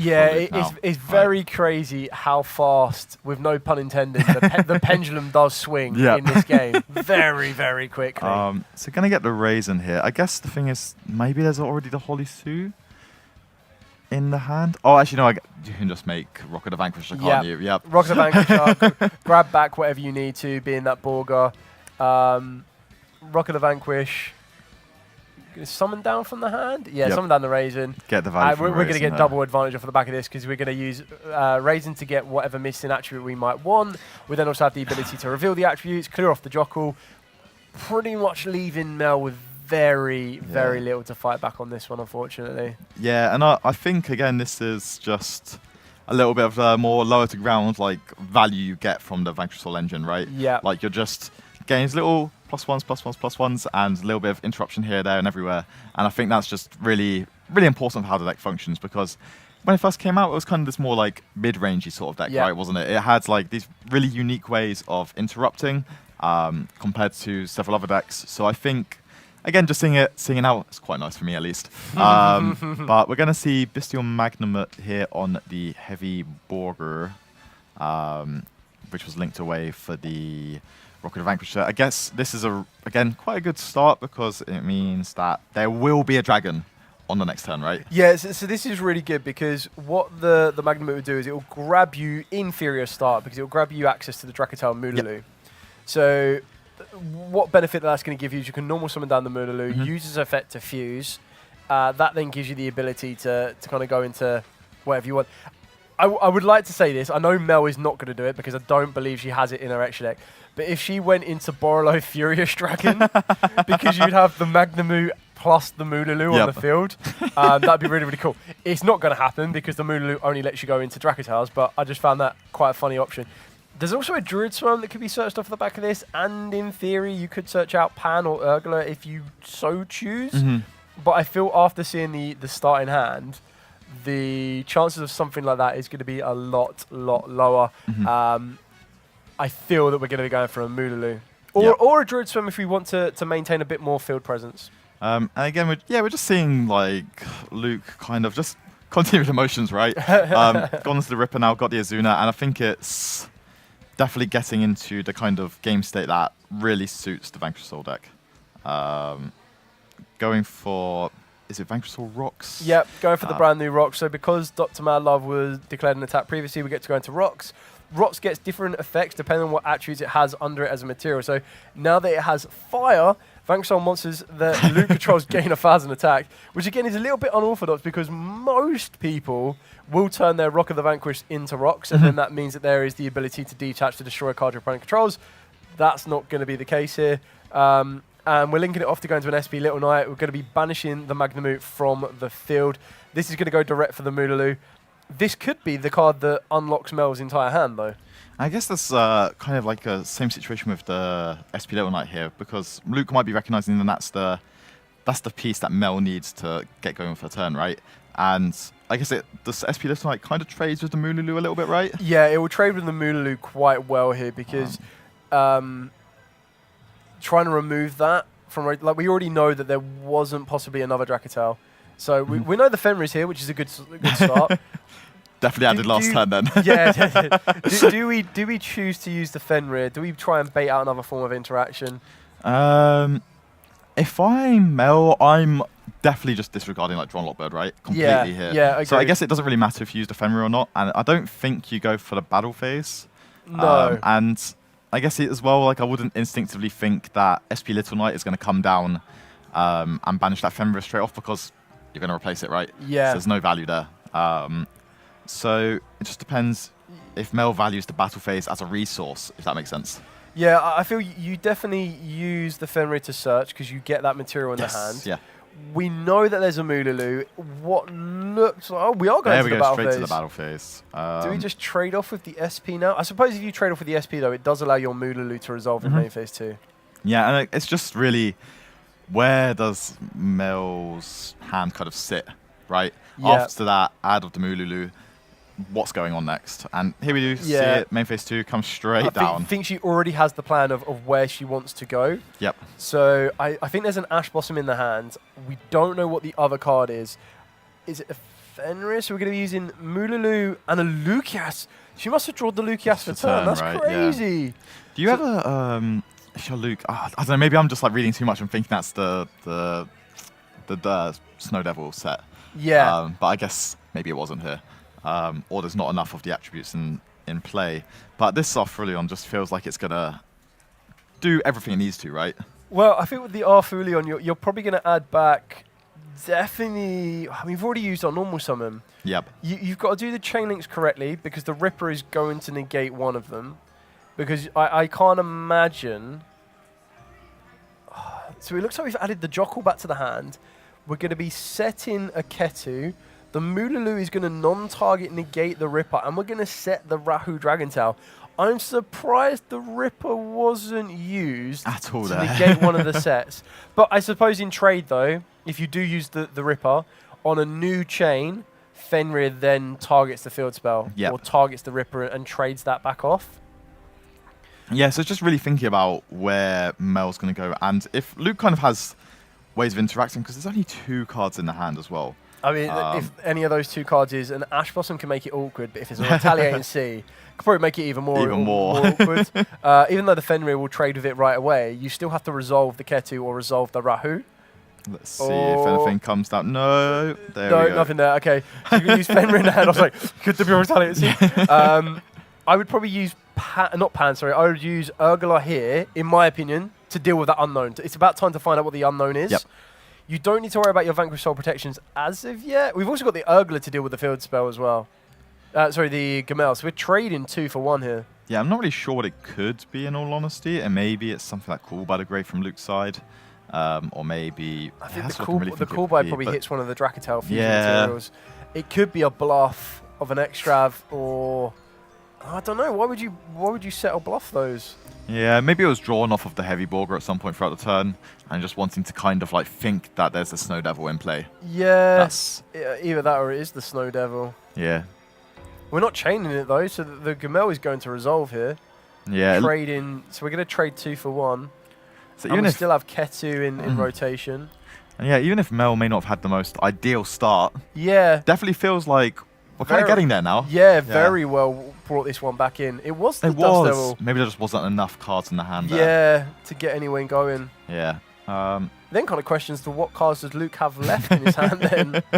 I think there might have been a copy of the Raisin from the beginning of the turn, but yeah, it's kind of swings and roundabouts, isn't it? I definitely thought it was looking like it was going to be in Luke's favour after that really like that Magnum seems to have just changed the scope of this completely. Yeah. I guess it just like screams the power of the Bestial Magnum, right? We've seen it for several years now, right? Yeah, just how strong it is. and not in just these dragon type decks, but across the board, even in Luke's deck himself. So yeah, I mean, activating here. So Ketu is going to get you access to your Feymanus. Your Feymanus is now going to be in rotation. We're going into the Secreon Dragon. There we go, jumble up. This one's, I really like this card right now, this format. I think it's so good. It's not so great into the Vanquished Soul because it's not going to be able to stop them using their dragons and spellcasters. But what it is going to give Mel the ability for is putting a spellcaster or a dragon back to the deck and then summoning back a spellcaster or a dragon. So in this scenario, we're going to be adding back the Moolulu to the field, which is great because it now sets up another quick fusion during Luke's turn. We're then going to be able to put the Lucias back to the deck or resolving the Ketu to grab hold of the Lucias as well. So we have so much more resource available to us now. Yeah, and it's definitely just feeling like, I'd say it just swings, like power swings, and looks like some of these players have just put Mel in a very commanding situation, I'd say, and position, just heading into what probably should be some of the final turns of this game. So I believe the turn is over now, and we're going back into Luke's turn. And it's just what can be done here. Obviously, there is the Rocket of Vanquisher and the Ripper still available on Luke's side of the field, but what do they really mean? Yeah, I don't know how effective they are going into this turn. Ripper's currently negated because of Moolulu. Yes. So the Ripper is no threat to Mel whatsoever, apart from maybe declare an attack and then move into Zeus. Yep. The trap card along Mel's spell and trap zone is going to trade nicely with any attack position monster that enters the field of play. We still have, if any monster effect is activated by Luke, that Fenrir is lurking, ready to kind of trade off. The Moolulu also still has the ability to work its way into the Arfulion or a Gamel. So again, there's a lot of trading to go on back and forth here. I think it's really going to come down to if this prosperity resolves, and if it does, what Luke sees. Yeah. And it's not going to resolve. It's not there at all. So yeah, the Ash Blossom Joy Spring, quite devastating, I'd say. And I really like that this deck can just keep adding it back and adding it back, right? Yeah, exactly. That's why I kind of like hand traps such as like Valar that aren't once per turn, and even DD Crow are incredible in a Dracotale strategy because being able to use the Arfulion not to just return cards from the field to the hand, but also to return cards from the graveyard back to the hand, it's just pretty insane. It's just, I really, really like this format, just how all of these cards are. It's not like that I'm making this negate and that negate and this negate. It's all of these really like niche interruptions which they're just generating value, and that's really fun about Yu-Gi-Oh! Just how all of this generated value can equate to something down, turn 2, turn 3? Especially with this Fenrir, for example, we've seen how strong it's been. Interesting on the Fenrir that we chose to target the Ripper. Now, even though it had Lupus as material, remember, it was negated via the Moolulu. Yep. And that is going to allow it to kind of still be affected, which is really, really important. That's why Moolulu is such a good card in the Dracotale strategy. And then it's for the entire turn. It's not until the end of the turn, so it's from that point on. So anyone that's like, oh, isn't Moolulu till the end of the turn? No, it's permanent. I am surprised that Rock didn't get targeted there, because I didn't feel that Ripper was really posing that big of a threat. I guess that the thing with the Ripper being removed from play is that the Ripper kind of, it doesn't pose much of a threat, but it is that XYZ. So it's just like turning off one option for Luke to be able to just go for that battle phase, go for that swing, and maybe Mel just wants to decide if she wants to hold on to like that quick fusion play, right? Does that make sense? Yeah, I mean, 100% you wanna protect the Moolulu. I completely get that, but I also feel that putting the Lupus back into the graveyard could be quite risky here as well, because we're now going to use the Feymaner. We're going to fuse with the Lucias and the Dragon. We're going to work our way into... Ooh, this is interesting. This is what I like about this. This is how you're going to deal with Lupus. So we're going into the Mysterion, the Dragon, Crown. It can't be used as fusion material, so if Luke plays Super Poly, no bueno. But if a monster uses its activated effect to special summon itself or a monster with the same original type, except during the damage step, you target one of those special monsters and banish that monster, and then all monsters of the same type. So, if Lupus does decide to utilize its effect to summon itself back to the field, this can then trade off and get rid of it. It's basically like another way of a Fenrir. Yeah, and I just think it's always about generating that extra just like negate or like interruption, right? And although it's like traditionally not negate, it's just like layered interruptions, and I'm really enjoying watching this, especially with some of these cards that we may not have seen from different Dracotale strategies earlier throughout the day. Yeah, as a duel, this is very good back and forth. And as you mentioned right at the start, two very established duelists. Both of them know the games inside and out. Luke showing the quirkiness by trying to uncover some of those effects of Mad Love that not many people instantly go to. But then also Mel being a little bit more creative on this one, putting together the Dracotel K9 strategy, but then also being able to utilize the Mysterion, being able to utilize the ability of the Moolulu. It really is nicely working here. And we're going to be revealing a Fire in the Dark for the Holly Sue. The Holly Sue is currently targeted to be banished off the back of the Mysterion. Also, keeping in mind there's 3 minutes left on the clock, and Luke is currently down on life points. But there is that forever scary. It's only 1,500 life points down, and that is something that Luke can make up for with the heavy Borger that has just been special summoned here. Obviously now, I guess Mel's just thinking a little bit more on what the next route is. Where do you think the next big play is, with the Jowlong also being special summoned to the side of the field? Yeah, so I feel we've still got the Dracotel Horn, so if anything is of massive threat, we're going to try and return that back to the field. Yep. We still have the Moodaloo. Have we already used the Arfulion this turn? I don't believe Arfulion has. Turn. So we still have that to become a disruptive force, should we want to. Looks like we're going to be using this now. Do we go Gamel to destroy, or do we go Arfulion to return resource? Is going to be a very, very interesting choice here. So Luke's revealed the Dark for the Borger to draw a card. So that gets rid of the burn. Maybe he didn't have the attributes to complete the burn. That might be the difference. Do you think that was maybe a little bit premature there, just with the Gulamel coming down now, which it's going to kind of go unchecked maybe, unless there's another card Luke is holding on to. Yeah, very good point. With Borger, it always gave you that option to stop that happening. So as we're building this, we are using the Gamel to trade off the Jowlong. Then we're going into, so we're setting the Rahu, using Moodaloo to negate the Borger, which is really important because it now means that the Borger needs to leave the field and then enter the field of play again to be reactive. The Arfulion that's been summoned back from the graveyard will be banished when it leaves the field, unless it's used by overlay material by some magical way by Mel. 1 minute left on the clock, and I think Luke's going to scoop it there. I think he's seen it that he can't really get the final bit of burn on the Borger without the right build as well, I'd say. Yeah, it's definitely an interesting lineup from what we're used to seeing from the Malice strategy.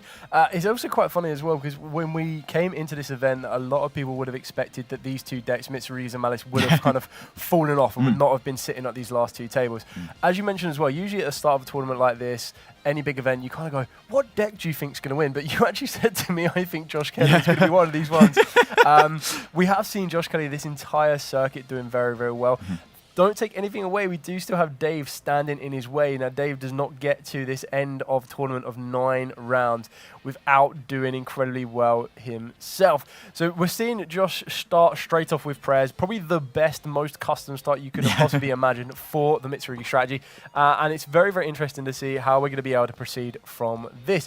Because one big thing that we mentioned at the start is how respectful are you going to be of these older strategies? And I keep saying older as if they're like really retro style decks, but in general, decks like Malice and Mitsurugi had kind of been considered to have been pushed to the forefront. We do see that Josh does not have Artifact Lancer, but we do know that the Mitsurugi lineup that he has decided to go with is still very, very good into the Malice strategy. One common thing that both these decks having been played, both of them are on Dimension Shifter. So yeah, Josh Kelly won in the UK circuits, hot off a top 16 finish at the EUWCQ, as well as, I think it might have even been another top 16 at UK Nationals this year. So at Euros this year, he was able to make top 16 with a very similar list, I believe, of pure Mitsurugi. So it's really good to see him just forcing his way through this tournament, currently 8-0. And yeah, we're just going to see how we navigate from here. Exactly that. So Josh has already kind of faced the Dominus Impulse. Again, when you get to a period like this, whether you know what your opponent's on or not, especially with over 300 players, you can't know exactly what every single player is going to be on. But when you see a card like Duelist Impulse, you're able to narrow it down quite a bit. That he's either going to be in a mirror matchup, which he's already faced previously, or he's going to be in a possible Malice matchup. Maybe even a Lunar Lights, you never know, that could really surprise him. But he is not even missing a step or missing a beat on this one. We're going to be carrying it back through, going into the Gallant Granite, going to guarantee ourselves that access of Nibiru, the Primal being in the hand. I do love this interaction with, not the fact that you could just directly get access to Nibiru, but the fact that Nibiru will allow you to, even without access to something like prayers, even without access to being able to tribute off your own cards, you go, okay, that's fine, just summon 5 times, not only will I tribute your cards, but I'll tribute mine as well, and be able to bring them back into rotation. Yeah, exactly. And I think, I really love that it's like making that like kind of prioritization on getting Futsu access, bringing out additional copies of Murakuma later in the turn. Just the Futsu feels like such a strong card because it just guarantees like you feel very safe, right? If that makes sense. Yeah. No matter what happens within the game, you just feel like this Futsu is going to keep generating me card advantage, and I'll get there eventually, right? Yeah, exactly that. And I think this was the one big question mark we had moving into this particular period of the game. So usually you can look at what else is going around in the environment. You can kind of see that, you know, Justice Hunters is going to be presenting us with these particular decks, but there is one big thing that we have that the other side does not, and that is being a TCG exclusive of the Mitsurugis. So this is kind of an unknown path to tread, I suppose, in regards to the format. So very, very interesting to see, and they're definitely well around in the circuit, as is Malice. Dave is just sitting there taking it all in at the moment.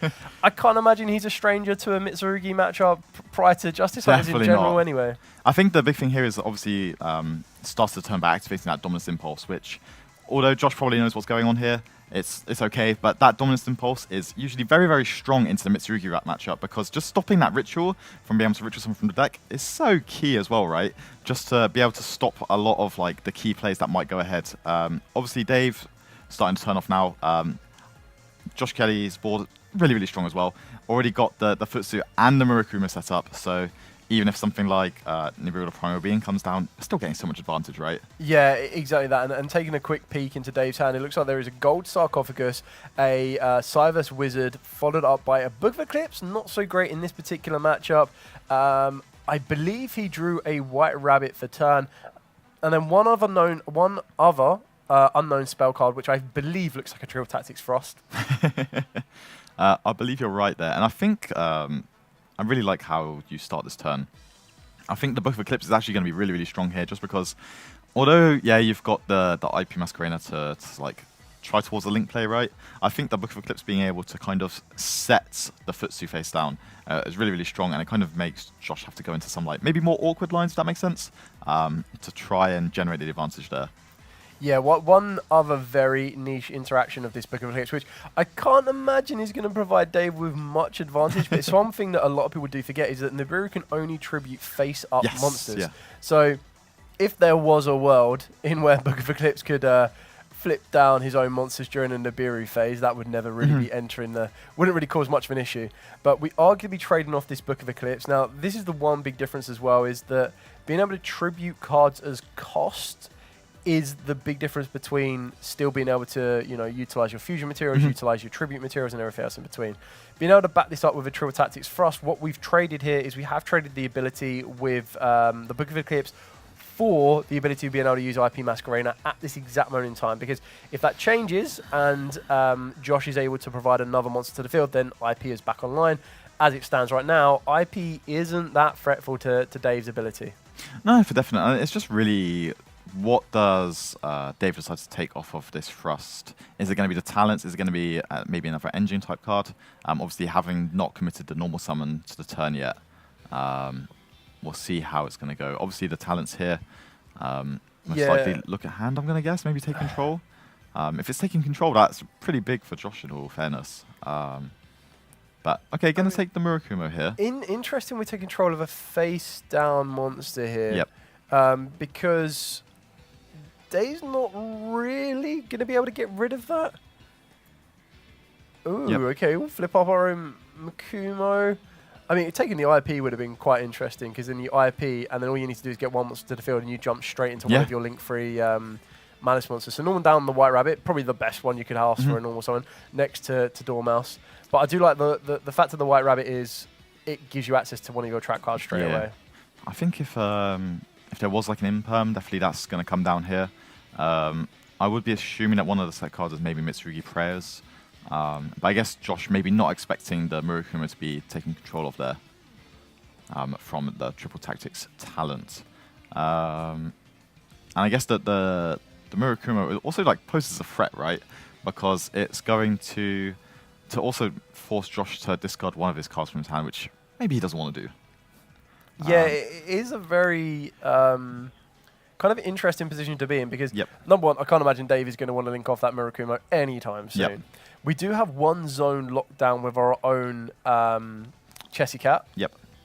We're working our way through. We're kind of limiting ourselves to the amount of extends. We do know, I believe there's still a wizard in Dave's hand as well, so that's going to allow him to extend that bit more. But how much can you hold off of not using that Murakumo? The other big thing here is that is summon number 5.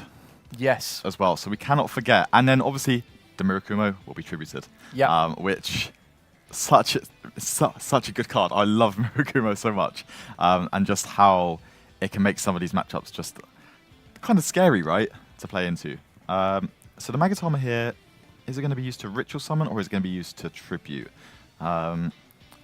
That's what we got to see from Josh here. Looks like we're going for the tribute, which is good because we're going to get the ritual summon. Okay, he's our second Murakumo. So yeah, this just feels very, very strong with the ritual as just the scooping third, it up. Yeah. Especially when you see the ritual as dominant impulse, just to ensure like, maybe I'm just want to make sure I have these interrupts and we'll get there. But yeah, I definitely do agree with you here. I guess we're about to see exactly what's happening here. So we've got the good old-fashioned Malice set 1 normal summon a monster. So always try to bluff that if a targeted effect is going to be utilised, you might have the ability to dodge and run away with it. Yep. We are going to be chaining the Furlos. Definitely a good card for Josh to be using here because what it now starts to do is it now starts to put Malice in a bit of an awkward position where they could start to slowly link climb up to get the resources in rotation, or you have to try and force yourself to extend as much as possible from the hand and then just go straight into one of your link frees. Yeah, I think from Dave's perspective as well, you kind of just want to give like 1, maybe 2 draws, so it's not really like that's that impactful to your opponents to see that many additional cards, and you just kind of want to go for a very simplistic field, I'd say. However, Dave does also have the very, very, very powerful Triple Tactics talent within his hand, and that's what's really going to be like shining here, isn't it? Just to see, I guess, take away some resources from Josh, but also just ensure that you may not really get hit by additional hand traps if you go for more of the simplistic line. Yeah, exactly that. I suppose the question then comes down to is, do you want to use it now this very minute? It doesn't look like they're going to, because I feel that this could have been very easily punished by an Ash Blossom. Yep. So being able to get access to the March Chair, possibly Dave is going to try and navigate a little bit more into giving Josh the least amount of advantage off of the back of the Fuelos. We know that there is a March Chair. We've already used the White Rabbit's Banish Revival effect, 2 more spells, and another unknown monster that I can't quite make out as of yet. So we're going to banish the NTP 07. Yep, and I think what I'd be thinking about here is if I'm Davis, I just want to give as few draws as possible, make a very nice, like very simplistic field, and then at the end, I'll just triple tactics to get rid of the most powerful card. Yeah, this is the Monster Reborn. You mentioned it, and that's very, very interesting. Yep. Because Monster Reborn for a Fuelos. I assume we're going into the red. Go straight into Heart's Cryptar, not even skip a beat. Josh, there you go. You can have 1. Now, do you Triple Tactic Talents and take a look at the advantage that Josh may have? Yep. He knows exactly what he's doing. Straight to the hand. Wow. Okay. That ritual spell and the preparations are both very, very tempting. Yeah, I'm not really sure what you take here. I think it's very hard to say depending on what the last card in Dave's hand is. But if it's not Ash Blossom Joy Spring, I think you just have to take that ritual straight away, because ritual Murakumo, it's what I've been talking about all day. It's just such a stellar way to start your turn if you're Josh and the Mitsurugi strategy, that even if you the pre-preparation rights, it does a very similar sort of course of action, but it's not the exact same, right? That's what I'd be thinking about here. Yeah, exactly that. I think a little bit more room to interrupt, isn't there? Dave's having a very big think about this because there are those 2 cards in combination you don't want to see in the hand. Yeah. It really does provide you with a bit of dilemma, and even trying to navigate through the next turn on this one for Dave. So we've got the GWC. Yep. If he decides to activate the GWC now, you're not really going to get a huge amount of advantage. It looks like we've gone for the preparation. If you save the GWC for the next turn, you bring back the white rabbit, and you're going to want to reset or try and get access to the MTP-07. That's ideally what you're trying to do here. So you're going to need to trade your Heart's Cryptor first to get the MTP-07 back into the deck, to then trade your GWC to get your white rabbit to get you access to your GWC. And it looks like it's past the turnover, and this, I don't know, this just feels devastating if you're Dave here. Obviously, you can't commit too many cards into that fuel loss, and I think the play was correct there from Dave's side as well, just with what you're working with there. Yeah, but I don't Ritual think that was the right one. Murakumo, it's just too powerful. Yeah, exactly that. I think we're going to be seeing a lot of resource being recouped here from Josh. The Murakumo is going to try and threaten that threaten the white binder, and you can kind of see Josh very clearly declaring all of his chains, pointing at the cards of what's going to be using here. We're going to be chaining the Heart's Cryptor to try and banish the Murakumo. We've already seen that Josh has a second Murakumo ready to go in rotation. We drew the prayers at the top. Yeah, that is very, awful very for painful. Dave now. So GWC going to get access to the white rabbit. Oh, go for the March Hare instead. Okay, I think that kind of changes. Yeah, this is that prayers off of the top of the deck has been a massive, massive game changer here. There's still one unknown card in Dave's hand. I'm not too sure what you could arguably count it as, because I feel that if it was a Bestial, you might have gambled to utilize it to extend. I think this is quite an interesting predicament to be in right now. Yeah, I think I just love the Ritual Spell plus Murakumo Dale, and I think this is really just going to shine away with this. And again, Josh just looks like he's very, very leading position here, confidently going through the plays now. And it's just unfortunate for Dave that it's now basically down to 1 card, right? Yeah. Although the March Hare, I guess, will be coming back or returning to the hand. Yeah, I think Josh is definitely in a very commanding position here. The March Hare coming back to the hand is quite important because that will get you the access to your Heart's Cryptor back. Yep. But you're not really getting back into any additional lines of disruption. Yep. You're not adding in a banish, you're not adding into any kind of... Anything really somewhat meaningful, if you know what I mean. Like, it just means that Josh might just have to fight that little bit harder to take apart what Dave still has, if that makes sense. Yeah, exactly that. The fact we haven't even conducted a normal summon yet, like... Murakumo, as you mentioned, is a very, very intimidating card itself. Yep. But also is Heart's Cryptor. Heart's Cryptor is no pushover herself. And yeah, we kind of know everything else left in Josh's hand now, though, right? So we know everything that he's been searched off of the back of the Triple Tactic Talents. We saw that there was a second Murakumo. Yep. We know that he has this card in the hand as well. Halbakuri was searched a minute ago. Yep. So yeah, we're going to get a rank 4 out of this as well, which is stellar, really, isn't it? It's just going to keep pushing forward. I guess the only thing here for Josh's side is there a potential Nibiru from Dave's side? But I guess not really, looking at the deck list now. So it looks like there isn't too much left going on for Dave, unfortunately, here. And we're just going to see Josh go through some of the motions. Obviously, we do still have the March Hare to remove from play, the Heart Cryptor. Obviously, creating some bodies there. Going for a play for Dark. I really like that. I think this is quite aggressive. And I guess Josh can try and target down the other Malice name in the graveyard. Yeah, I think at the very least, what's going to happen here is the March Hare is going to force this out, or the Dark forces out the March Hare. Yep. Because you're going to be going, okay, well, I'm going to take your Heart's Cryptor now, and you're going to go, no, we're going to March Hare, get rid of it, and then the Dark doesn't get to revive, but then we're going to be able to get the Heart's Cryptor back to the field. Murakumo is going to try and force Dave to discard a card, which was the White Rabbit, and now I think we're completely out of resource here now. The Heart's Cryptor comes back to the field. We've already used the Heart's Cryptor effect as well, as that was chained previously.